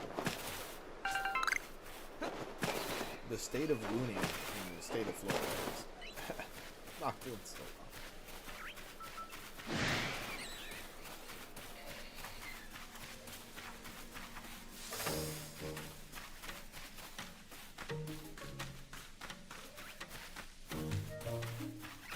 So I'm trying to like educate my brain to get off on having a lot of credit card debt. So that's one thing I do really well. And once I can accomplish that, like if I can train myself to have a fetish for being in debt, I'm good. I'm gonna be fine. We're gonna be fine, bro. I'm pretty sure that's already a fetish. I'm sure there are people that are out there like, "Oh yes, another credit card. I'm going to max it out so quick. Oh, Discover card." Like, whoa, bro, calm down. I'm sure that guy exists. That guy definitely exists, bro. It's got to be like a self-deprecation king, probably. He just like looks at all the credit cards that he accrued. He's like, "I'm fucking up my life so hard. Oh yeah." Wait, did you hear it? Did you guys hear it? I thought I heard the shining sound.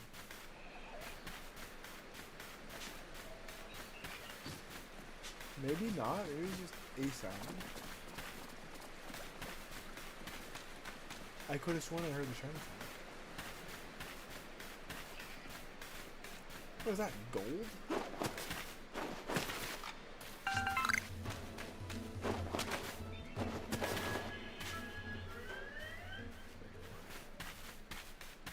I guess I didn't hear the shining sound. Sworn I heard it.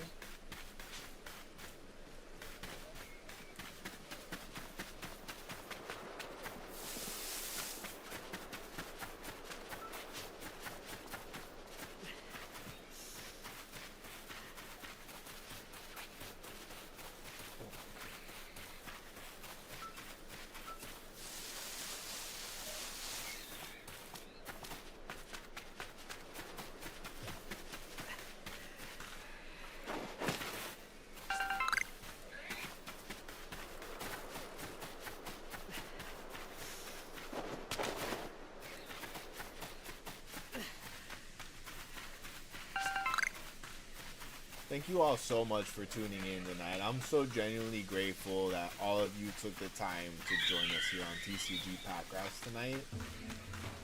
Tonight has been my best stream of all time. A great follow-up after last night's best stream of all time. I don't know what groove I finally hit, you guys, but it seems like YouTube has taken a liking to us. And boy, am I grateful. Oh, look, it's another Munchlax.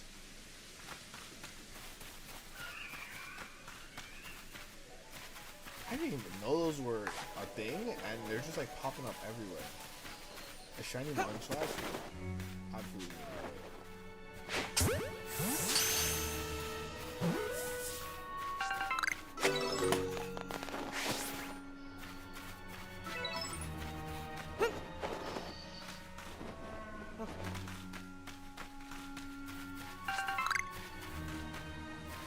Dog, I wish I didn't have work tomorrow. I would go grab another energy drink so quick and be like, I'm not sleeping until I catch that shiny. And then immediately catch the shiny as soon as I finish the energy drink. It's happened multiple times in ZA where I'm just like, alright, I'm locking in, I'm gonna get this. I down an energy drink. And like it takes me maybe like 10-15 minutes, you know, to drink that energy drink, and then that's when we hit what we're looking for, and I'm just like, fuck, I can't sleep the whole night. This is the way. This is the way.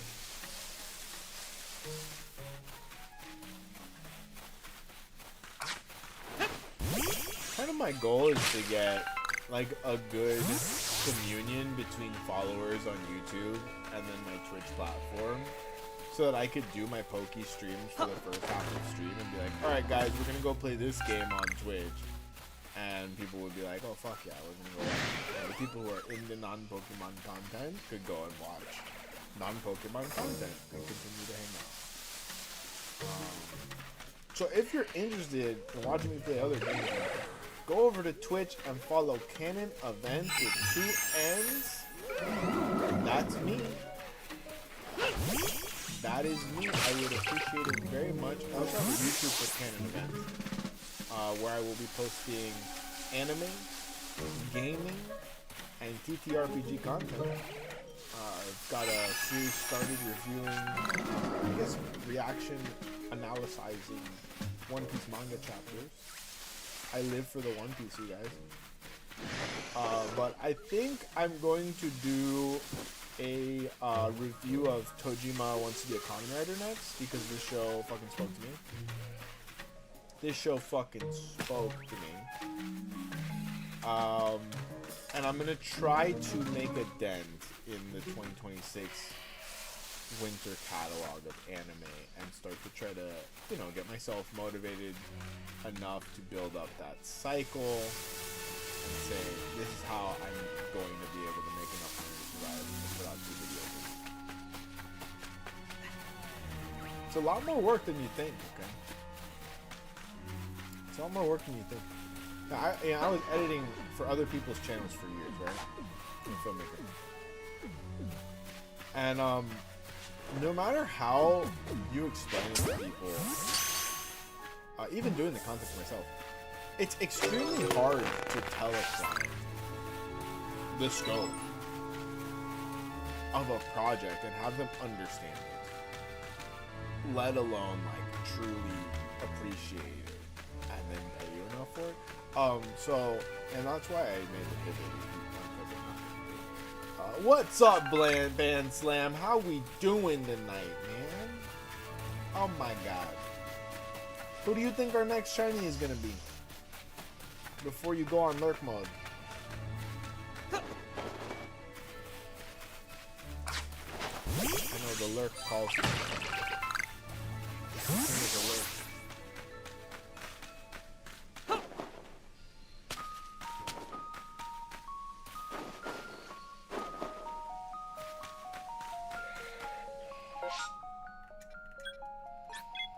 Lord have mercy.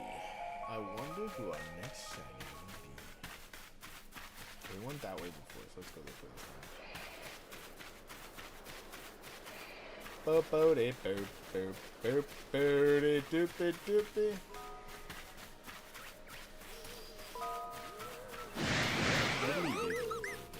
have no idea.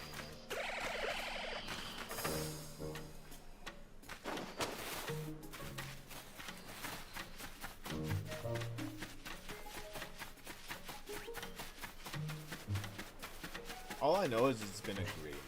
It is wow. I mean, it has been a tremendous day. What are you doing? I hear there are Pokemon you can only spot at night, and sometimes they'll just appear quietly with no warning. Pretty creepy, if you can ask me. Okay.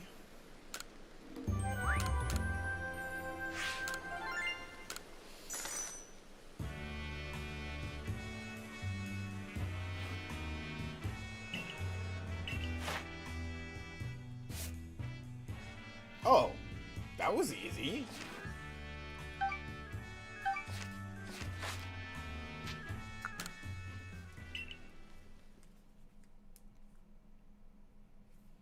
Okay, two.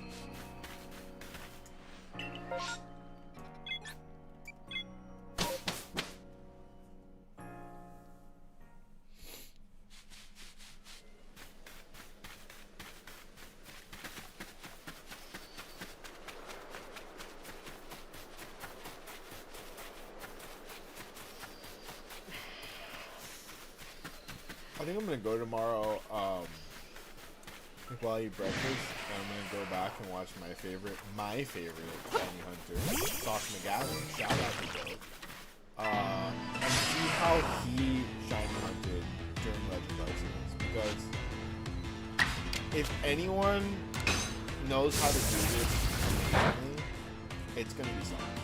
He's GameStop awarded him the greatest hunter. And for good reason, because he's literally the greatest fucking hunter. I've never seen anyone.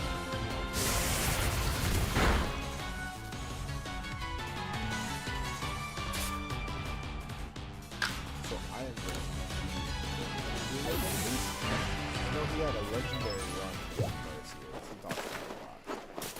So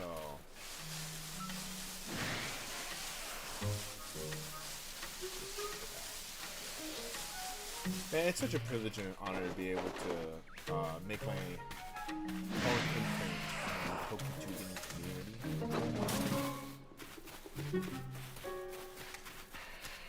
I do love the content creators. I love the content creation. I don't care how many jobs I had go bad for content creators. It's not their fault. Making money is hard. Wanting to pay people the money that you make is even harder apparently. That's okay.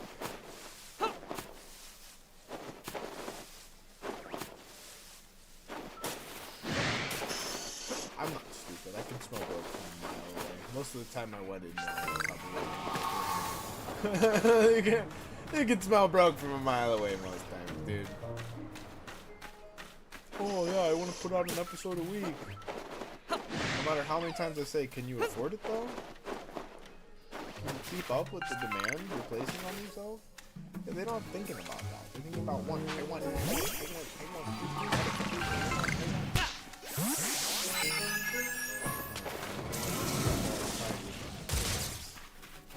It's okay. It's really easy to want things. It's a lot harder to make them happen. A necessity. If your smartphone can just give it to you, it's pretty simple. Objective. But not everything is like that. You can't just instantly succeed at everything.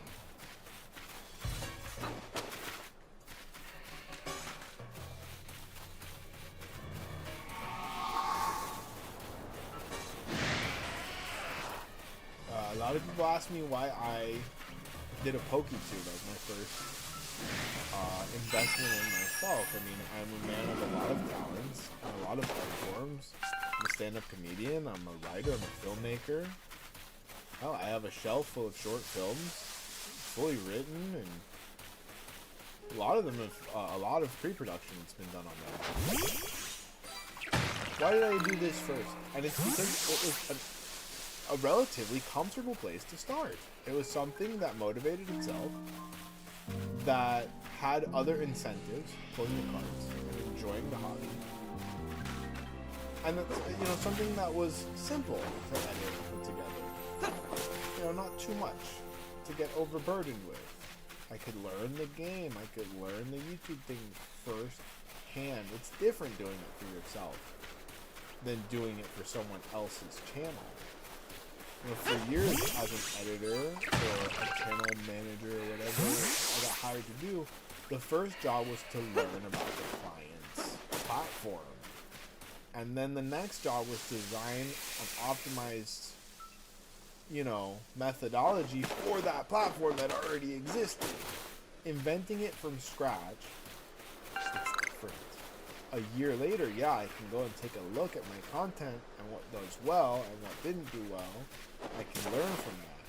But getting to this point for a year has been a lot of trial and error. And, I don't know about error, but a lot of trial.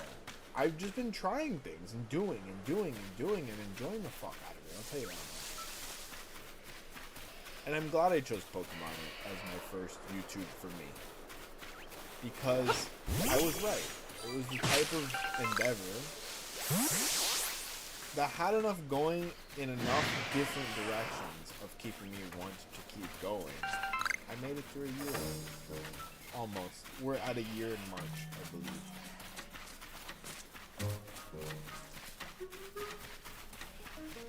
And boy, what a year it's been.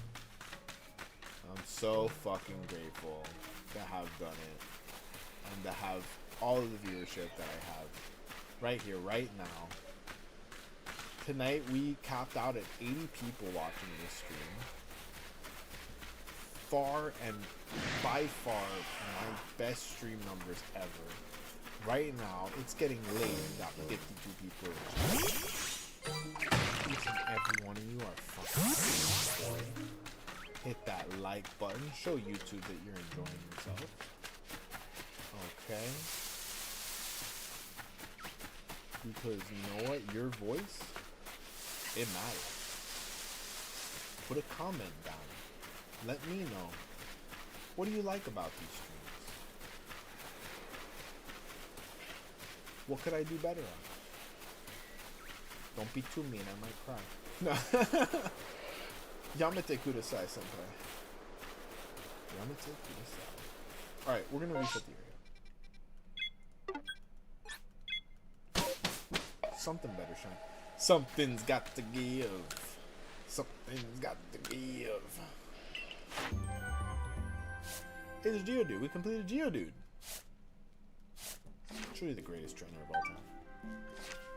Oh, we only got 10 points. Let's see. It's only 3 votes. Okay, I got 2 people who are voting for Geodude, and that's good because I wanted Geodude. A fun fact about me, you might know this if you watched our ZA Shiny Dex streams.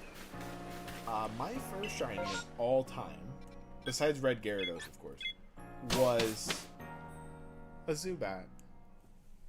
I think it was in Fire Red Leaf Green or maybe Platinum version. I'm not sure. And yeah, it was a Zubat just flying there, flapping its wings.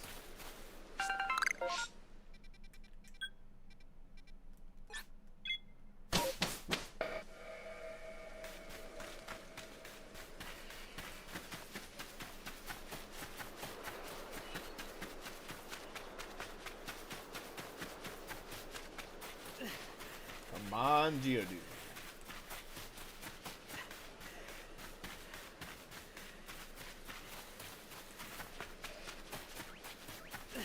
Now, if the Pokemon you want me to get for my next shiny is not in the vote, feel free to type it in chat.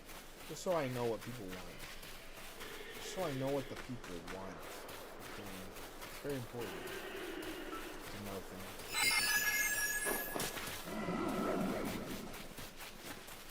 Is Stantler a normal psychic, or is it a normal Pokemon that knows psychic moves?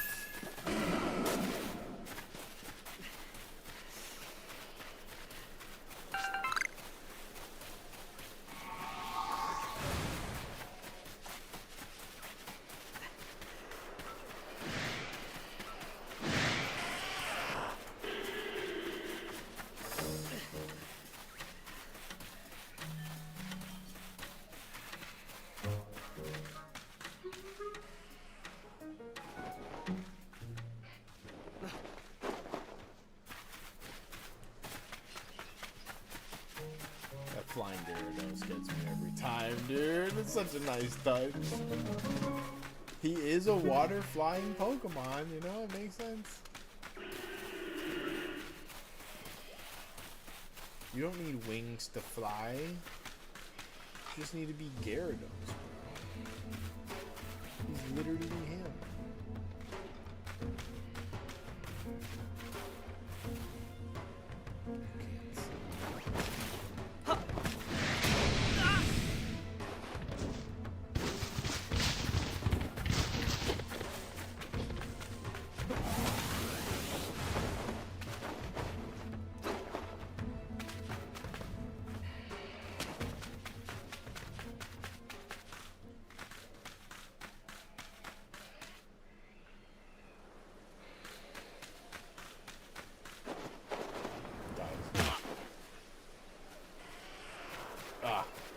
That is pretty much the only thing I don't like about this game, because of just falling damage.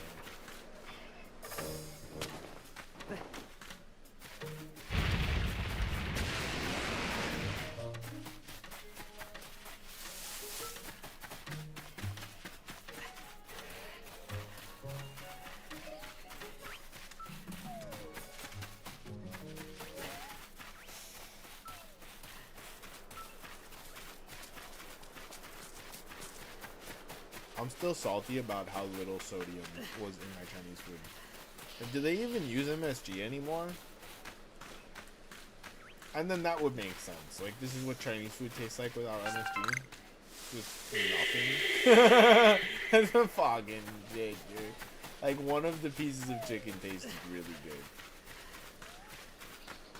There were like 25 minimum pieces of chicken. One of them tasted not even really good. Just compared to the ones that tasted like nothing. That one tasted amazing. Maybe that's how they get. Like, we make 19 pieces of chicken taste like ass. And one of them tastes really good. That's the one they'll remember. That's exactly what it is. You're not going to remember all the pieces that tasted like nothing because it tasted like nothing. They all tasted good. And then when I want Chinese food now, they're like, oh, look at that place, they have good chicken. And they didn't have good chicken, they had 1 out of 20 good chicken. Ah! Jeez. Chinese food marketing tactics. I'll never be able to overcome this.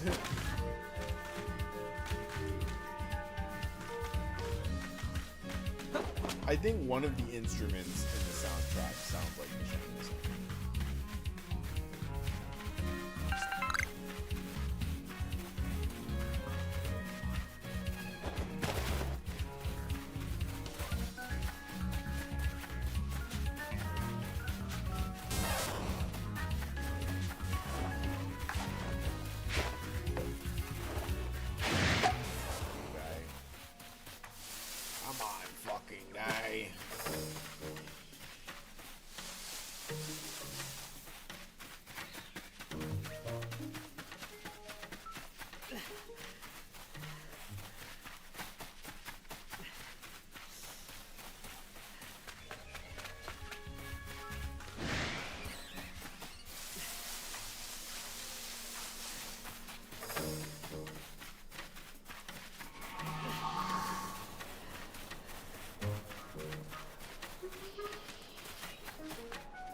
In all probability, we've probably missed a shiny tonight.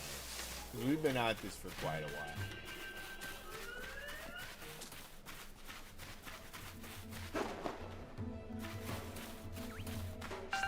Let's be real. The likelihood that 0 shinies have spawned is way lower than the likelihood that a shiny has spawned and you know, approach it at the right time.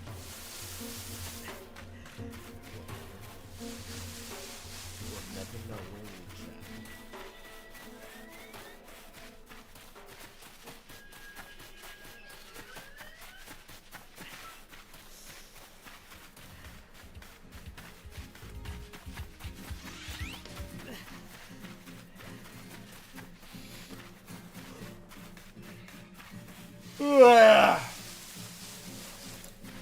Sleepy will not take me yet.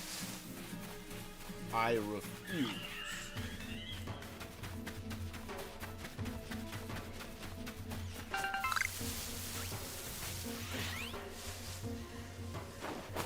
Some would say if you're sleepy, go to bed. Who decided that? Oh, did you guys see? Guys, I don't know how the fuck I haven't been talking about this whole stream.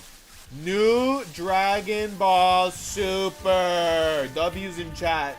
Dragon Ball Super is coming back. For all of you who have spent the last 10 years, that's right, it's been 10 years since Dragon Ball Super's finale aired. Okay, it's been 10 years. That means was I 22 when Dragon Ball Super was airing? That doesn't make sense. No, that doesn't make sense. Dragon Ball Super aired when? 2016? Oh, okay. I think Battle of the Gods came out 10 years ago. Somewhere, one of the ads I saw was like, go through 10 years. Got confused. So they're remaking Battle of the Gods. They're remaking Fukatsu no Esu, Resurrection of F. They're probably gonna remake the whole damn thing, but they're doing it like how Wit Studios can do One Piece in seasonal arcs. And yet, from the start, they announced that they're gonna do the Galactic Patrol arc.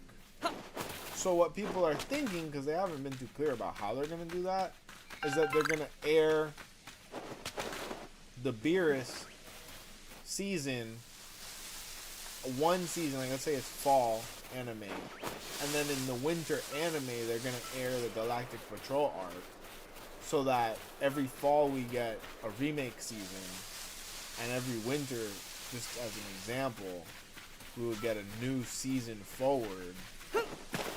So I mean, I am a huge Dragon Ball fan, dude. I am caught up with the manga, and you know what they didn't say is that Toyotaro's lazy ass. Where the fuck is Toyotaro, bro? Because Akira Toriyama choosing you as his successor should mean something. Excuse me.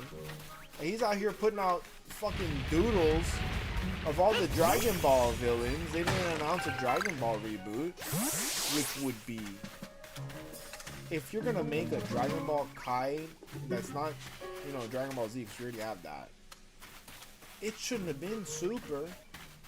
It should have been Dragon Ball Kai, or you know what I mean, Dragon Ball, whatever you want to fucking call it. The original Dragon Ball needs to get brought back for the kids of today. I think the real thing holding it back would be kind of the perviness. Like, you know, Goku touching Bulma's pussy in the first episode. It's a little problematic in 2026. So immediately, it's the first thing he touches. You have a dick? My boy. He didn't even know what pussy was, bro. It's not his fault. He literally had no idea that existed. It's like, where's your dick, dude?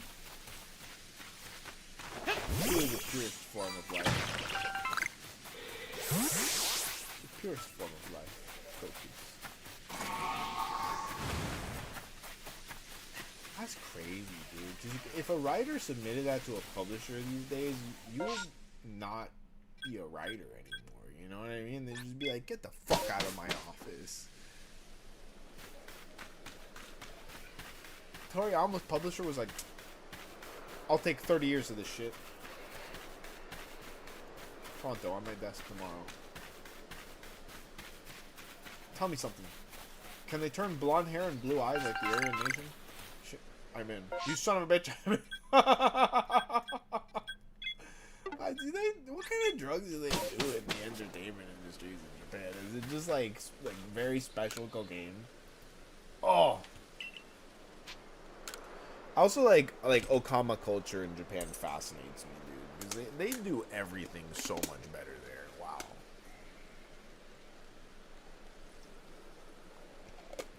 Still warm. Oh man, getting the wonton with dinner was a fucking power play. Can you believe they don't make egg drop soup anymore? You know, I guessed. He confirmed. It's because it is very hard to make egg drop soup that is health code friendly. Apparently, that's what I said. He's like, yep. It's basically just undercooked eggs, right? What do you say? We're going to end up getting snowed in since our tractor won't start. You have a tractor? Do you live on a farm, Goji? No way.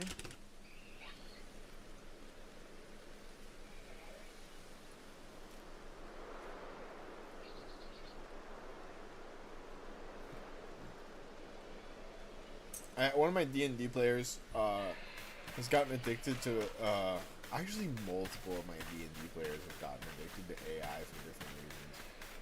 Maybe there's a trend there that I should be paying attention to.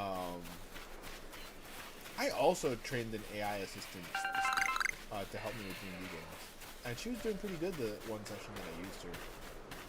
I really don't like the idea of that, but you know, for the free game, I was just like, yeah, let me see how that AI is gonna do. I've been training it for fucking 4 months. She did great. She was fantastic. Quest board, doing images and shit. Oh my god. Like, I definitely see the applicability of AI, and even fun of it in some ways. I think, like, for one, okay, one thing I think AI has a huge potential for is, like, I know this is a crazy concept, therapy. AI is going to approach your feelings in a more practical way than any human ever will, and it's never going to tune out. And that's something that, like, I have ended it with therapists. Like, I'm sorry, did I just speak for no fucking reason while I paid you to listen? No. We're never doing this again. That's the end of that.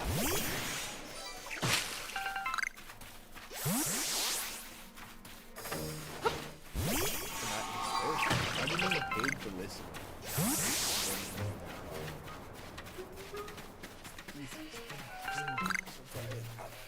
It's apparently it's not.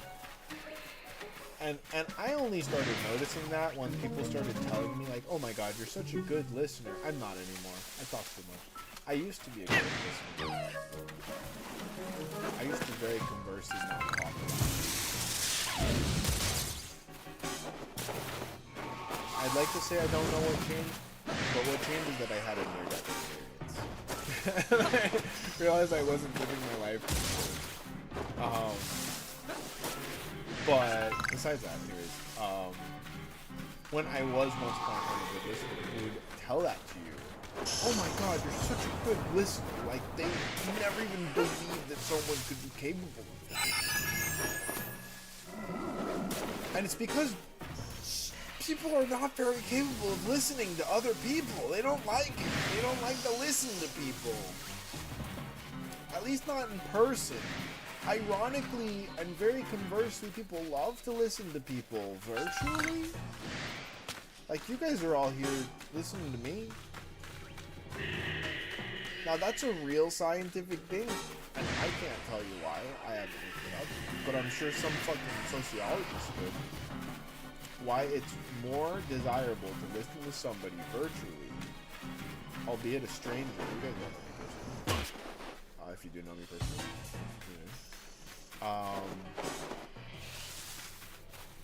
Than, you know, someone in person who you have a vested interest in their well-being. Now, I will say there's something to comfort. There's something to comfort that makes it easier for us to value the people we love or time with them or whatever. That when you're comfortable with someone, you feel like you're not going to abuse them. You feel like you don't have to go out of your way to earn their attention or their love. Quite often you, in that comfort, might not make the most out of time with them. I think one good example is, like, when you're comfortable with friends, as opposed to before you're comfortable with them, you might fall asleep while they're present. Right? Like when you're around people you're comfortable with, you might feel comfortable enough to fall asleep with them. And now if you have guests and you fall asleep with them, I don't care how comfortable you are with them, like I guess that's rude to some extent, right? But you're only gonna do it to the guests that you love the most, because you're not comfortable with the guests that you don't love, right? You're not gonna fall asleep around the guy that's at your house for the first time. Or girl, or whatever. You'll fall asleep around, you know, your brother. Or your cousin, or whatever, blah, blah, blah. But doesn't time with those people mean more than times with the people, you know what I mean? And so, like, we're very strange creatures. We're very strange creatures. And not a lot of the things about us makes perfect sense. Or any sense at all. In fact, the more sense you try to make of people, quite often the less sense. One of the beautiful things about people.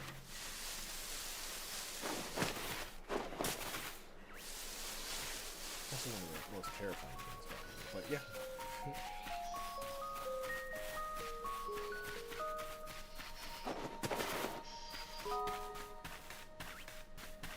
All these Zubats and other ones are gonna shine.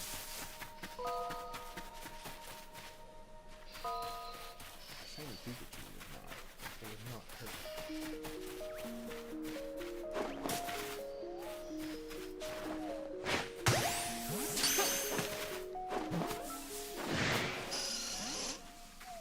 Did he not get caught?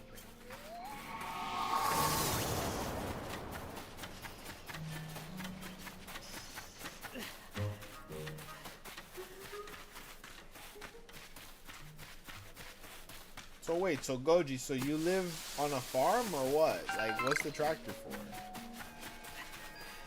Is it for snow? I don't know how these things work.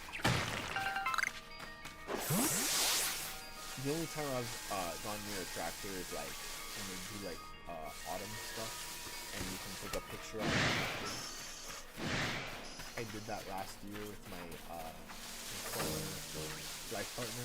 Isn't that crazy? Partner and we never talking again. I mean,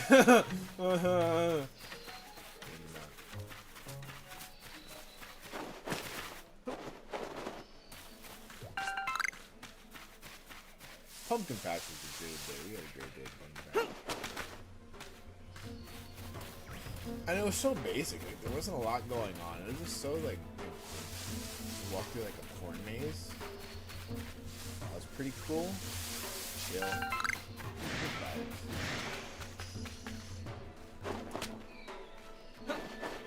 We bought pumpkins. They're so expensive.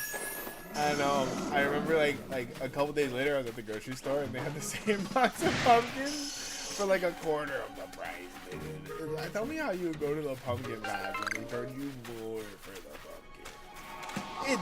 Shit didn't used to work that way, okay? People didn't used to have that little of a fucking backbone.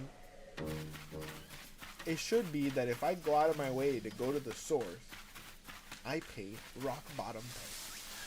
I paid the lowest of the lowest because I got up off my fucking ass. The pumpkin, man. I swear to God.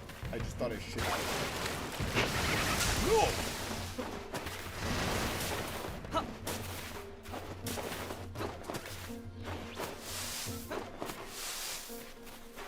I will say, it was very obvious why they needed to charge so much per pumpkin. It's because they were too stupid to do anything more profitable with all that space.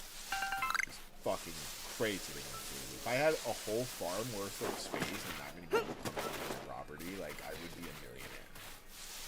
There would be, like, arepas and tacos and every type of fucking food you can imagine would be there. There would be Pokemon cards for sale. There would be fire dancers and fucking titty twirlers and all this shit.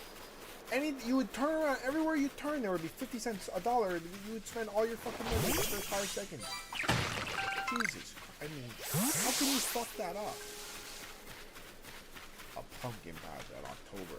The most expensive thing in a pumpkin is fucking crazy. Put a clown with balloons or some shit, you know what I mean? Sell some fucking Dippin' Dots. Like a caricature artist. I mean, there's just so many things. There's just so many fucking things, dude. To have a fully functional establishment with like zero profitability. Great.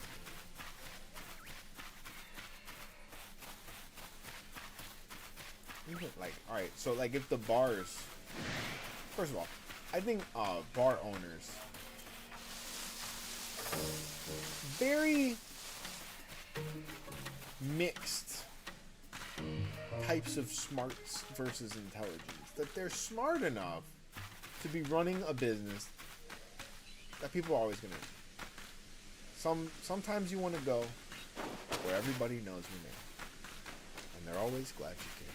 And it's very true. But I find that, you know, bartenders are not often the highest IQ people, or bar owners. They're not, you know, the most, like, intelligent people, regardless of how smart they are to be running a bar. I think, again, that's a very smart thing to do with your money and your time, is to run, like, a bar or a restaurant. But, so, like, bar owners, not often the most intelligent people, regardless of how smart they are. And yet, I have seen, across the board, that they have all been both smart and intelligent enough to keep up with the times with these fucking new age vending machines, and that shit was mind blowing. You know, I started going out again after you know, getting sick, taking care of my dad for a couple years after that, and all that. You know, getting to go back to being in my 20s, like go back out to bars. And a couple years had passed. I felt like I was in the future because the vending machines went from, you know, like old school vending machines and like condom dispensers and, you know, mints and shit by the bathroom to vape dispensers and like pay to play Spotify premium jukeboxes and shit in every bar. And I'm like, oh wow, okay, it's pretty impressive that these bartenders made these upgrades. And those vape dispensers make them a lot of money. They make them a lot of money. That's make them more money than a condom dispenser near the bathroom ever made. Because who the fuck is drunk at a bar? Gonna get some impromptu sexy time. And it's like, you know what I need right now?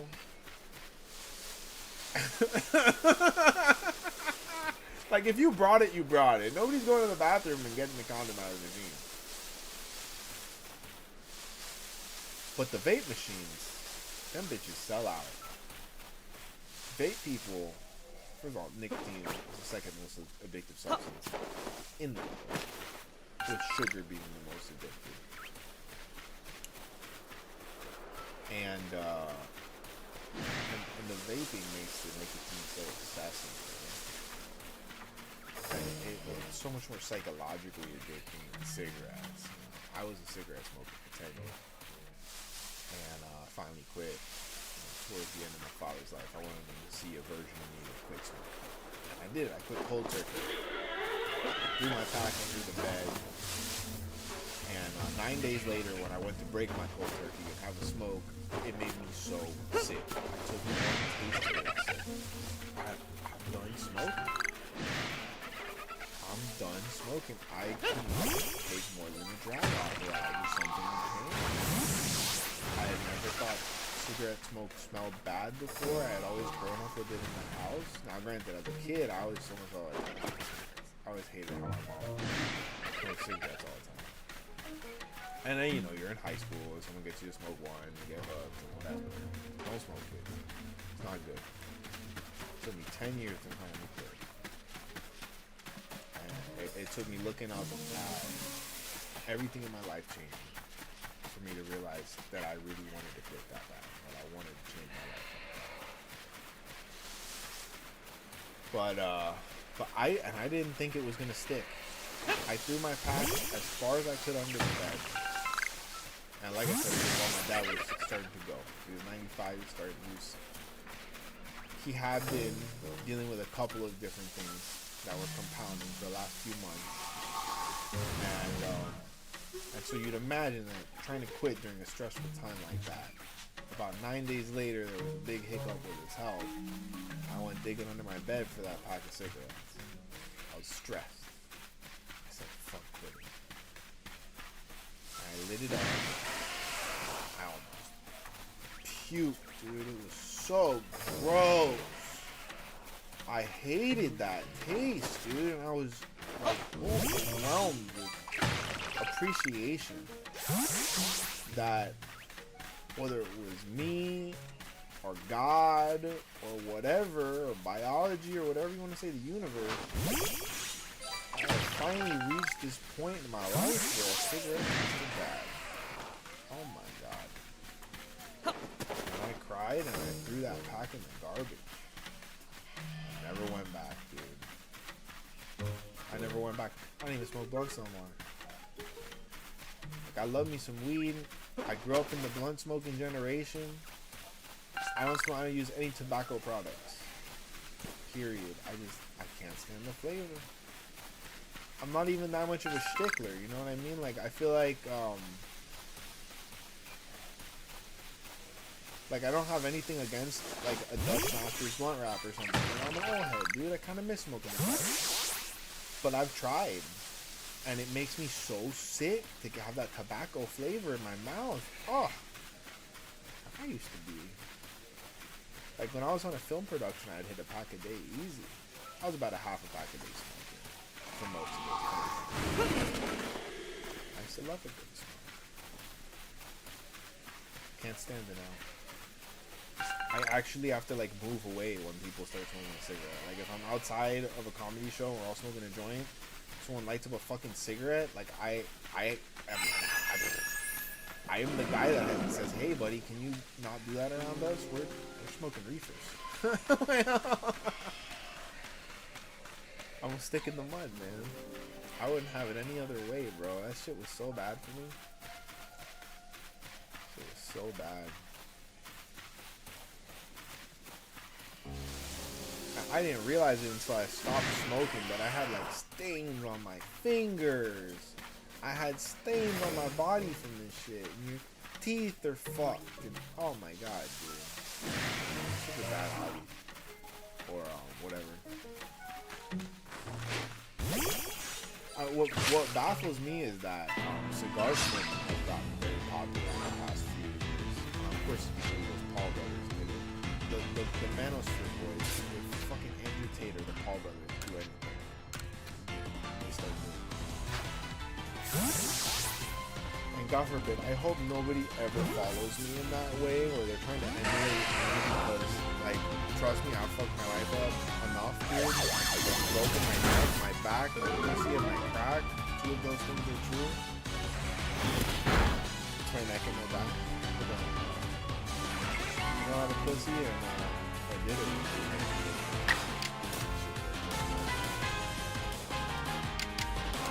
However, I'm not one to be emulated. I don't want anybody ever to aspire to be like me. I want people to be themselves for sure. If there's anything I want people to learn from me is that it's very important to be the best version of you that you can be. And that you deserve to give yourself that chance. That was a big one. Like, letting myself embrace.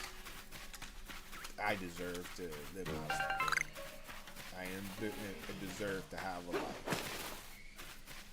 I still struggle with that in some ways. It's a big one. It's the first step. You gotta allow yourself to even just to want to succeed is sometimes hard. And you guys, if you haven't told yourself today, I believe in you.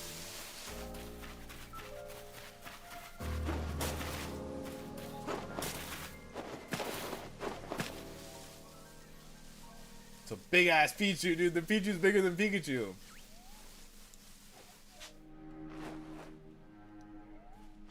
I'm surprised that hit. Nice.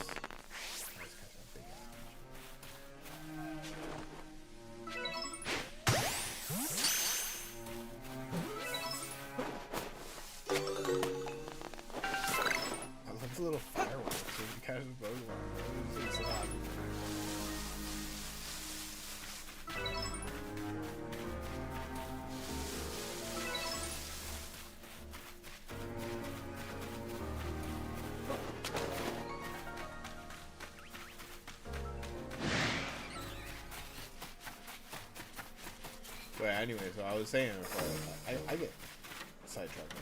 Silver, what's up, dog? How we doing?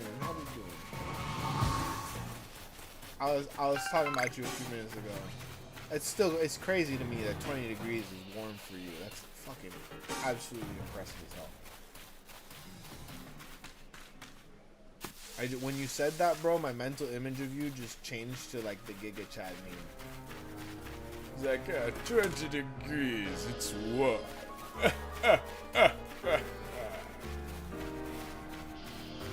This guy, he when he goes ice fishing, he makes the hole with his gag. He's the most interesting man in Alaska.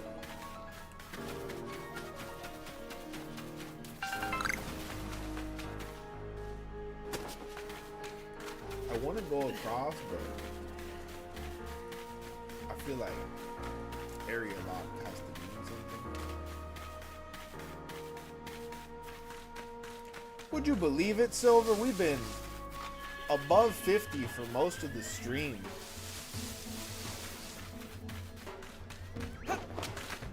It is truly a sight to behold. We're hanging in here. We're like 4 hours deep, and I'm still at 46 viewers, baby. People like me. What can I say? I like you guys too. Each and every one of you. You know, one of my favorite quotes from anime is, if you can't believe in yourself, believe in the me that believes in you. Isn't that a beautiful quote? Kamina, baby. Tengen Tapa Gurren Lagann. They're fantastic anime. And it's like basically transcendenception. Like they just keep transcending things. Like, oh, you thought there was nothing left to transcend, bitch? We created a new ceiling so we could bust out that bitch. Ah! And there's a bigger robot. And there's a bigger robot. And you thought we were fucking done. Look underneath your chair. It's like Oprah. There's another fucking robot. You're a robot. No. Actually, if I was a Gurren Lagann robot, I'd be pretty satisfied. They're kind of cool.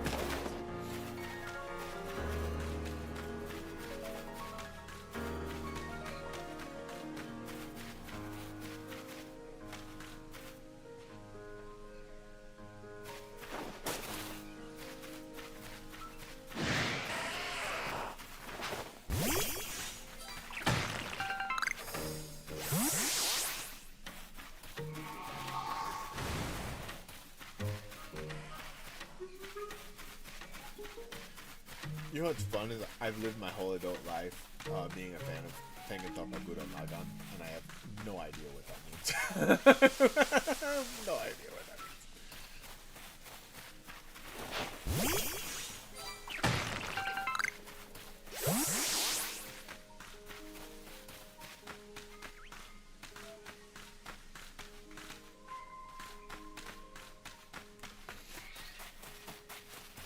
How's everything been? When you left, you went shopping for food. I ordered Chinese food. We had a little mukbang. We watched some Pokemon shorts. The Bidoof short and the Gardevoir short. And the Mega Kangaskhan short. And my Chinese food was mid as fuck. Like, I swear to God, how can you be so cheap that you're trying to save money by skimping on salt? Salt is not that expensive. I just bought like a whole fucking box of salt at Costco. This should have lasted me a year for $12. $12. Box is 6 pounds, I think. You're telling me the Chinese food restaurant was like, you know what we gotta do to save money? We gotta make this food taste like nothing! They will not enjoy this at all! I feel like that business model is not going to pay off in the long run, dude.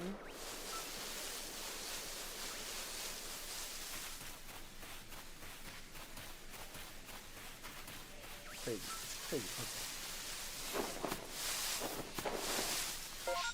it. You know what will make this business take off is if this food tastes like fucking air and gaga. Oh, I gotta blow my nose.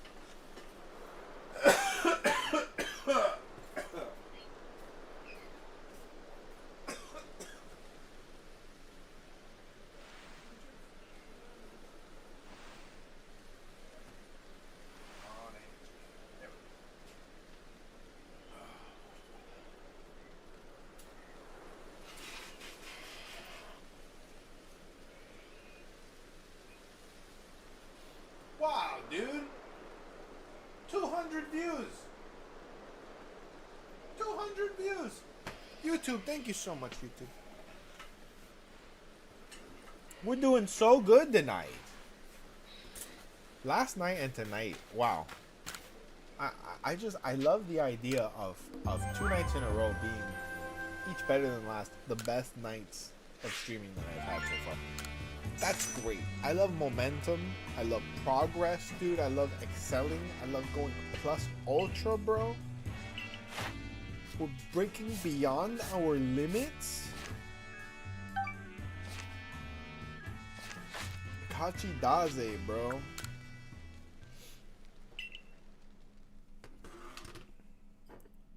Empty. I should go.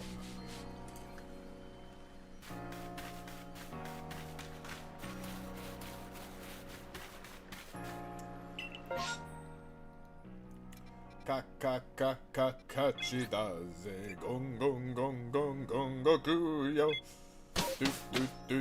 do mieru yo. I don't know if I'm saying the right Japanese words, but I love that song.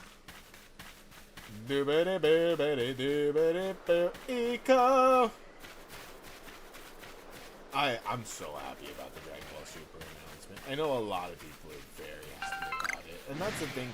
When the Dragon Ball community is unilaterally happy, you know that the Dragon Ball companies did something phenomenally. It's really easy to please us. You just have to make new shit. We were happy with Dragon Ball Super Heroes coming out, and like that wasn't canon, it wasn't aired. They didn't even air it on anything. We just found it. Made it happen. I don't even think it's considered pirating if they didn't take the effort to air it in any countries. I think the Dragon Ball Superheroes animes were like on consoles or something. I don't know where they were. No, they were airing on Fuji TV or something. I think. Cause there was always like ad labels and shit on them when I was watching them.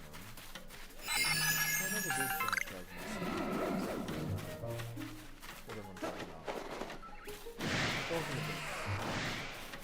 What's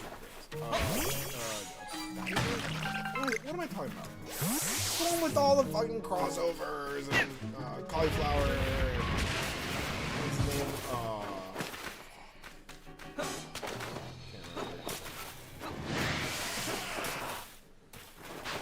Lately, I've been taking a break from playing my Switch because I completed my shiny deck in Rio and my challenge in Awesomeness.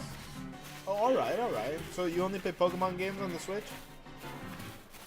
I've kind of been the same way. Like, aside from the Zelda games, I really only buy Nintendo consoles for the new Pokemon game that's coming out. I waited like a whole year to buy the Switch too until I didn't even put it in the book. I still haven't gotten Banana. Oh, I would like to. I love me some Donkey Kong. Very, very excited for a new Mario game.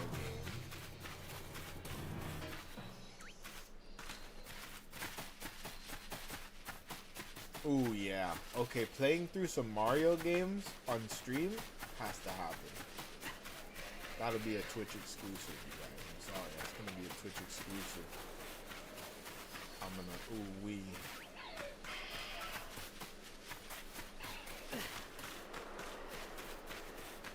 I think that'll be a member option. When this channel gets monetized on YouTube, I'll put a member option that my non-Pokemon streams will be here, but only for people that like really like it.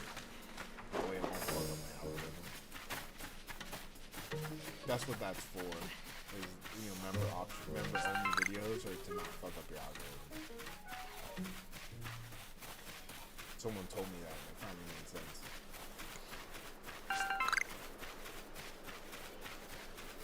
It was ChatGPT. ChatGPT told me that. She's my mentor. This is my best friend. Me and my ChatGPT will go to the store as he tells me what to buy. I have a bunch of Pokemon games from 3DS, but haven't played it in a couple years. Maybe now's the time. Yeah, I have all the Pokemon games. I think the only one that I lost, and I may have it somewhere, I just haven't found it, is Heart Gold. Which is unfortunate, because that was an amazing game. That was an amazing game. But I have like my red version, my blue version, my yellow version, gold version and silver version, crystal version, ruby and sapphire and emerald. And I think between like diamond and all the way until Black 2, I only got one of them. But then after Black 2, I was getting like the collector's copies as an adult after that. And like, if I'm gonna fucking buy it, I'm gonna spend $20 extra and get 2 games. What the fuck am I doing? It's my money. That's the thing, guys. The best and worst part about being an adult is having control over adult money. Because, yes, you get to do it. But also, you get to do it. And when you do it, then you have to pay it back. Or make more money.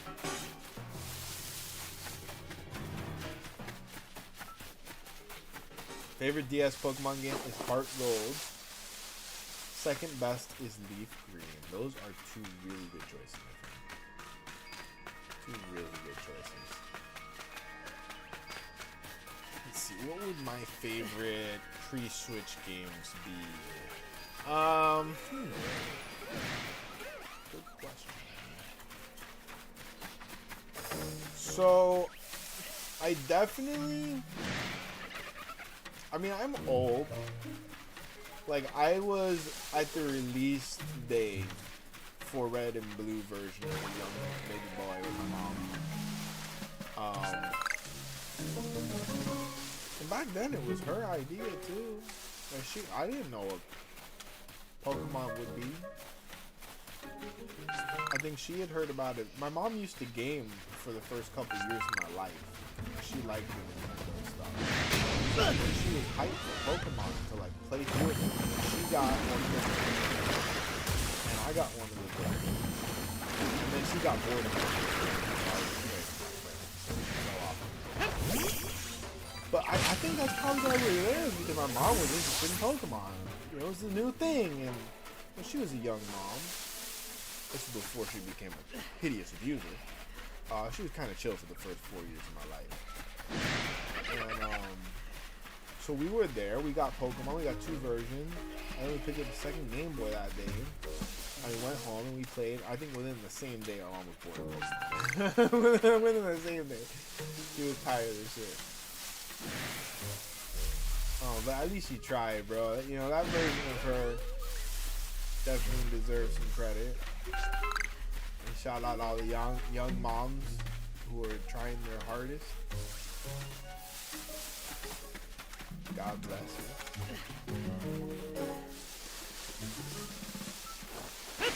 So I love the Kanto games for sure. But I will say the experience of going into Gold and Silver and like beating the game, and then you go to Mount Silver and you can go back to Kanto.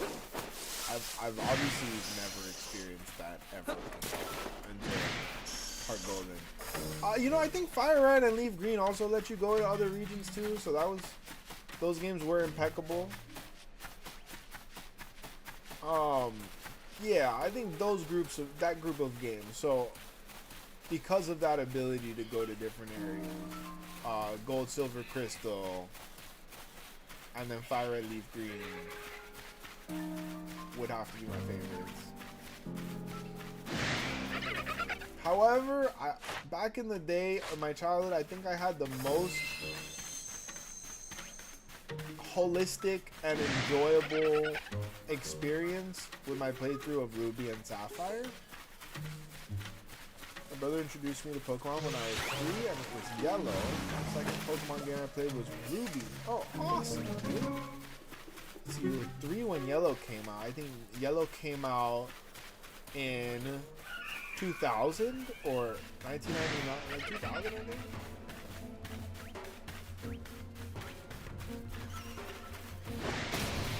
I'm just a little bit older than you. Just a little bit older than you. I am on that last couple years of millennium.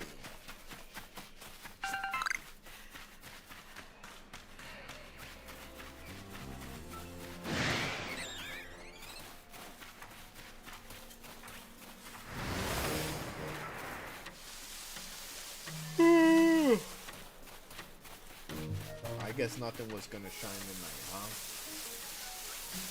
It's getting pretty late. Yeah, it's almost midnight. I stay up for another 30 minutes before I call it.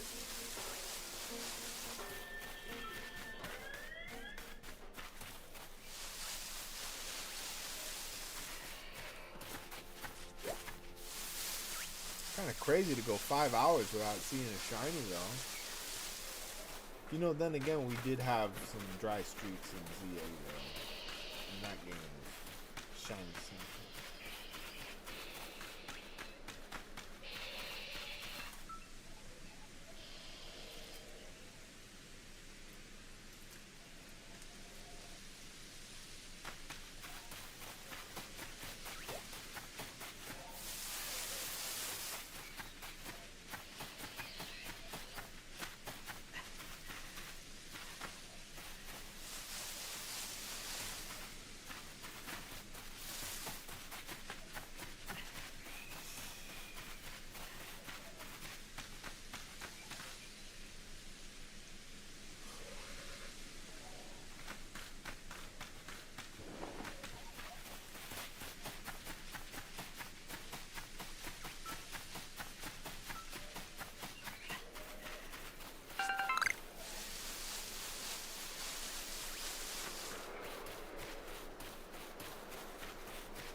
Just so much more like entrancing to shiny hunt in this game because you actually have to fucking hunt.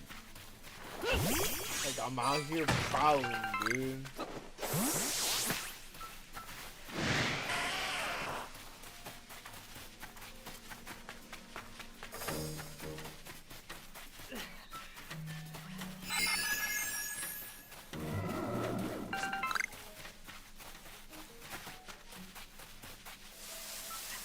Hey Silver, what do you think? Should I evolve my Bidoof or should I keep it a Bidoof for the whole playthrough? Nobody gave me any opinions. I asked multiple times.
God Bidoof, I mean, there is a chance to run into a second, but for now, keep it into the third island area would be cool.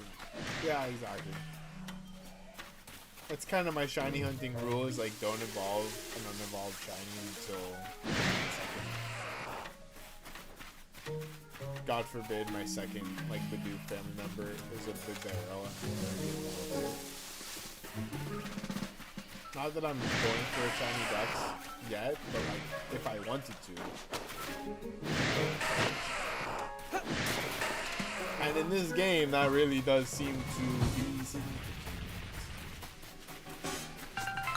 5 hours of gameplay.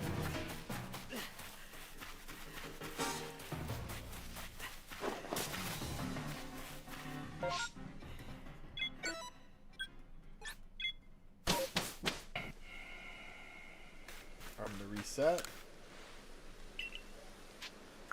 Let's see what the people are saying in the poll. Okay, relatively even. We've got a three-way split between Starly, Geodude, and Zubat. Nobody wants Kricketot. I think that means it's gonna be Kricketot, you guys. It's just where the fates have fucked with us.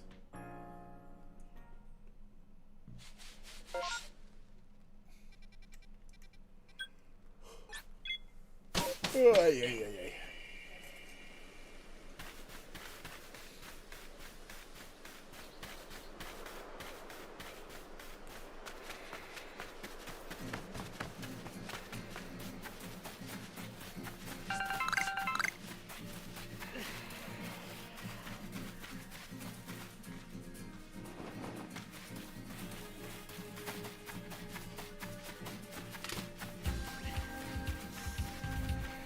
What's Silver? You got shiny challenge completed in this game. What's your favorite shiny in this game?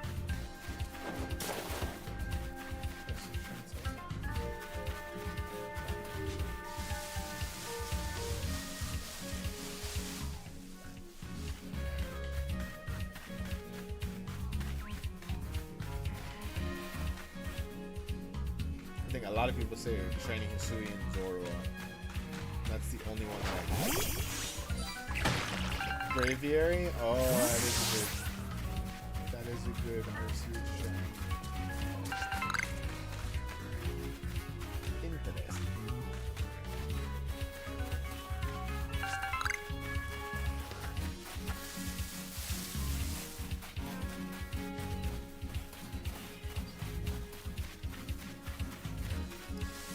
Three of them is crazy. So any pointers on shiny hunting? Like, what would you be doing differently here? Quicker spawns, or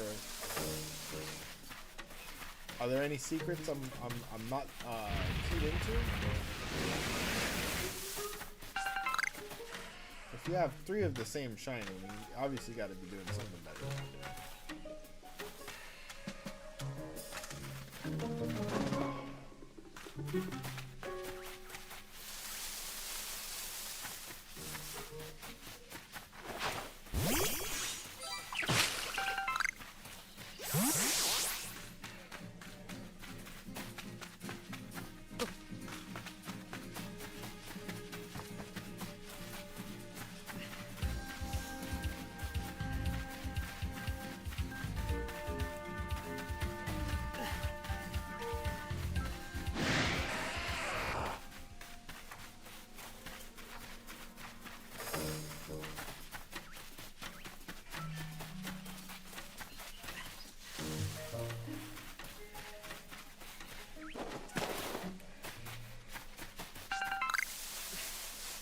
Swear to God, tonight better count as quote-unquote valid public watch hours, as YouTube calls them, because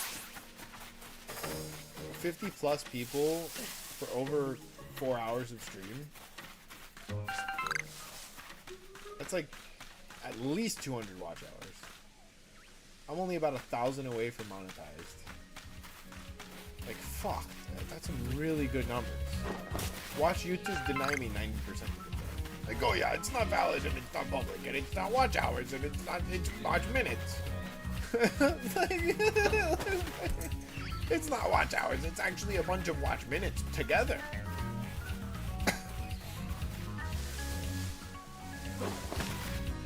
You see, that you're actually, are you aware that you're not Belle Delphine? Because we can't give you money unless you're Belle Delphine.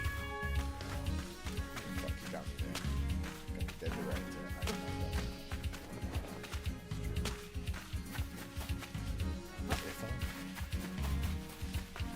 I'd be taking hella baths.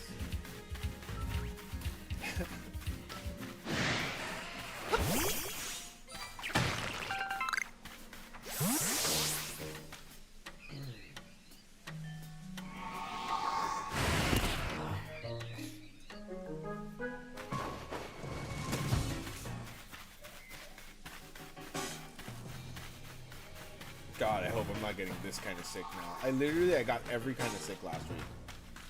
I got gooped by like a metro rail. So whatever fucking disgusting microbes got my eyes, infected my whole head. Got a double eye infection. One ear infection. And I got the flu. All in 1 week. I was so laid out. But like stomach flu. So if I get a sneeze, like a cough on top of that, oh my god, dude. Get wrecked.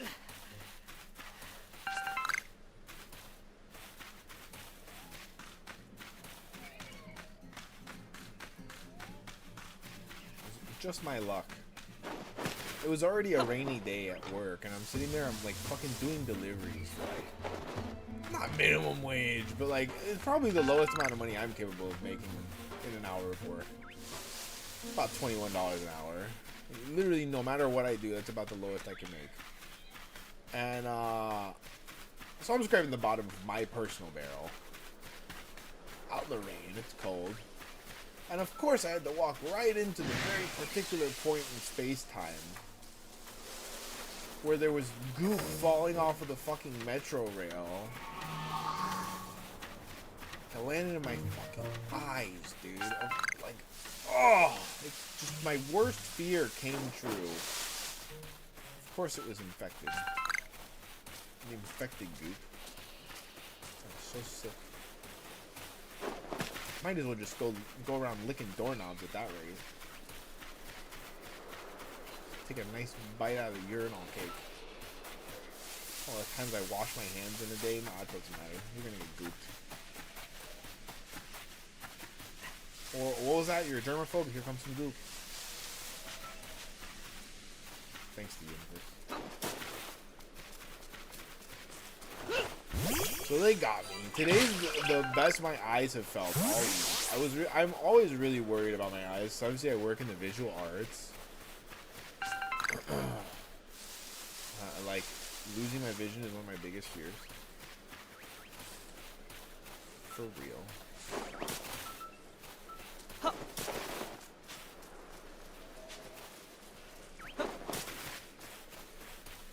And similarly worried, very worried, when I got the ear infection situation going too, because, you know, as somebody who was mobility impaired for a very long time, your inner ear controls balance, baby. I don't want to, for any reason, have any more trouble walking than I already do. That's already hard enough.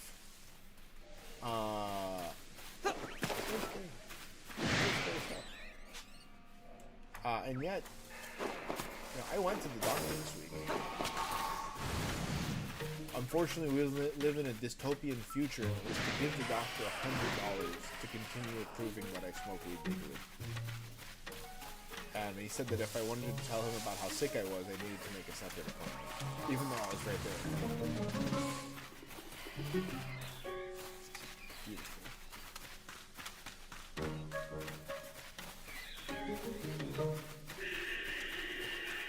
Is that a shiny? No.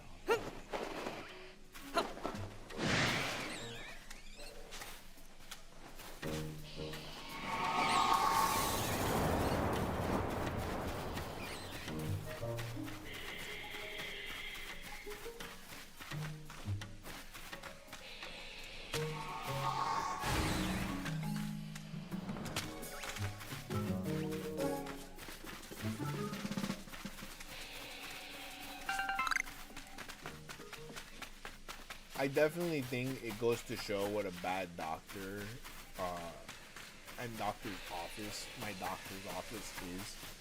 That they don't know that I'm literally that fed up with their bullshit. That I'm just one stupid fucking policy away from flipping the fuck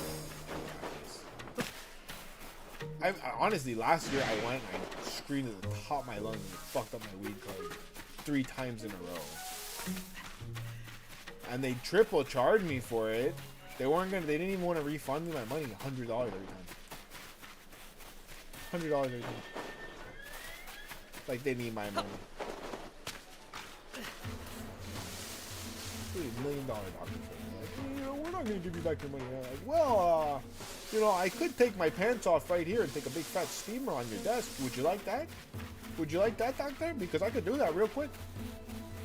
Like, okay, so we'll give you back your money. Please don't do that. Exactly, that's what I fucking thought. I fucking thought.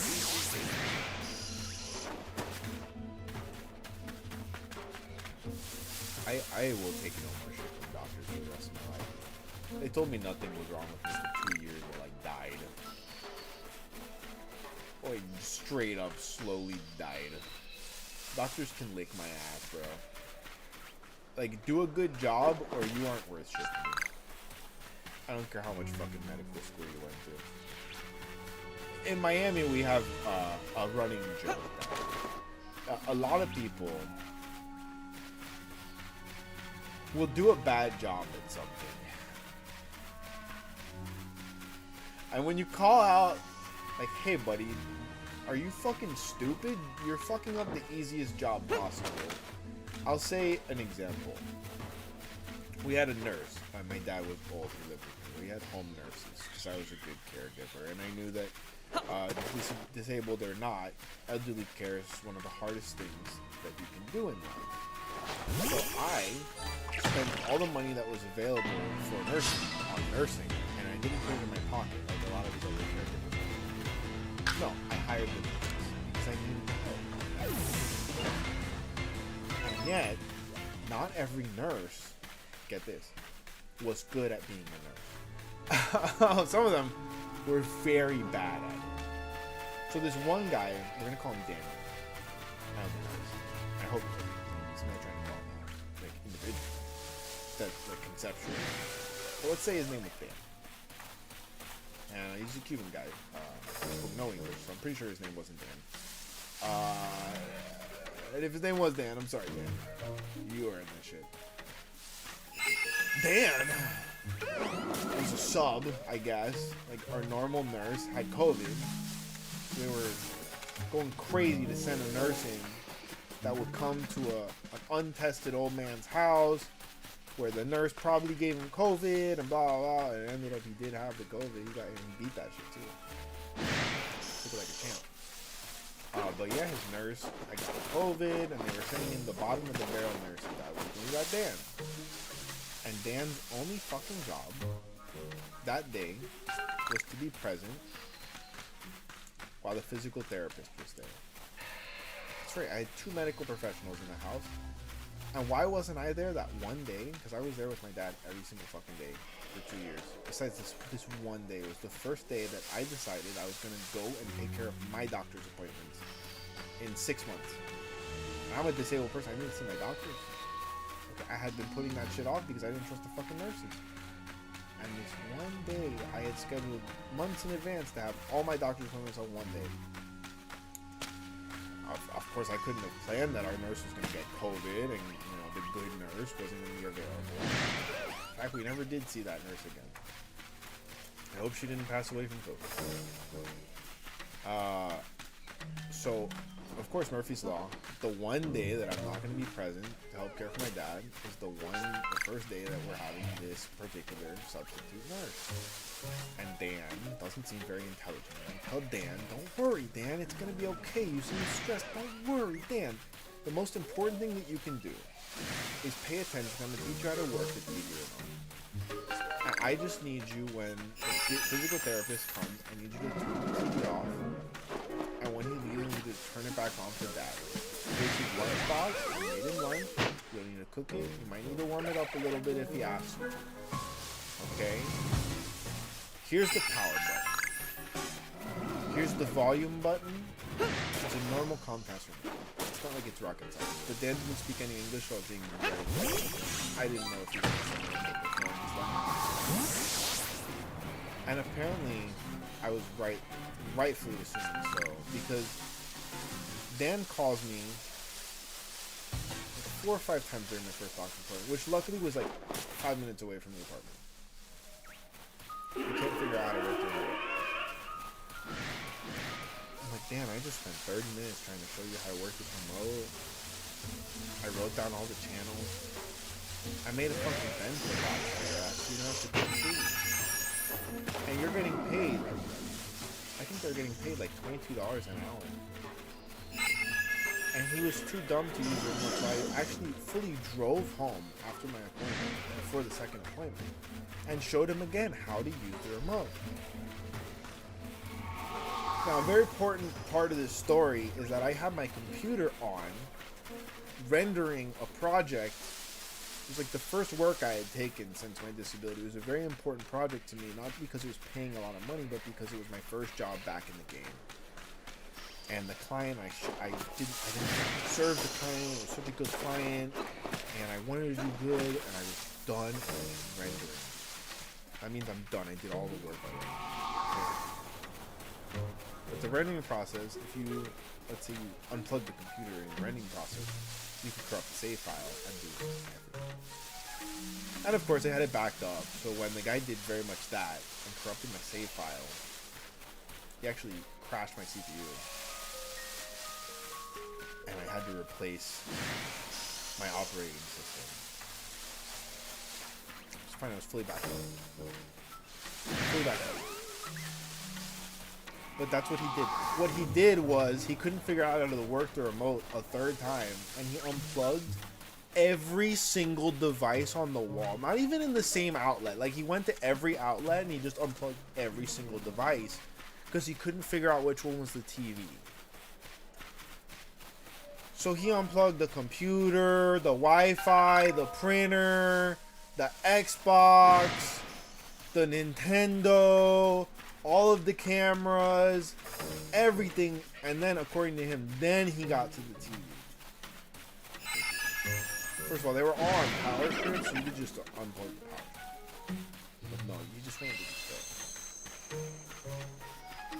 And he cost me a $400 like CPU, you know, hard drive situation. Cost me about 13 hours of work that wasn't backed up properly, or I guess, yeah, it wasn't backed up properly. And, luckily I didn't lose that clip. What a fucking shit. And so, and I already started telling the story. So the punchline is, I started screaming at him. You fucking dumb motherfucker, how can you be so fucking dumb? I showed you, I came back a second time, I showed you how to use this fucking remote. In what fucking world have you never pressed the power button on any device ever? It's the same symbol on everything. You fucking dumb piece of shit. And of course he spoke English then. All day he's trying to make me speak to him in Spanish. It's fine. It is what it is. But now you want to start speaking English, and he tells me, he says, how dare you speak to me that way? I was a doctor in Cuba. And I said, motherfucker, I don't give a shit how much of a doctor you were in Cuba. You're too fucking stupid to work a remote in America, bitch. Get out of my house. He said, what do you mean get out of your house? I'm supposed to work for 10 more hours or some shit. I said, you're fired. Doctor, leave. He called his boss. He said, the guy told me to leave. I'm fired. Do I leave? I hear his boss scream at him. It's like, if he told you to leave, you need to leave right now. You're trespassing. Oh, oh yeah, I should probably go to his. He was very hostile. Fucking doctor. You're telling me that in Cuba, when you were a doctor, the universal symbol for power didn't exist? It's bullshit. Cuba's a beautiful place, and as much of a communist dictatorship as they have right now, they have power buttons there. I can guarantee you. Especially in the hospitals. 100% factual information.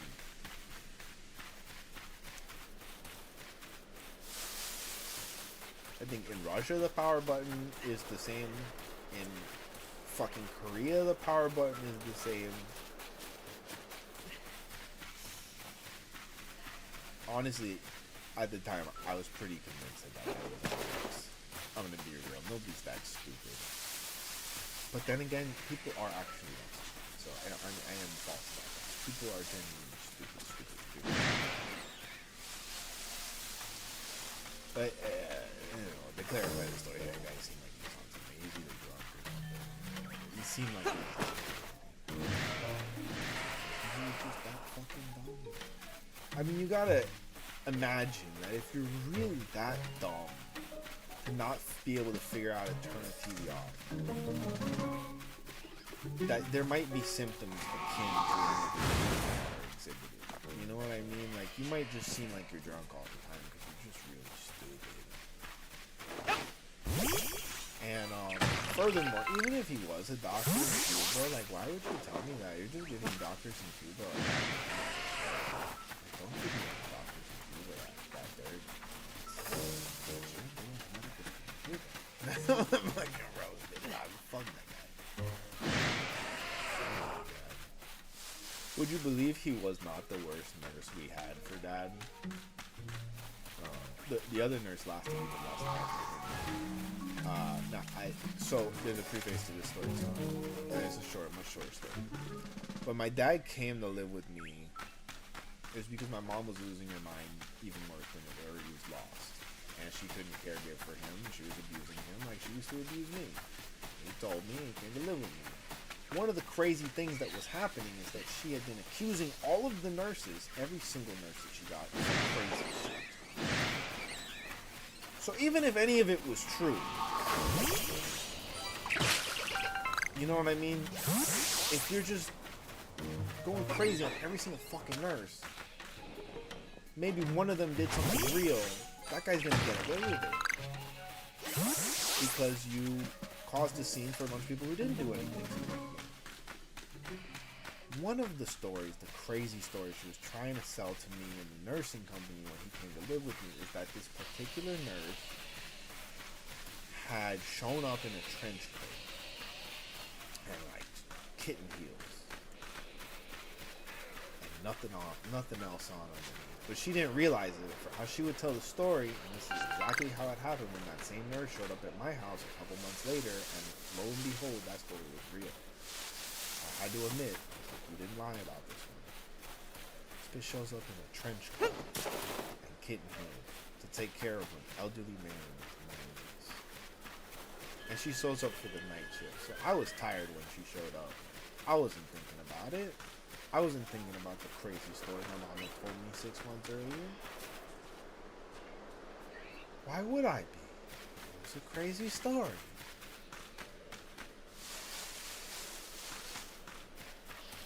It shows up at my door in a trench coat and kitten heels. I am here for Mr. Martin. Oh yeah, okay, come on, Dad's here. I introduced them. That was quiet. Everybody liked to talk shit about my dad's memory at the time, but Dad, I think he remembered her. How could he forget? Oh boy, she was about to give him another show. So a lot of these nurses, they try to weasel their way into the will, and it's super illegal. It's called elderly exploitation. By seducing the old men. Oh. I didn't think nothing of it. I go to sleep. Every night, I would go and check on that. I didn't sleep through a whole night. The entire time. That was some of the most delightful little moments, because Dad would have these moments of just very, very sweet behavior in the middle of the night. You know, he would want attention, but nobody was awake. And then you come in the room and hit you with all the charisma, dude, so you'd stay and read the story or something. You know, you sit and look at images on Instagram with them or whatever. And so those moments were very sweet. Not this night. It might have been sweet for him. I came up in that room. I'm like, hey, Papa, how you do? Oh my God, this lady was sitting there. The trench coat is open. And the saggy ass titties are out on the sides. Her whole bush is out. Open-legged, like wafting in the air. It smelled awful for one. It was not a pleasant smell. And there's my Papa on the bars, staring at it like this, like. And I'm just like, Dad? Ha! Ha! What are you doing? And she says, I get so hot.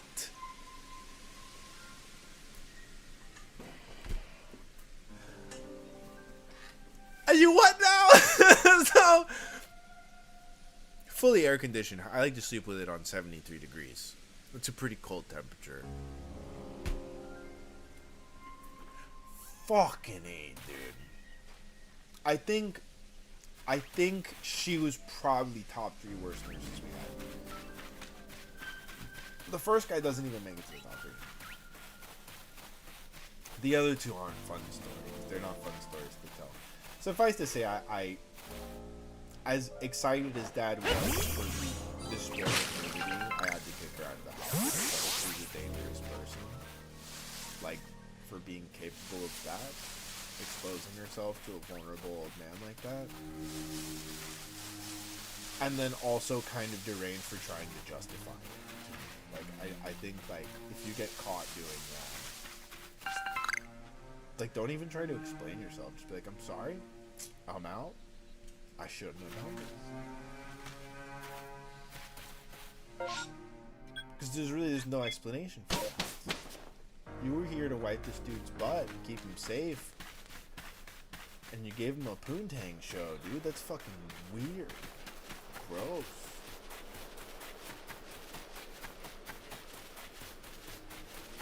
And I mean, unless she was just doing it because it amused her, a lot of these people are trying to manipulate their way into getting some inheritance out of these old folks.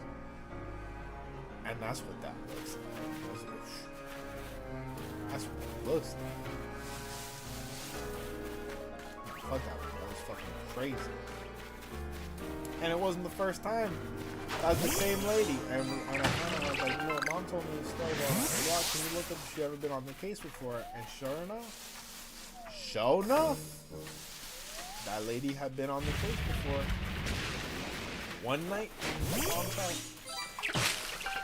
Now would explain why she was.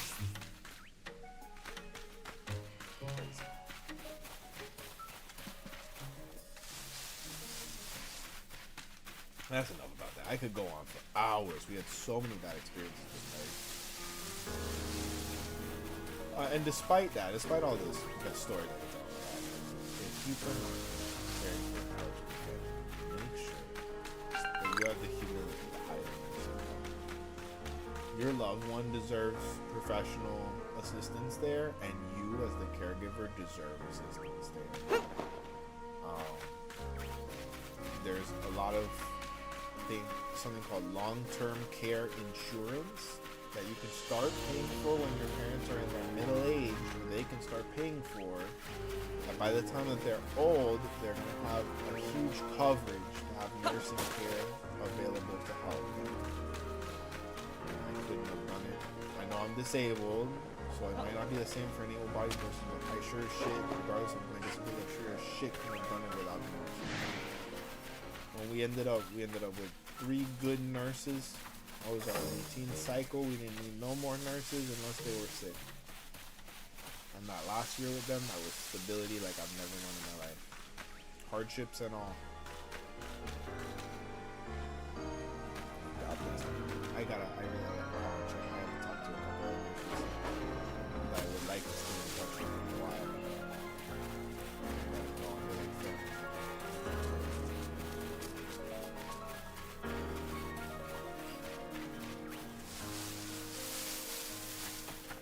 God, you know, I mean, with this immigration shit, maybe I should. I don't want to find out, you know, some terrible shit happened.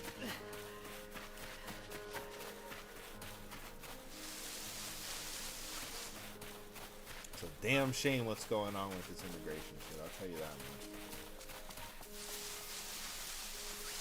I had to bring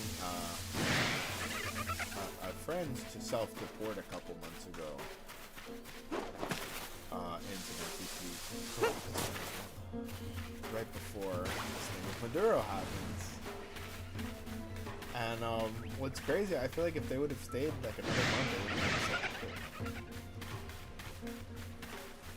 But so yeah, because they're there put me in a position where everybody, all the media in America is saying, oh my god, it's so bad what we did to Venezuela, it's so bad what we did to Venezuela. The Venezuelans, I'm getting pictures from this girl of people partying in the streets. They're so happy Maduro is gone. They're like, yeah, it makes sense, dude. Your dictator just got taken off the map. That's a good thing. I think what a lot of the times when like a fascist dictator is taken down, the people rejoice, but what they don't see coming is that someone is going to kill that vacuum. And that often creates a bigger monster than you have before. God forbid that's the case. That is unfortunate.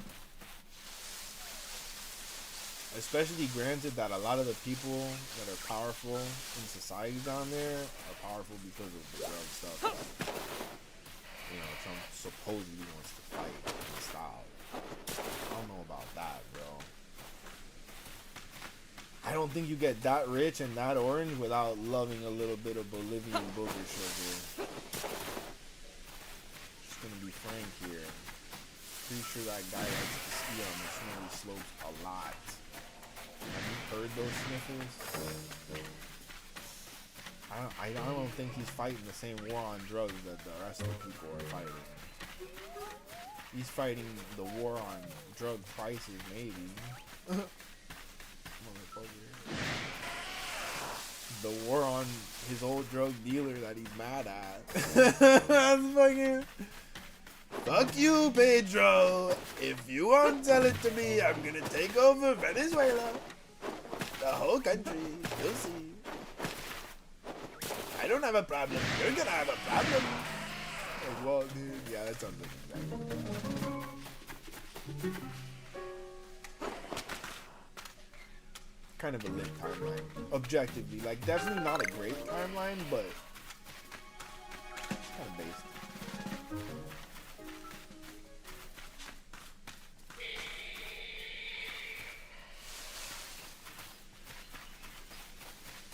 I know that they say that you can't,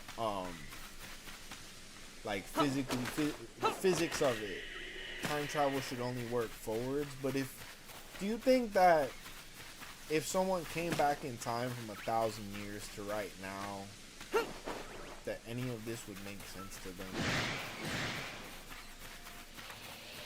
And they're like, oh, yes.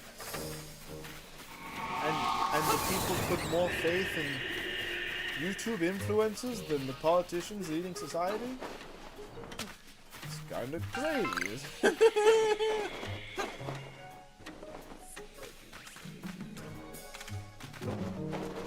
I can't understand. If Donald Trump had a live stream, should be popping off. He'd be like, we're gonna go take a shit on Pelosi's desk again. That was you. It's always been me, Nancy. I think the best shits. Okay, that's probably one thing he does do the best. Let's be real. If we're gonna give him one skill, tell me how that's gotta be good. Take the best shits. They smell the terriblest. Stinky, stinky.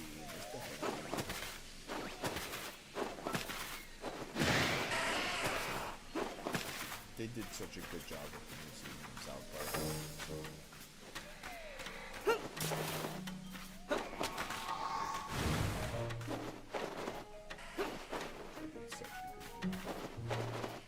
Hey, relax,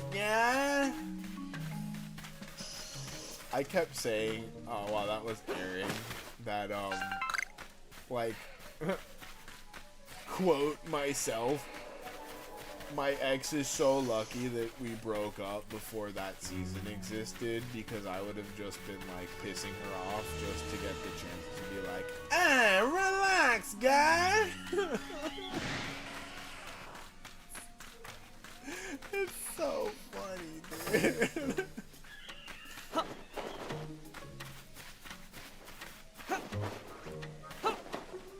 I definitely think it was the exact right time in human history to bring back Jesus and Satan to South Park.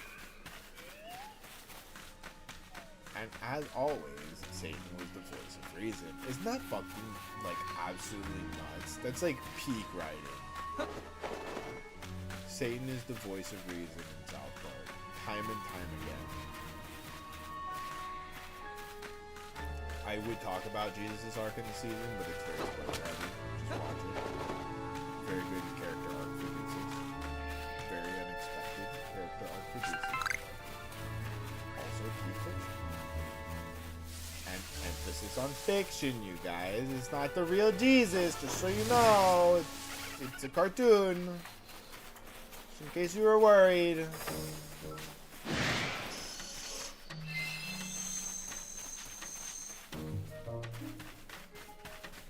Not the real guy.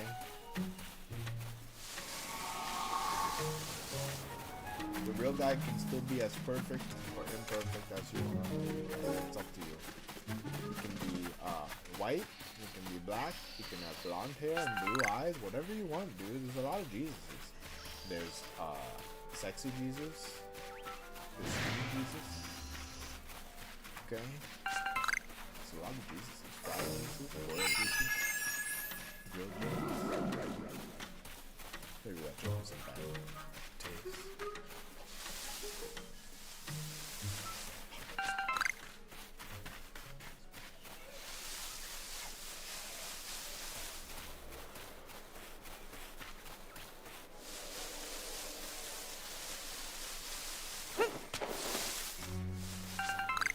No, but yes, I'll put it. We needed it. At least I needed it. Anyone with a sophisticated more than 2 minutes needed it. For me, and I think a lot of people from that generation, South Park has always been almost like parental in a lot of ways. Like South Park's there to make things make sense at all the times when the world makes the least sense.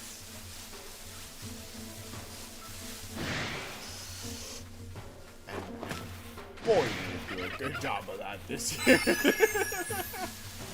The JD Vance arc. So apparently the whole Trump JD Vance thing was based off of an 80s or 70s show akin to Gilligan's Island, and I had no idea it existed. But then JD Vance's character was based off of like Gilligan's Island.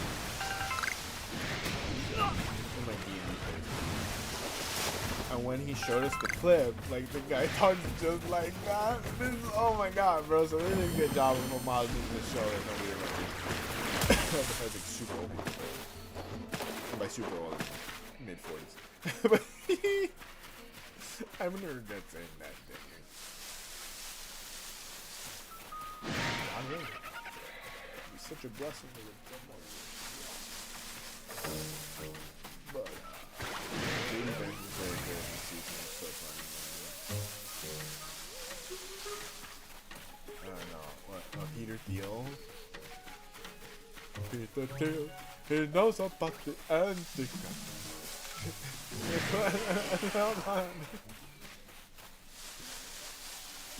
The South Park songs are just the effortlessly perfect South Park songs.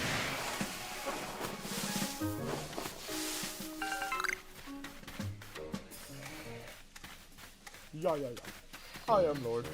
Yeah, yeah, yeah. Lord, yeah, yeah. I am Lord. Yeah, yeah, Lord.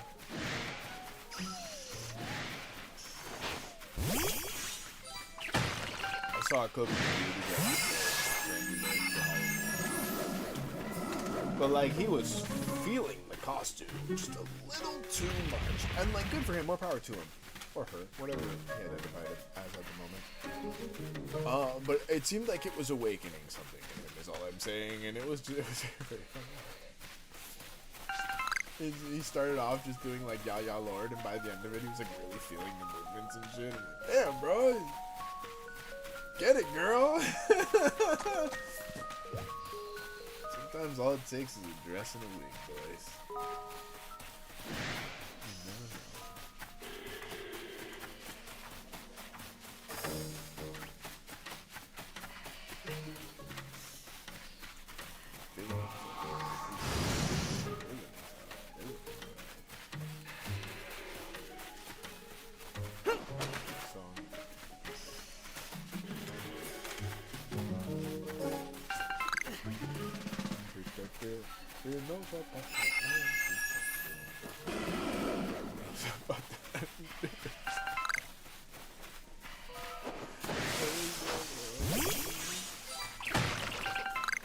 I was like bitching that they hadn't brought Jimmy back, and then I realized that Jimmy was like.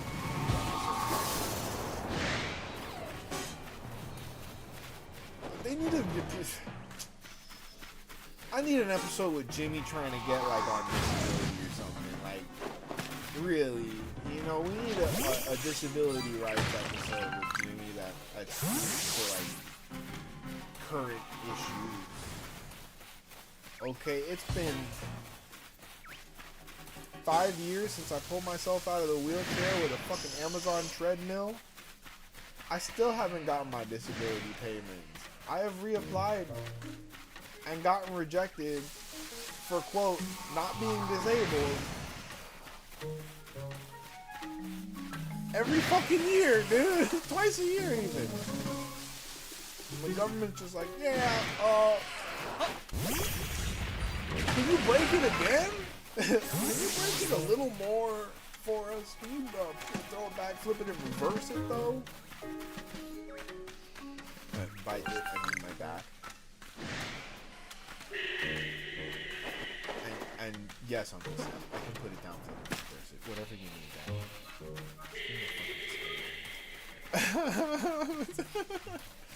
Or like a good job. Like, I'll work a job. I'm a disabled dude, but like, I would be happy to just have a comfortable job. Please. Like, just something stable, and like, you know, and then my boss like compliments my work sometimes. Gives me head pats, and I gotta say, Yamete kudasai. Wait, hold on.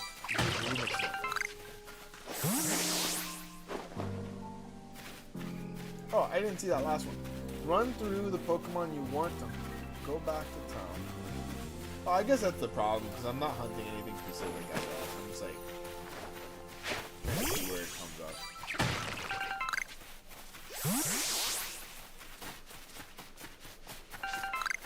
Probably can make it go hard. Maybe I should like declare a goal and then just run that specific track though. That does seem like way more efficient. We got the Bidoof like real quick when I started doing that.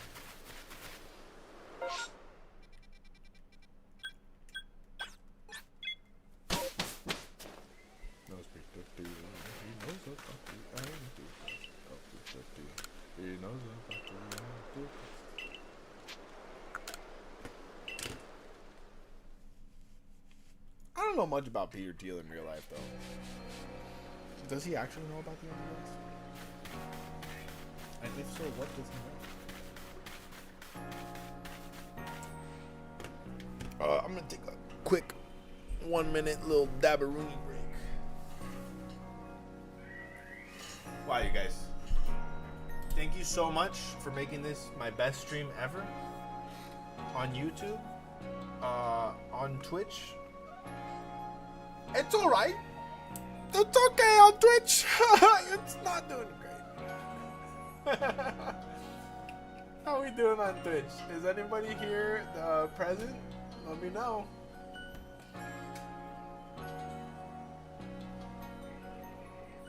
I I'm so impressed at how well we did here on YouTube tonight.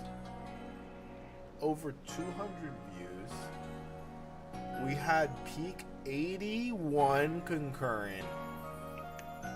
That's crazy. It might have been even more than that, because last night it said during the stream it said my peak was 48, and then the next day it processed and it said my peak was 52.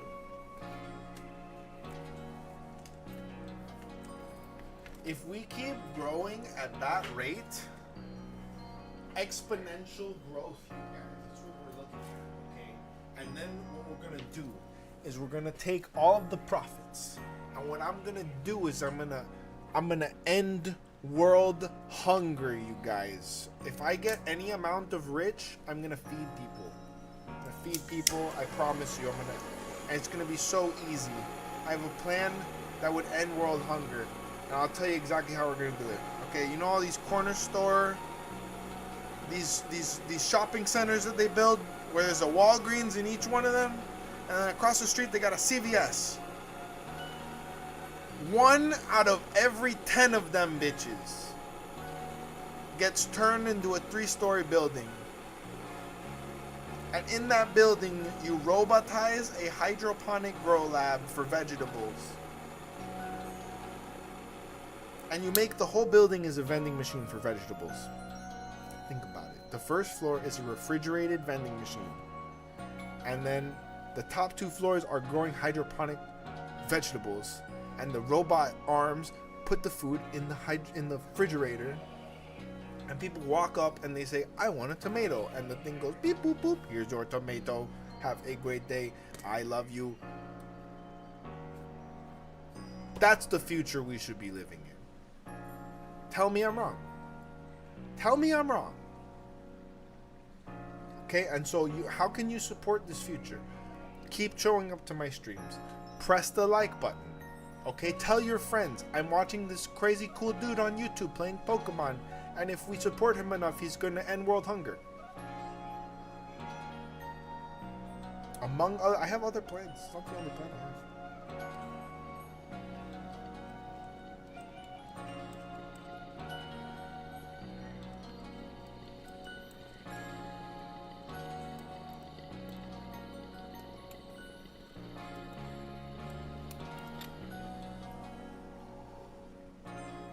I think some streamers have enough money to do things like that already. They just don't have the vision.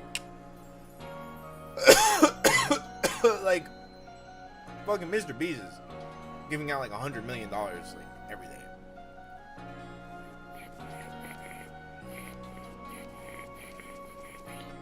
Mr. Beast, buy 1 Walgreens and hit me up and I'll tell you exactly how to build that shit into a hydroponic building, refrigerator, food dispenser. Just test my theory, Mr. Beast.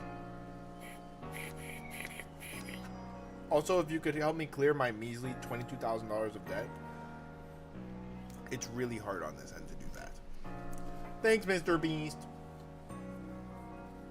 I definitely don't think your smile is a little creepy. I'm sorry. No, Mr. Beast's smile creeps me out, guys. I'm gonna be real. I'm an honest person.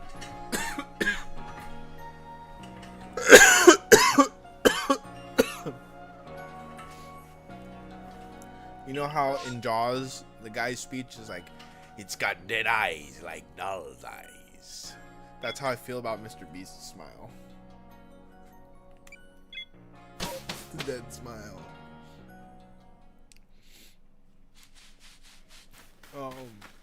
My favorite Mr. Beast video is the Meat Canyon video about Mr. Beast.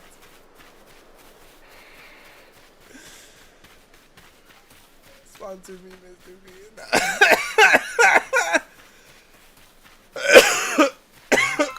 I swear to God, if you give me money, I'll eat a Feastables on stream. Packaging doesn't look appealing, but I'll do it for money. Like, I'll do it for the principal. I'm like, I'll do it for the principal. It's the same word. It's a homophone, you guys. That was very sophisticated word brought to you by yours truly. You're welcome.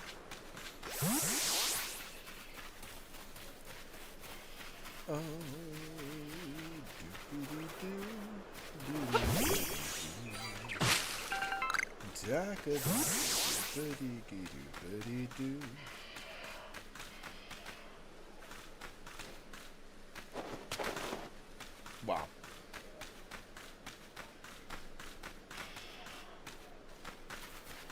Huh. I love when things move on their own with no physical causation. That really makes things definitely not spooky at all.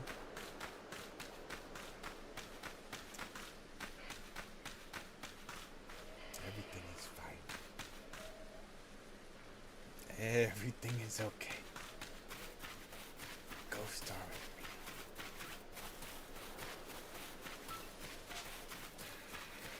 Does anybody here like spooky tubers? Ginger. I love spooky tubers. Creepcast is one of my favorites. Alex introduced me to that. I always liked it. So like my girl was telling me about her favorite podcast and blah blah blah. Oh yeah, this guy Wendigo, and she just hadn't talked about Meat Canyon in this whole explanation. And then like, she's like, I'll just put it on. I'm like, that's fucking Meat Canyon! How did you not start with that? I was hooked immediately. I didn't know Meat Canyon was on a podcast. I have trouble keeping up with all the things in the world. I'm sorry, you guys. A lot of shit. Live a very interesting life. For better or for worse. But when I discover things, I'm entitled to like them sometimes. And I really like Creepcast. So when you go to a really interesting influencer, I like him. He's very charismatic. I like his stage presence. He can read good, which apparently most of the time I cannot. It's one of my greatest skills, and yet it's not an all the time skill for me. Reading. It's not an all the time skill for me. Please forgive if you ever catch me being a bad reader and not reading good. I promise you. I could have done better.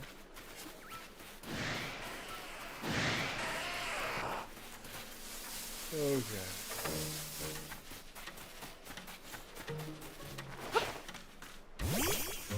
Where the fuck is my first shiny? I mean, my second shiny.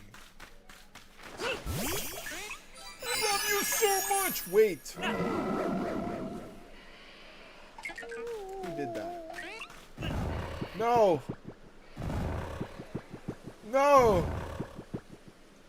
Wait, who did that?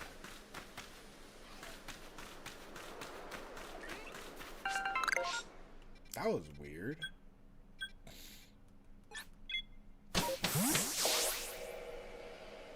Alright, we're gonna reset. We'll do quicker resets.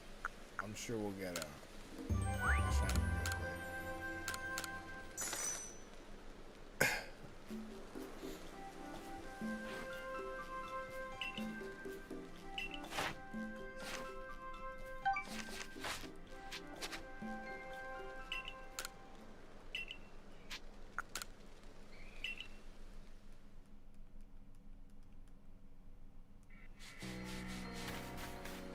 Such a beautiful game. Look at the clouds, man.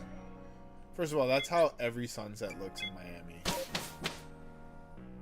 I call them cotton candy skies. Every sunrise and sunset looks just about as beautiful as this here. Maybe sometimes when it rains, it's actually just gray, but a lot of times when it rains, it's even more beautiful. That's one of my favorite things about living here. Sorry, I can be a simpleton too.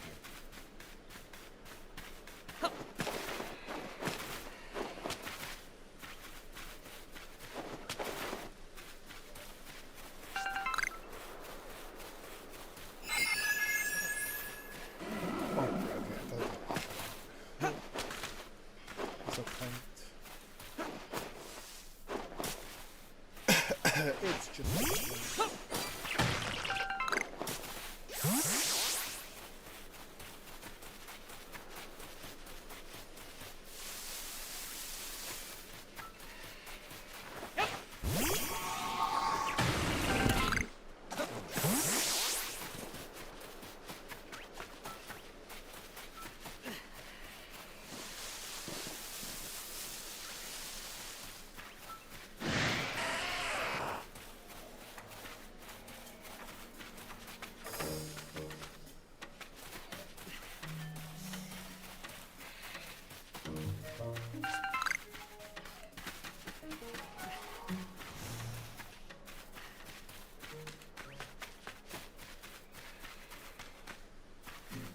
think that's gonna be my main route to run because it's got like a significant variety of Pokemon that I would be cool getting, and I can check the alpha standard as well by running in this direction. And then I'm not sure what my second straight line is. But I think what I'm gonna do is like run in 2 lines per spot. Reset.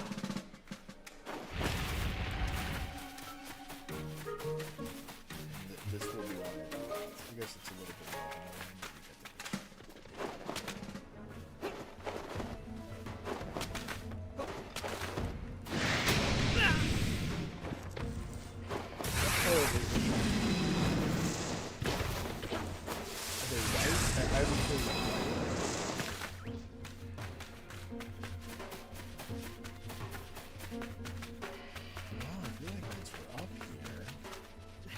a little bit easier to check this side too.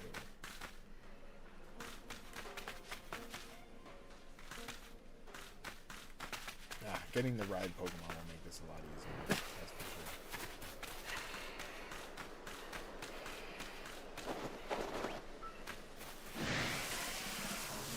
Correct me if I'm wrong, but don't you get Weird Deer when you defeat Cleavor? I don't think Cleavor does anything for you.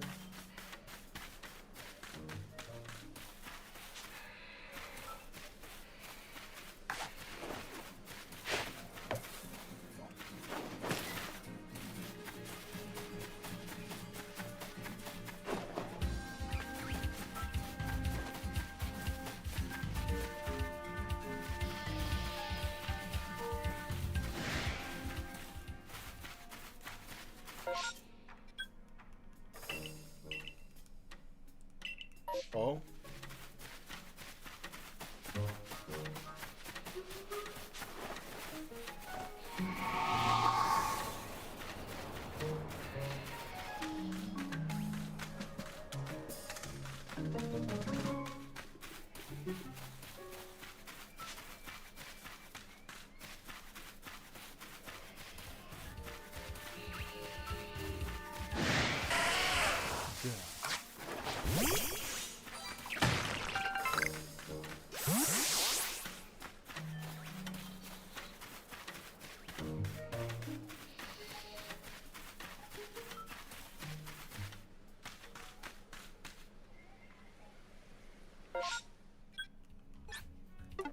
Am I done? I'm right.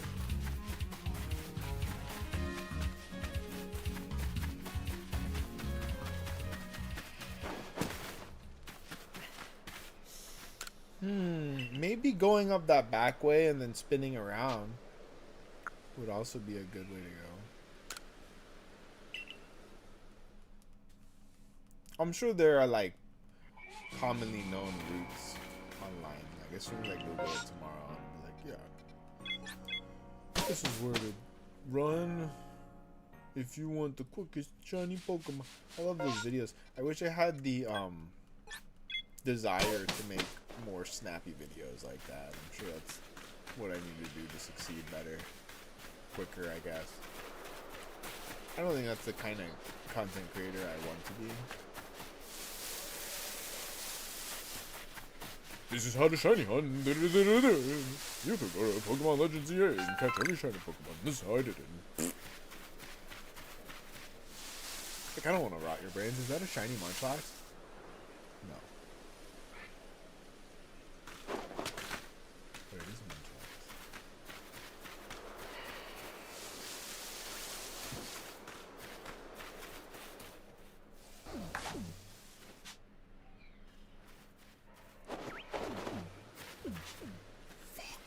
Dude, the lock-on feature in this game sucks. The one thing they really needed to improve upon, they just refused to.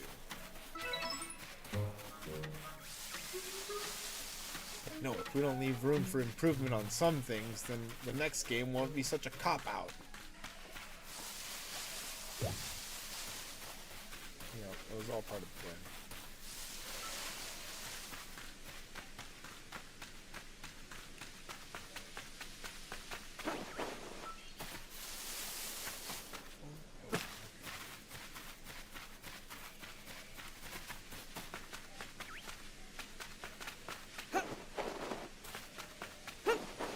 I'm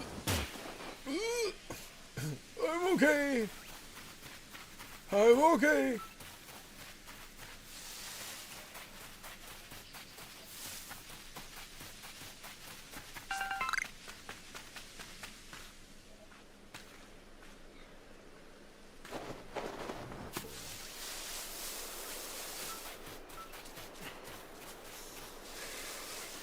I love how I was like, oh yeah, this is the most efficient route. Doesn't run it. Immediately forgets.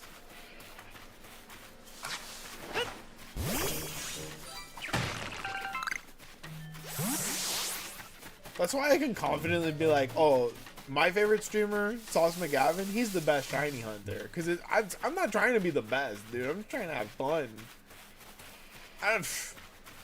My brain is not built for this shit right now. We're just enjoying ourselves. Trying to be the best. Nah, dude, I'm trying to do my best. That's the best I got. I'm just trying to do my best.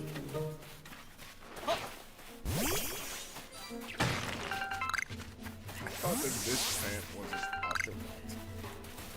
My God, my eyes are not even up to the task.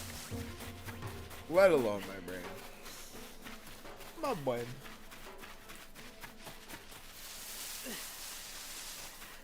I can't tell that story. Don't tell that story, Trevor.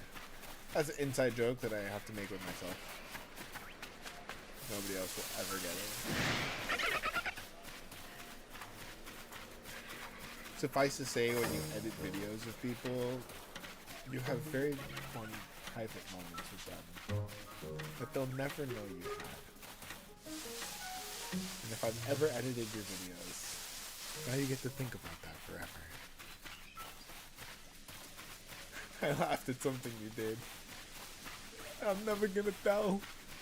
I'm never gonna tell.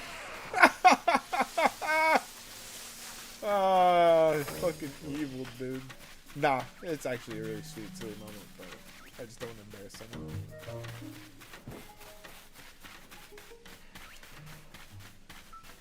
Very funny.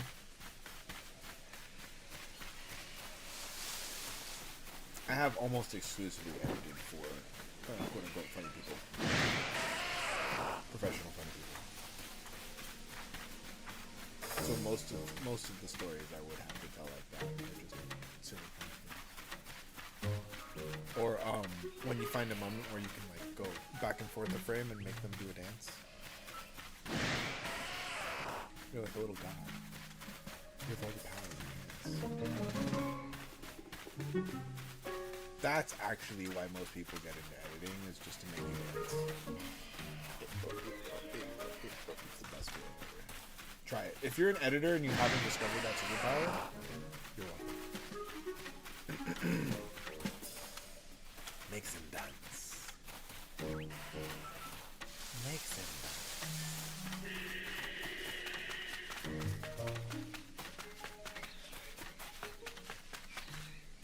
Sometimes you're on like a marathon edit and it's shit like that that'll like keep your morale up, you know what I mean?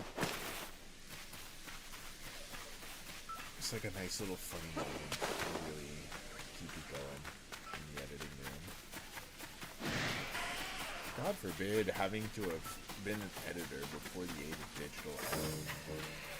I can't even imagine how much more tedious and monotonous it could have been. Like actually like clipping things out and stuff. Why does that Starly look different? It doesn't look like a shiny Starly, it just looks different. Am I crazy?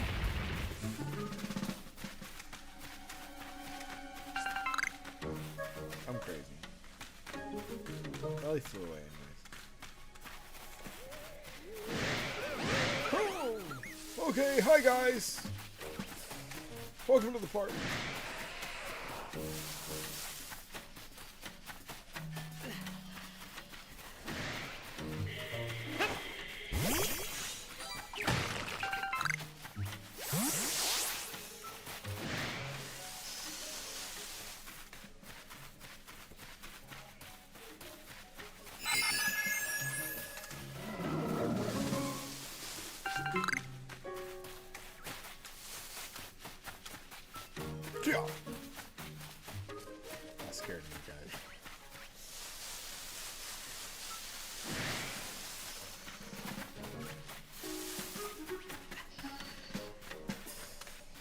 It's looking like we're not gonna get a shiny tonight. Honestly, I'm not even mad. I'm kind of impressed. Almost 6 hours of gameplay and no shiny.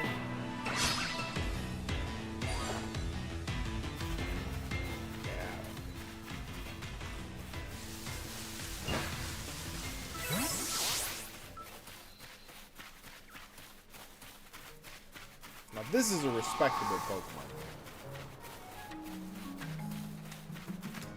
Okay, not no 20 shinies a night like Pokemon ZA. That was crazy. That was a crazy experience. I was literally, everywhere you look, everything was shining. I like that Pikachu's not bothering us.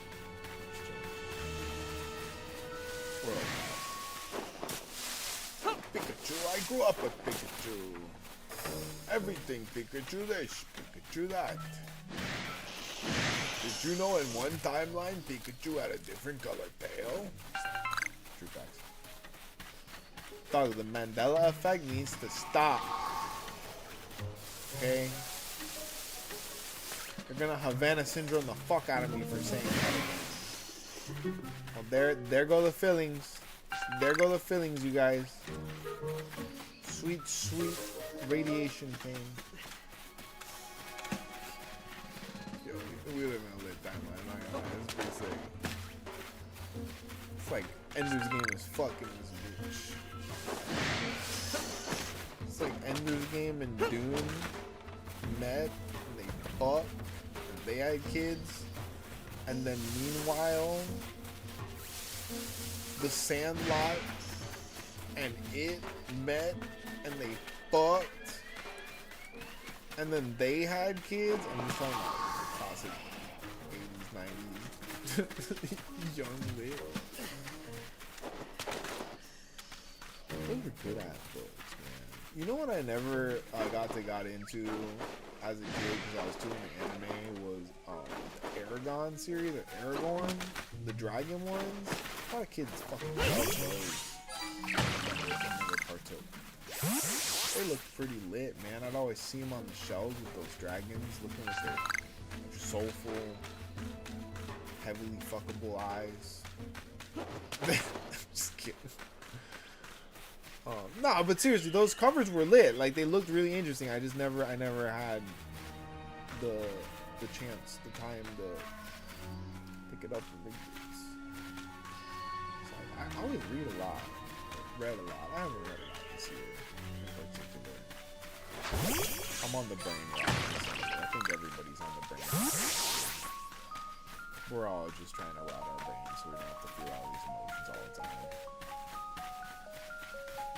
But if you rot your brain enough, you can be a nice good wage slave and just go to work 9 to 5 and go home and not want anything or do anything.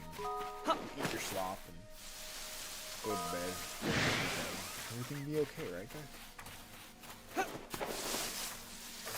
Everything be fine.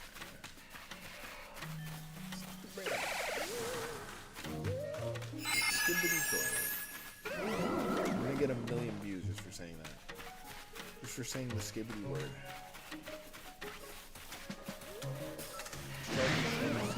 Shark has the shoes. Shoes on the shark.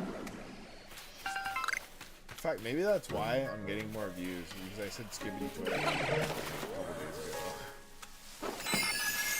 The algorithm's like, this man is him! He is him! Give him views! Thanks, Daddy, let's go. Hold up, dude. Let's fucking go, dude. I will say any fucking slop words y'all need. I'll make up new slop words. Oh my god.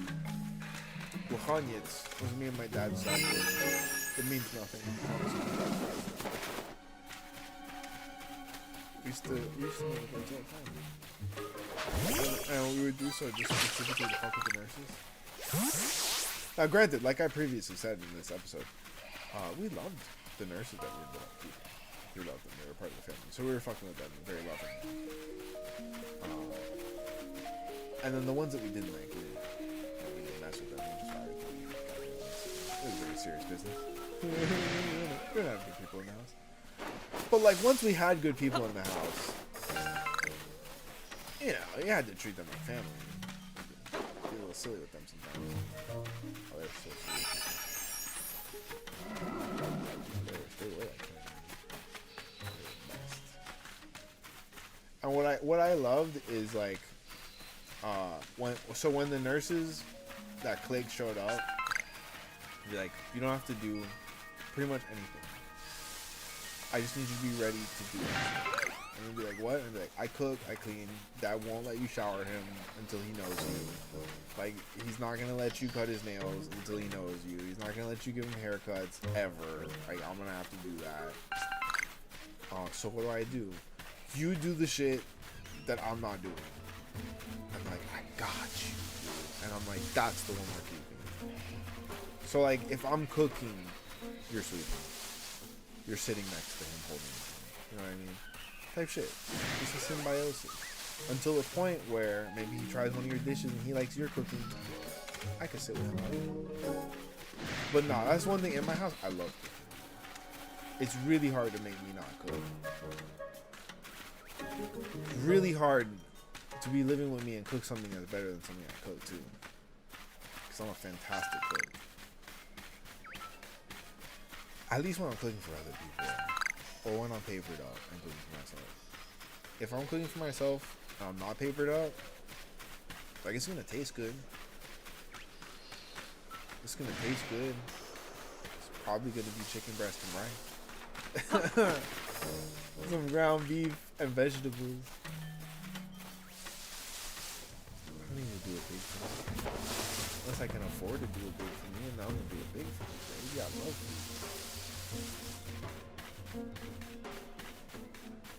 Past few months, it's been chicken breast. I'm not gonna lie. There's been ground beef. We got the Costco membership. Hey, sometimes doing it big means saving a little bit. Not spending as much on Pokemon cards. That's okay too. I'll take it, dude.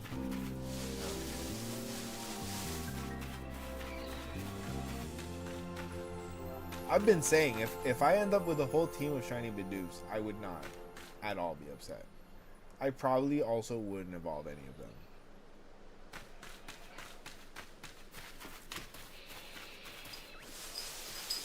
Oh, you know what? The YouTube app did great. It took it 6 hours to crack.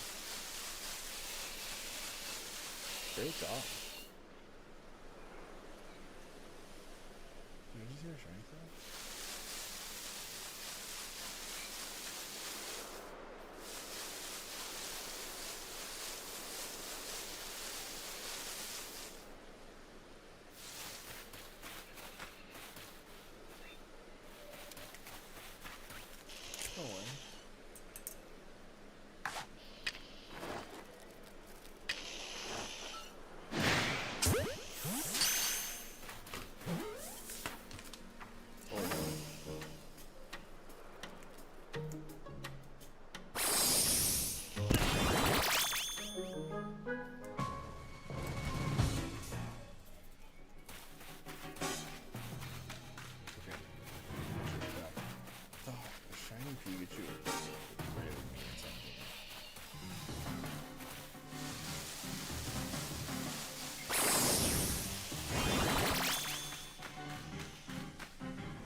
Cannot see like getting a shiny living Dex in Legends Arceus has to really be that's to really be difficult. Oh shit, what? Wait. Okay. Y'all saw that though, right? Tell me you saw that. That was pretty cool. I want that cricket thought. I'm not gonna lie, I want to catch his ass. No! Okay. Get wrecked. You disrespected me one too many times. So pretty much one time. We're done.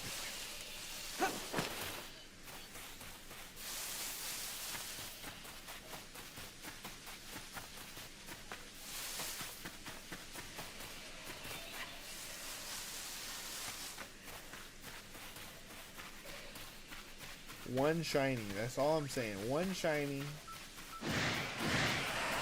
I'm not even tired. Like, it's not like I'm in a rush to go to bed. It's been a 6-hour stream.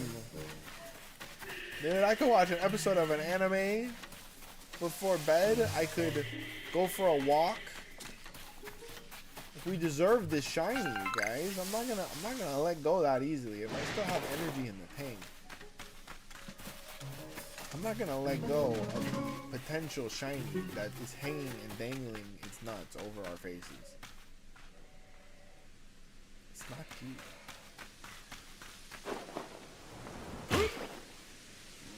My butthole's okay, guys. It's okay.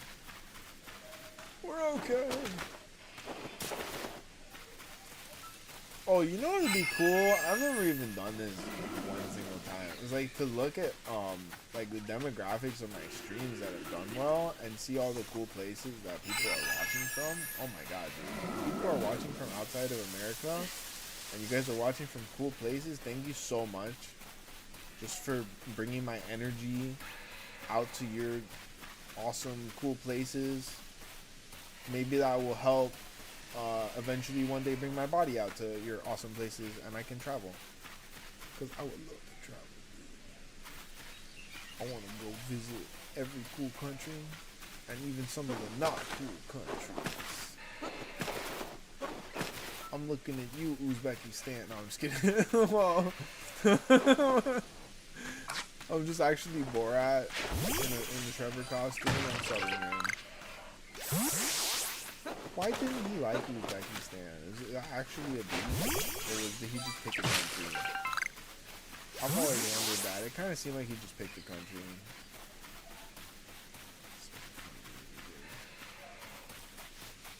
One of my favorite fun facts about me is that I've actually high-fived Sacha Baron Cohen, aka Borat. And I initiated it, and he reciprocated it. It was at the premiere for the film Brothers Grimsby at Coco Walk. And I didn't get in the movie. I was still in line when the movie finished. And Sasha was walking out. He's 6'5". He's wearing a cowboy outfit with a big old, I think it was like a white Honduran cowboy on top of it. A big old cowboy hat and the boots and 10-gallon hat and all this shit. Everybody's hounding him, but none of them were very tall. And I'm not the tallest person. I'm like 6 feet. I guess at the time I was closer to 6'1". Like I was young and healthy. My back wasn't broken yet. And I was with other tall people. And it was that tall privilege that enabled me to raise my hand higher than the short folks. The small folks. The below 5'8". And I said, high five! And he said, high five! Very nice! And he high fived me! And I got it! Oh, man. What a moment. What? I know, you know, they couldn't send me. Like, I'm never washing this hand again. Nah, I washed my hand pretty quickly after that. You know, I think that's, not only, you know, superstitious, very unhygienic.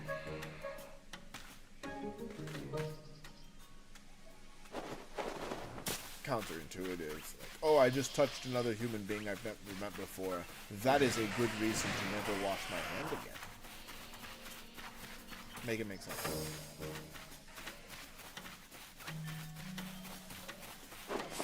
Like, if it's because you want the famous person's germs, it's not just their germs. They have other people's germs on their hands.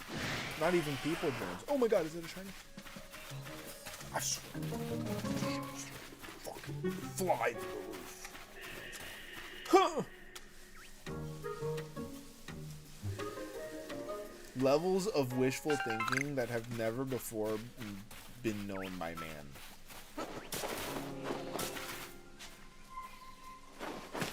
What do the young ones say? Coping? The cope? Cope is real. Not even young ones, bro. I'm in a Discord with a bunch of like Pokemon card people. They are all closer to 40 than 30. At best.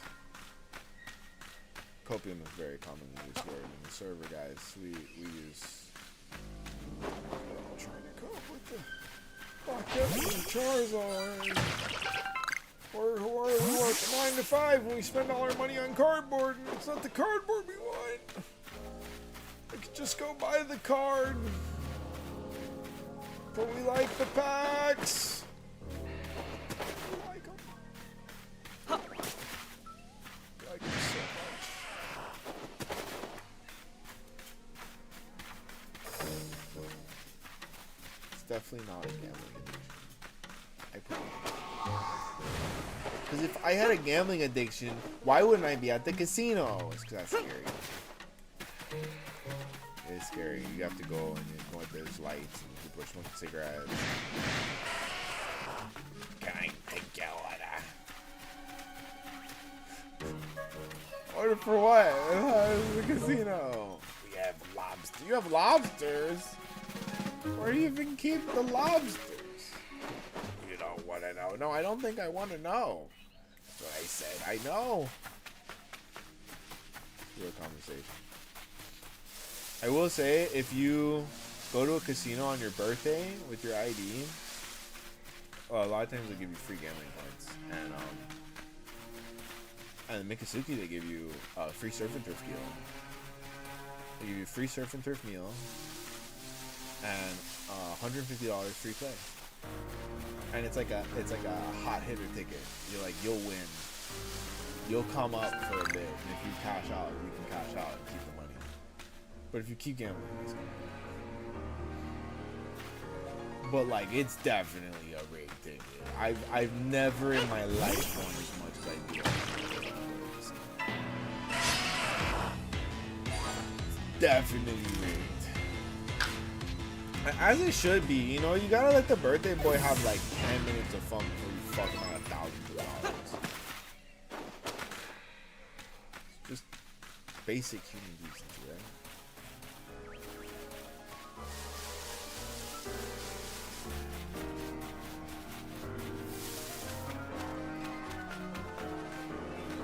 Yeah, don't forget to say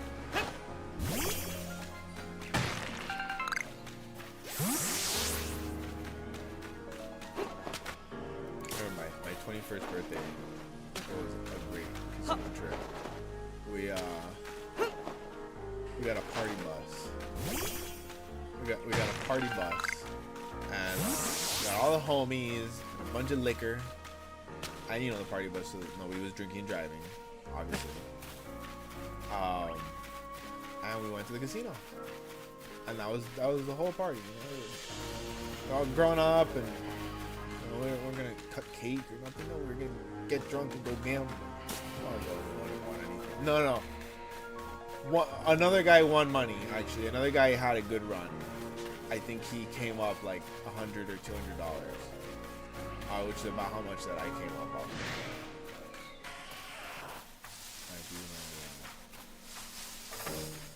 I think he had been before, and like probably he had grown up there. There's some people are good at it. Some people are good at this shit. I feel like I could be good at it, but I'm not good at applying my brain in the ways that make you good at gambling. If that makes sense. Yeah, because I'm good at like planning skills. I'm a good producer. I'm good at like logistics and planning and communicating and that type of thing. I'm very good at that. I'm good at thinking ahead. I'm not good at math. I'm sorry. I'm not good at math.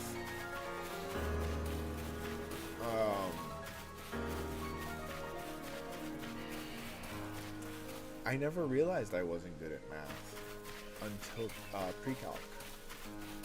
That was the wall that I hit, where I was just like, oh my god, am I not a math person? Algebra was easy. I didn't have a hard time with trig or geometry. I'm sure if you gave it to me now, it might take me a little bit, but I could pick up those two subjects and do problems. It might take me an embarrassingly long time to remember. But the calculus, I had to stay every day after school. I had any chance of getting a minimum passing grade on the IB exam. And I did, thank God. I got a 3. These the minimum passing grade. I wouldn't have gotten my IB diploma if I didn't. I stayed every single day. Shout out Miss Rodriguez.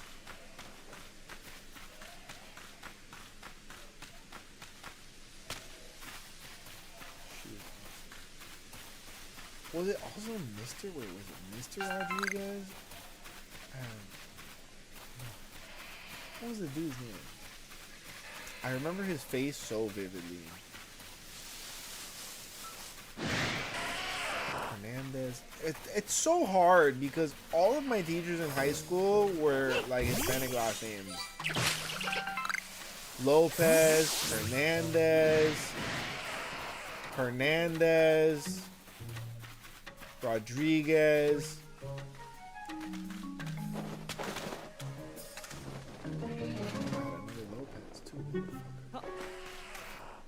Shout out Mr. Moreno, though, the best teacher in the fucking world. He's still out there teaching, dude. That guy was awesome. Oh my god. And then I had one white teacher. There was one white teacher in the whole school. His name was Mr. Berkowitz. And he was the most skilled teacher I ever had. And God bless him wherever he is. I hope he's still breathing. God bless that man. Nobody could ever get me speaking Spanish like that man got me speaking Spanish. I was so fluent in Spanish because of that man. Now, a little unknown fact about me is that Spanish somehow was my first language.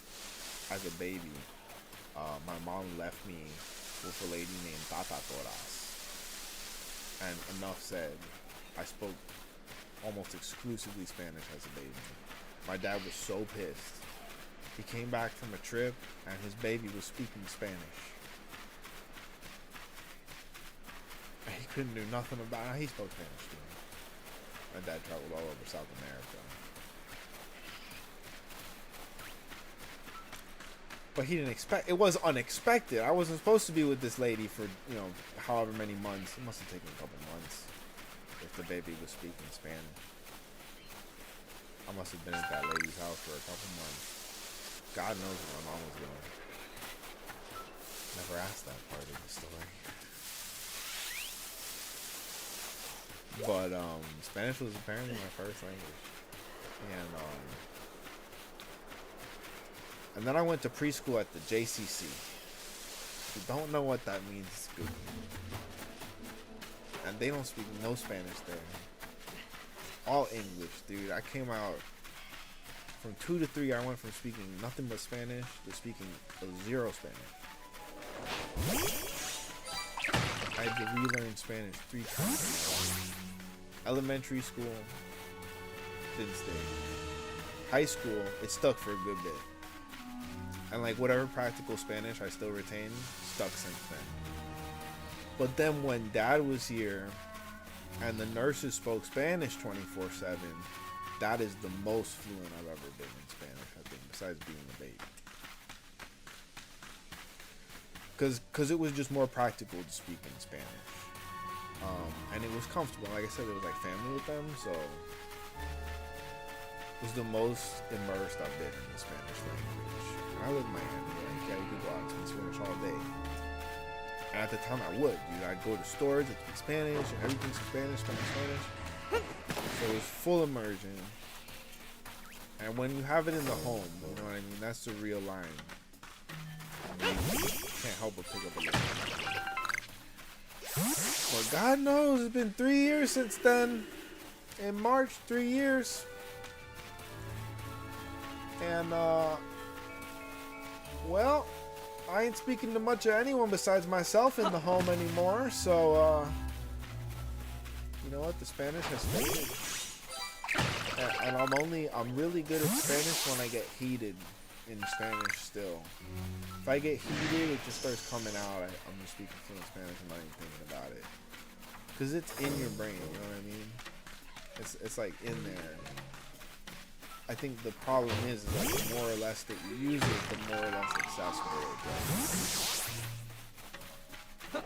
They say like Alzheimer's patients, dementia patients, like they're not losing their memories, they're losing the connections to those memories.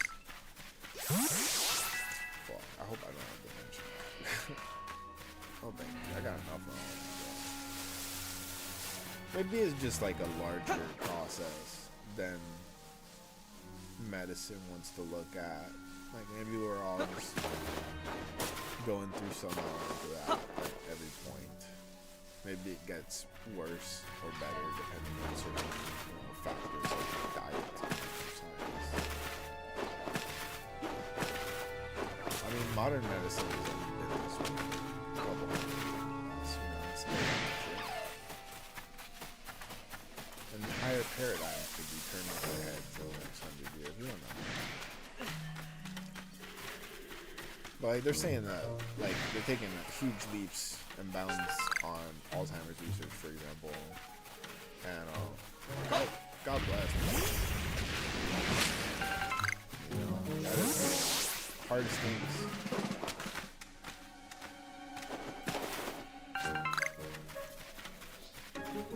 However, having been traumatized by the novel and film Flowers for Algernon as a middle schooler, they could take their time with this shit, please.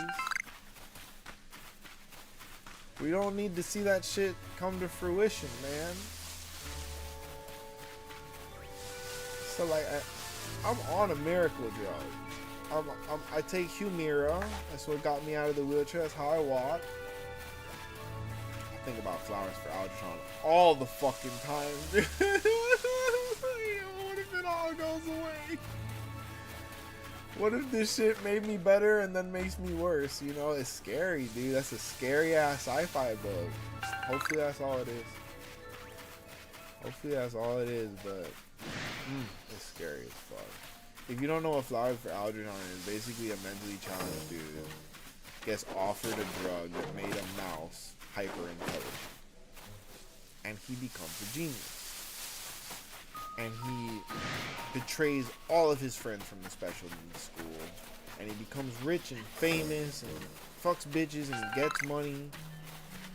And then the mouse gets stupider and stupider and stupider, and it dies. And they say, Charlie, this might happen to you. You need to prepare yourself. And he's so full of hubris. He's like, it's never gonna happen to me. I'm the smartest man in the world. I'm on the top of my game, bitch. Do you see all this pussy I'm getting? I'm out here, I'm fucking bitches, I'm getting money, I'm Charlie, okay? You know, Algernon was a mouse, I'm a man. And then lo and behold, he starts kind of seeing glitches in the Matrix, dude. You know, he's not so smart here and there. And then he starts to get kind of dumb. And then before you know it, he's like laughing at his farts in the bathtub again. He's like, shit, bro. I need to go get back on the short bus. But he betrayed his friends from the short bus, and they hate him now. So he doesn't even have that. And as he's going even further beyond, he's plus ultraing the short bus behavior. Now he's left with no one but himself to wallow in the dismay of his tragedy. Isn't that a sad, sad story? And it's a terrifying sci-fi experience. Reading it as a kid, I feel like in some terribly prophetic way, I like saw so much of like the darkest timeline that could be, right? In and around that book. I'm like, oh god, wouldn't it be so fucked up if this shit becomes real? But I never thought it would happen.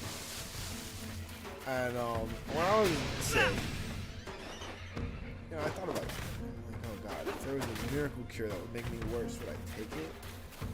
Would I yeah, I would take it. Now I'm on this miracle cure, and I'm just like, God, I hope it doesn't fucking Flowers for Algernon me. I hope it doesn't fucking Charlie me. Oh my god, dude. I think about that shit all the time.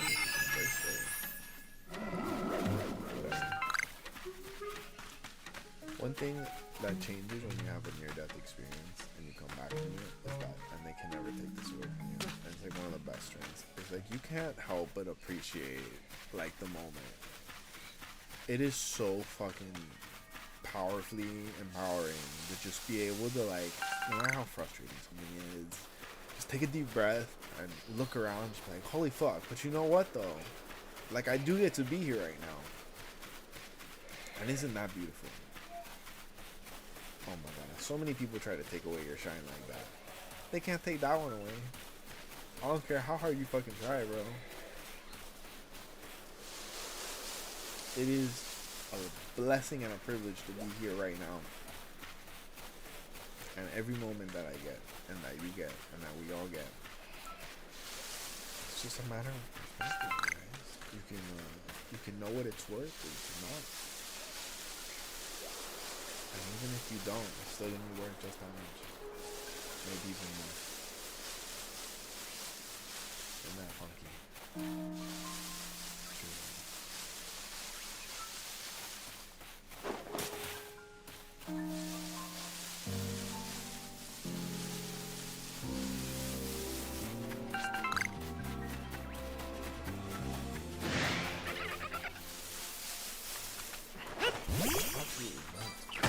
We've gone 6+ hours with no shine. Absolutely nuts.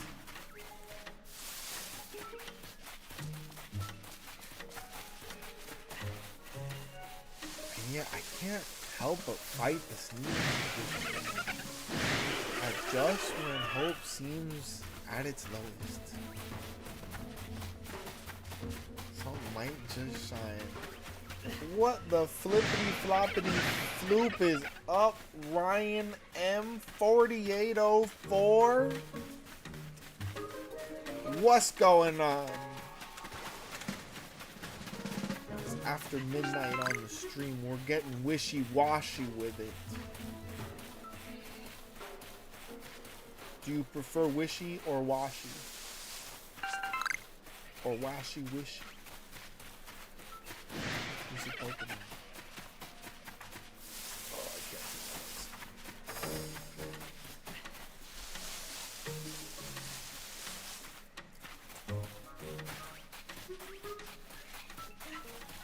The wishiest of all washy. Is this my first time playing Arceus? No. I beat the game when it came out.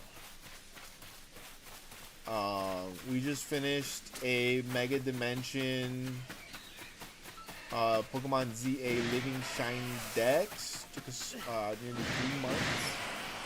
And I asked the people what they wanted me to play next.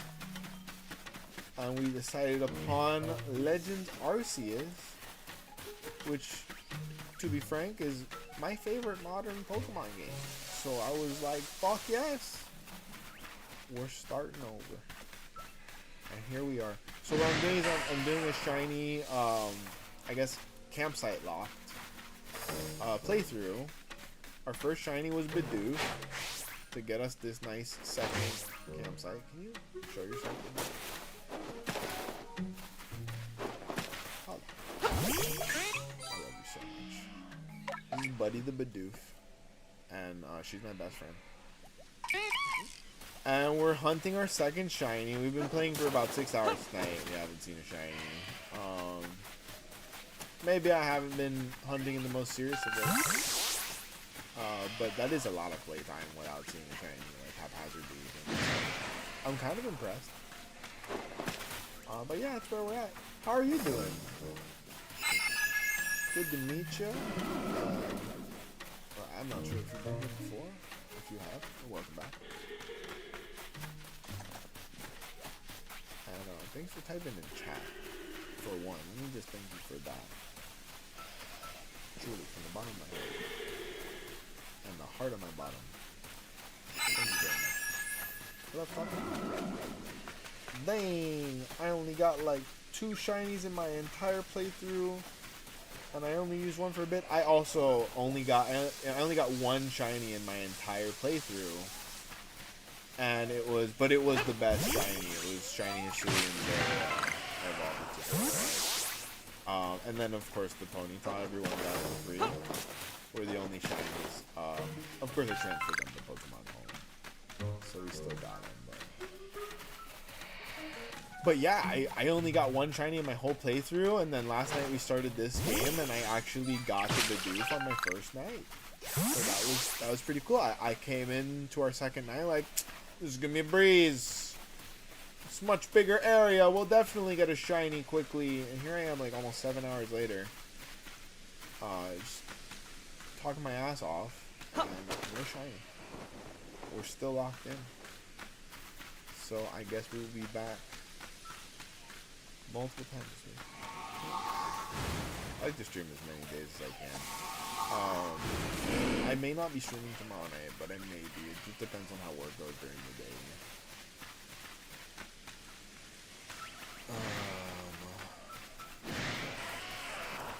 Monday's usually good.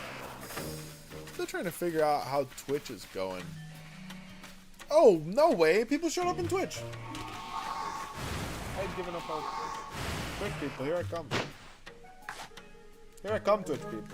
I'm coming to check your chats.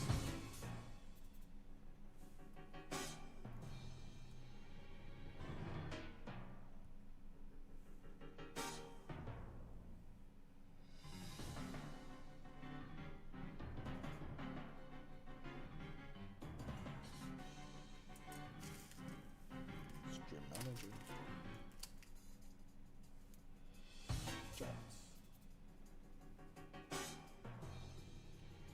Words of encouragement, let the wind blow your sails to your path of success wherever it blows. Find your way of opportunity. Find your way of opportunity. And you didn't spell opportunity right either time. Much love to you, Meme Guy 49. Thanks for the words of encouragement. You're amazing, and may the gods bless you. Any and all of them. And may the wind in your sails be strong. Constant. Okay. Hopefully your sails are attached to a ship. It's very important as well. Otherwise, they're probably not doing very much for you. Ryan says, my shinies were Beautifly and... Hold on, it's covering part of your... Beautifly and... Tangela! Oh, that's a good shiny. That's a good shiny. I forgot. Tangela's even in this game.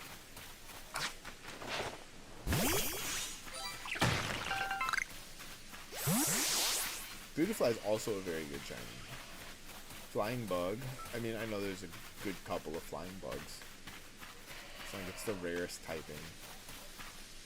Not a bad type.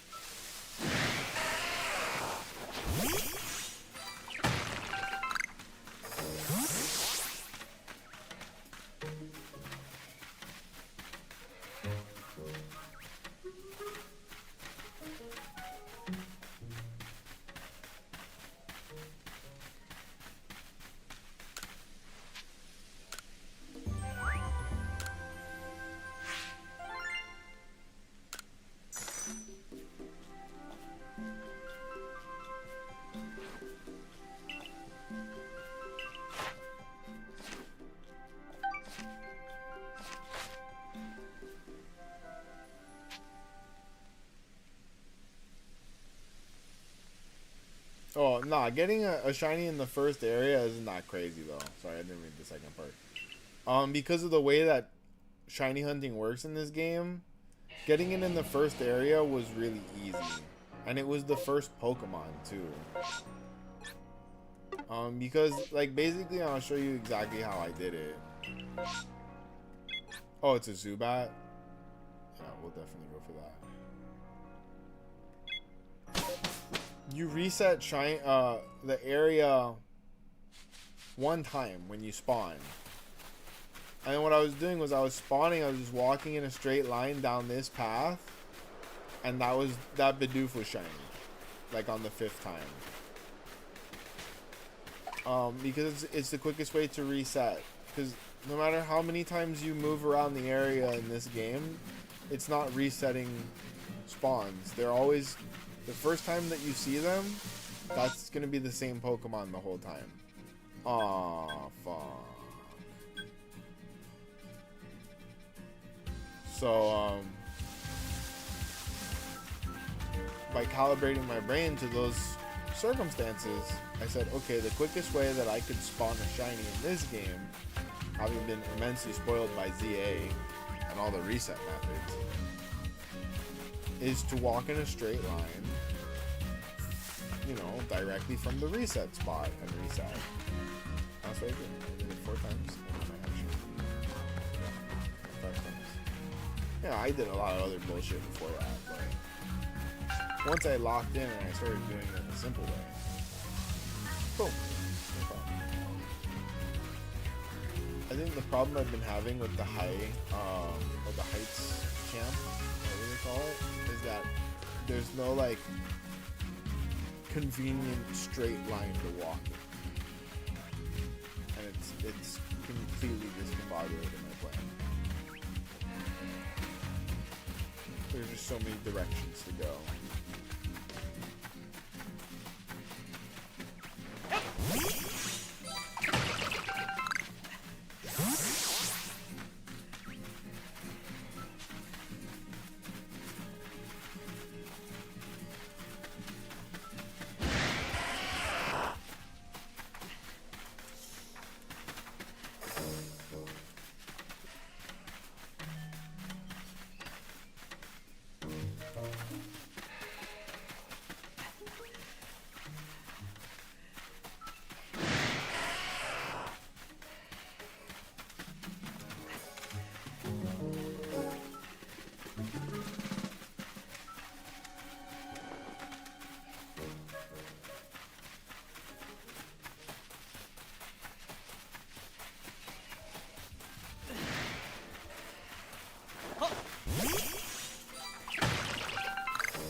Okay.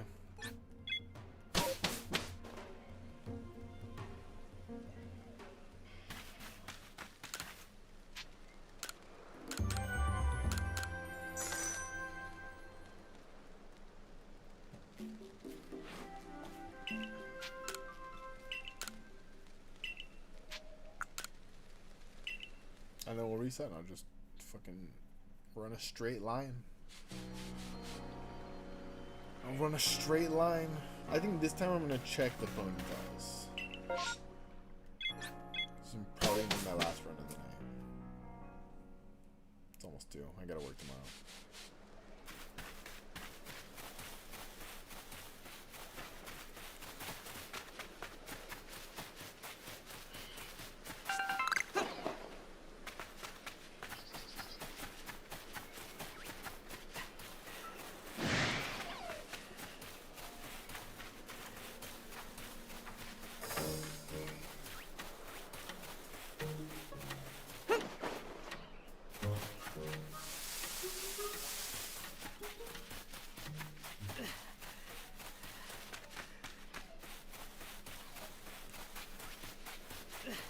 Ooh.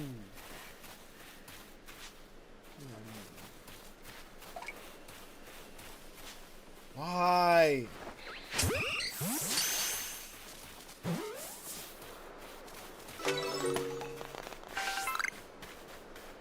What the fuck? I guess he is a beaver, right? He can go in the water. He's not gonna melt.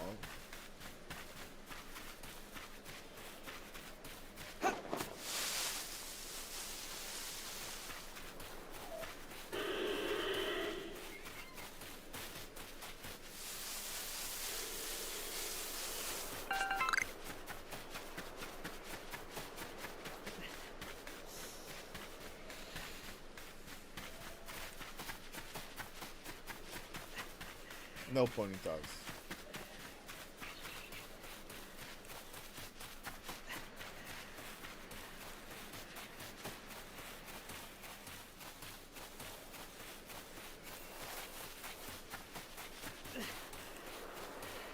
But oh, okay. I thought that was a wormhole.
Really?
I have a feeling. I have a crazy feeling.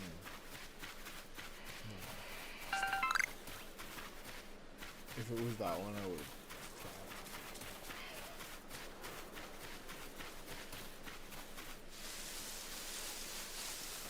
I would have shitted. I would have shitted. Oy vey.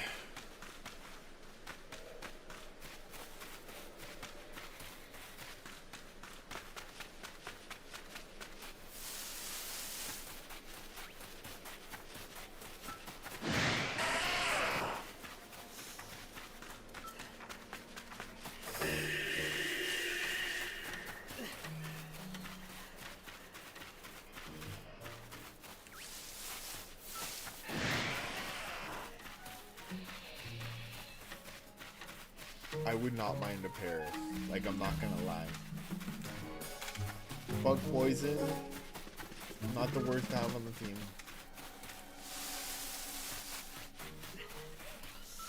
Is he bug poison or bug gas? A bungus. He's the bungus. He's bug fungus. They need to make a bungus type. He's the bungus Pokemon. Paris, the bungus Pokemon. Paris is full of bungus, and he makes your bungus grow fungus. The bungus fungus. Say that 5 times fast.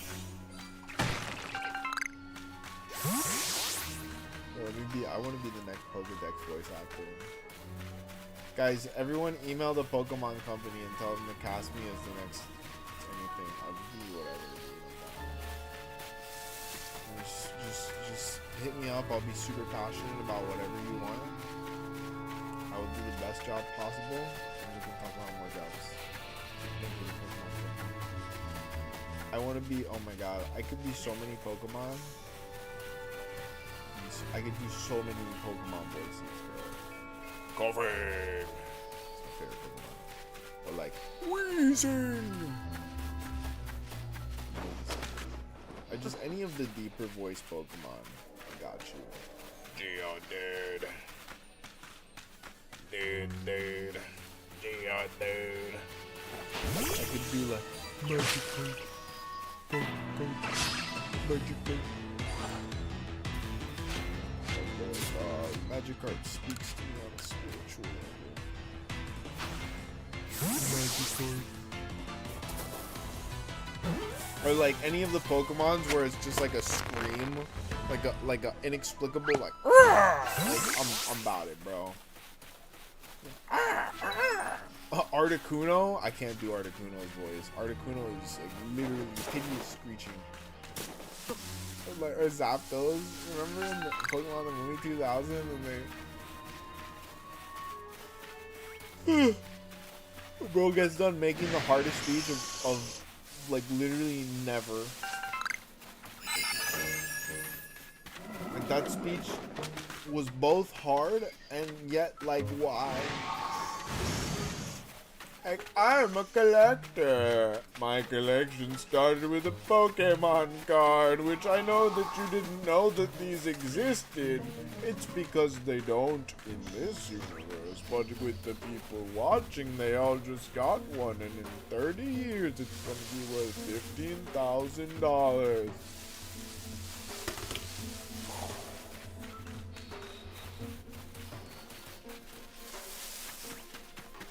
I have a box of Yu-Gi-Oh cards that I think my promo Mew is in, and I refuse to go through it because I just don't want to know. The thought that it might be in there keeps me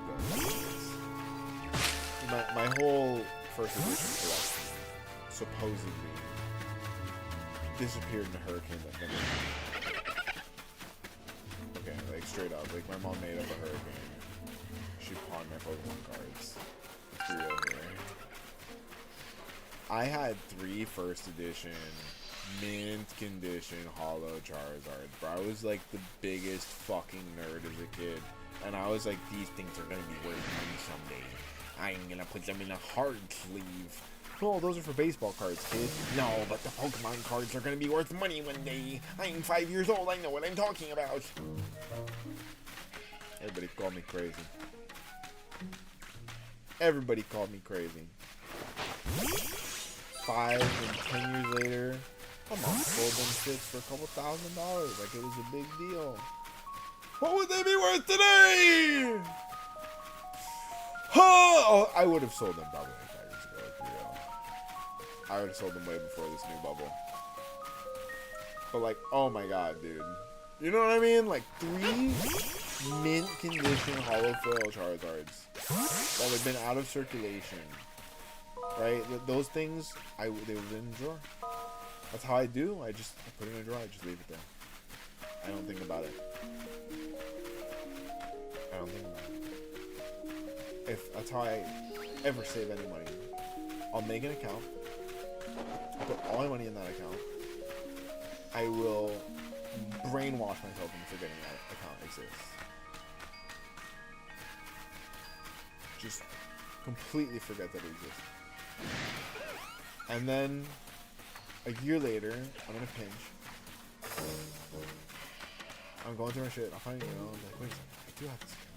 Boom. Second level. Would I have been in the pinch if I hadn't brainwashed myself to forget the account existed? I don't know. Okay? I don't make the rules. I just follow them. Sometimes I make the rules too. I don't know. Just try my best here. There's no goddamn shit. There's no the rules. Remember Cosmo and Wanda? They had the rules. They also had the power to grant infinite magical wishes. I have neither of those things. Okay, we gotta make do.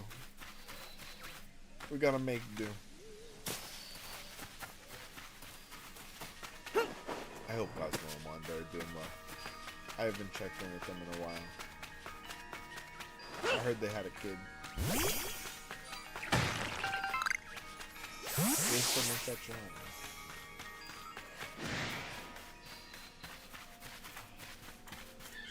How do the fairies have kids? Do they do it like the rest of us, or did they? Maybe Timmy wished that they had a kid. So they would be happy.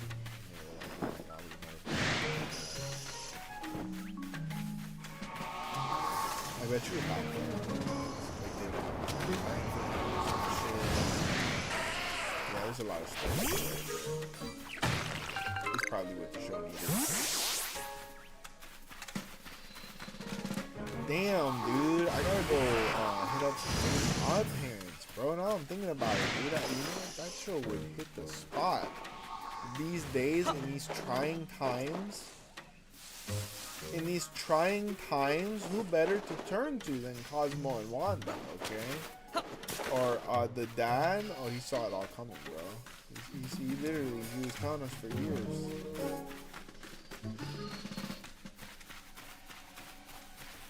The memes are on point. That's all I'm gonna say.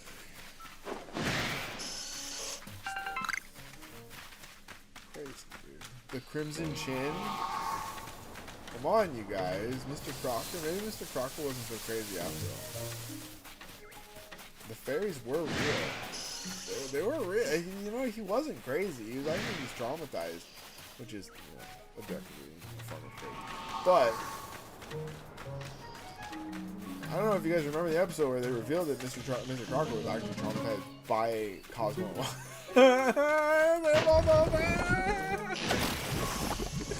Look at the mouth, dude.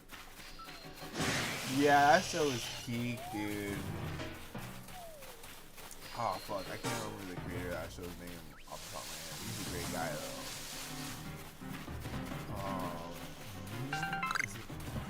No, I think it was Neil Bryan.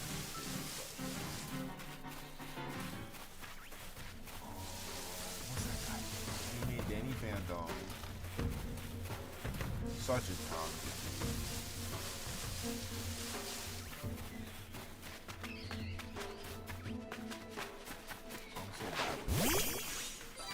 If I can even almost remember a name, that means I really like the person, because I'm so bad with names, man.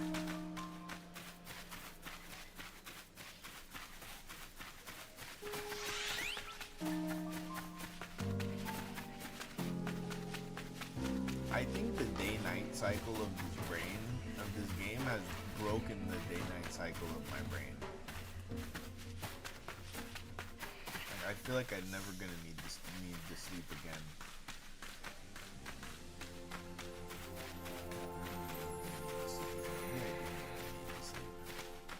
I need to sleep now, 'cause I gotta work at 10, and I gotta make some money, so that I can pay the bills and stuff. And I don't know the interest on my credit cards for bills. It's a never-ending cycle of bills and more bills and more bills. Guys, I'm so tired. And they just keep getting, they make the build bigger. I remember in my 20s, i.e. in the old world, not even a decade ago, guys, the cable bill used to get smaller.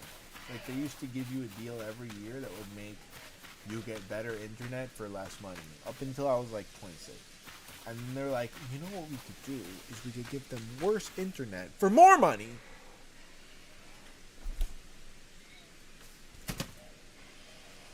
And that's what they do now.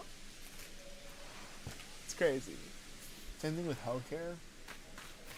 Last year I got healthcare, visual, and dental for $16.99 a month. I don't know what they did right, but they did it right. This year I'm getting the same plan without visual and dental for $60 a month. I don't make any more money than I did. I've been streaming for 6+ hours a day. I probably make less money than I did. Thank you, the health insurance marketplace.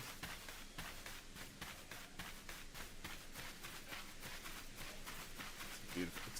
It's a beautiful world we live in. It's a beautiful world. You know, everybody's like, oh, at least we don't live in the Jurassic World world. At least they have dinosaurs.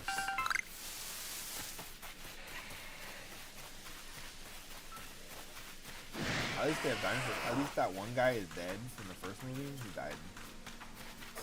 The world's like that much of a better place there.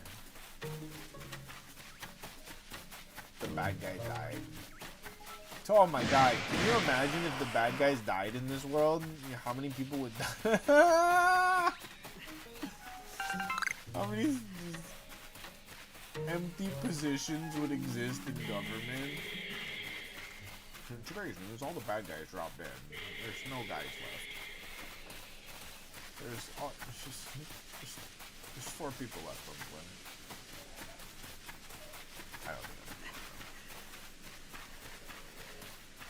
I don't stop for all the stop signs. I'm not gonna lie, you guys. If I'm alone on the road, I'm going right through that bitch.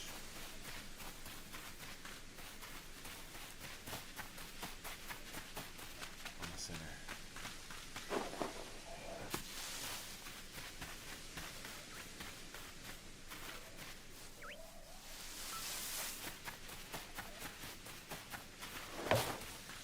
You leave me alone at home, cookies and ice cream.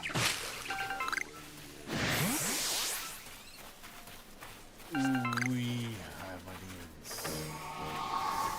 Hang out in the closet while I'm on stream. They're right here with me. I saw a video today that said, it was talking about comedians who didn't live up to their career after Kill Tony, and one of the people on the live, apparently, okay, 2 of the people I knew, were adjacent to was Major Lazer. Some podcasters I work for are really close with him, and he seems really cool. And they're saying he didn't live up to the career, he fell off of some shit. And maybe he has this year, I don't know, I haven't really kept up with things this year, I've kind of taken some away from that side of my career. But, he was doing pretty good when I was observing it. He was very funny. Not Major Lazer. Is it Major Lazer? Uncle Lazer? Uncle Lazer. Major Lazer's a rapper. Uncle Lazer. The blonde guy. They said he didn't do that good. And then the little guy, the little skinny guy, they said that he couldn't keep up with the weight of the fame. And that I could see. It being possible. I didn't really feel with that guy's career, but he seemed really young. They say he couldn't keep up with it. So I'm not in disbelief of that. Actually, it's sad. Young guy, he had it all put in his lap and it was too early. That is dangerous. That's you gotta pay the cost to be the boss. And if you get to be the boss without paying the cost, they're gonna evict you. So you're gonna evict yourself. Alright guys, I don't think we're gonna get a training tonight. It's almost 3 in the morning. How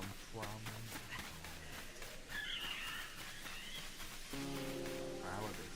I'll hit 1 clean lap Okay, I'm gonna go reset. I'll run straight from camp A to camp B. And maybe we'll hit the jackpot. Maybe we'll do camp B to camp A. It's more likely to get. It's too late. What a fantastic stream. Truly an amazing stream.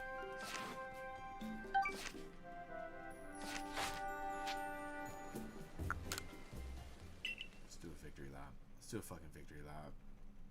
Why not?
It's the final countdown.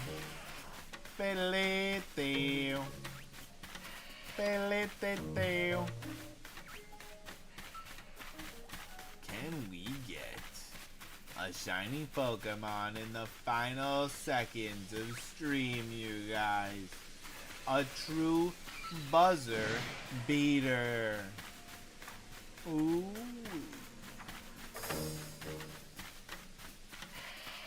Or will the only thing being beaten tonight be our spirits?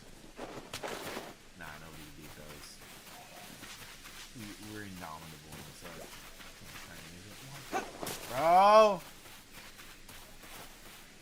I'm not supposed to run away, are you?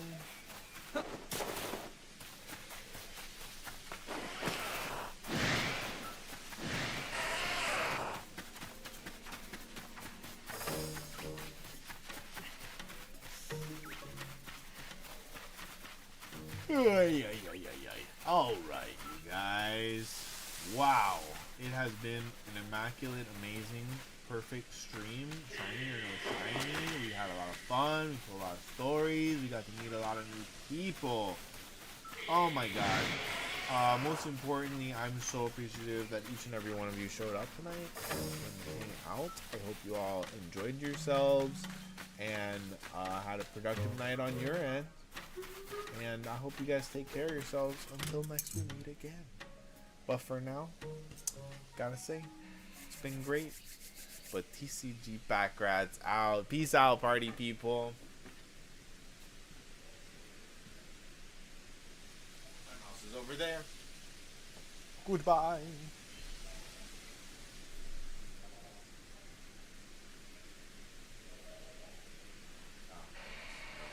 That's right. I understand what I did.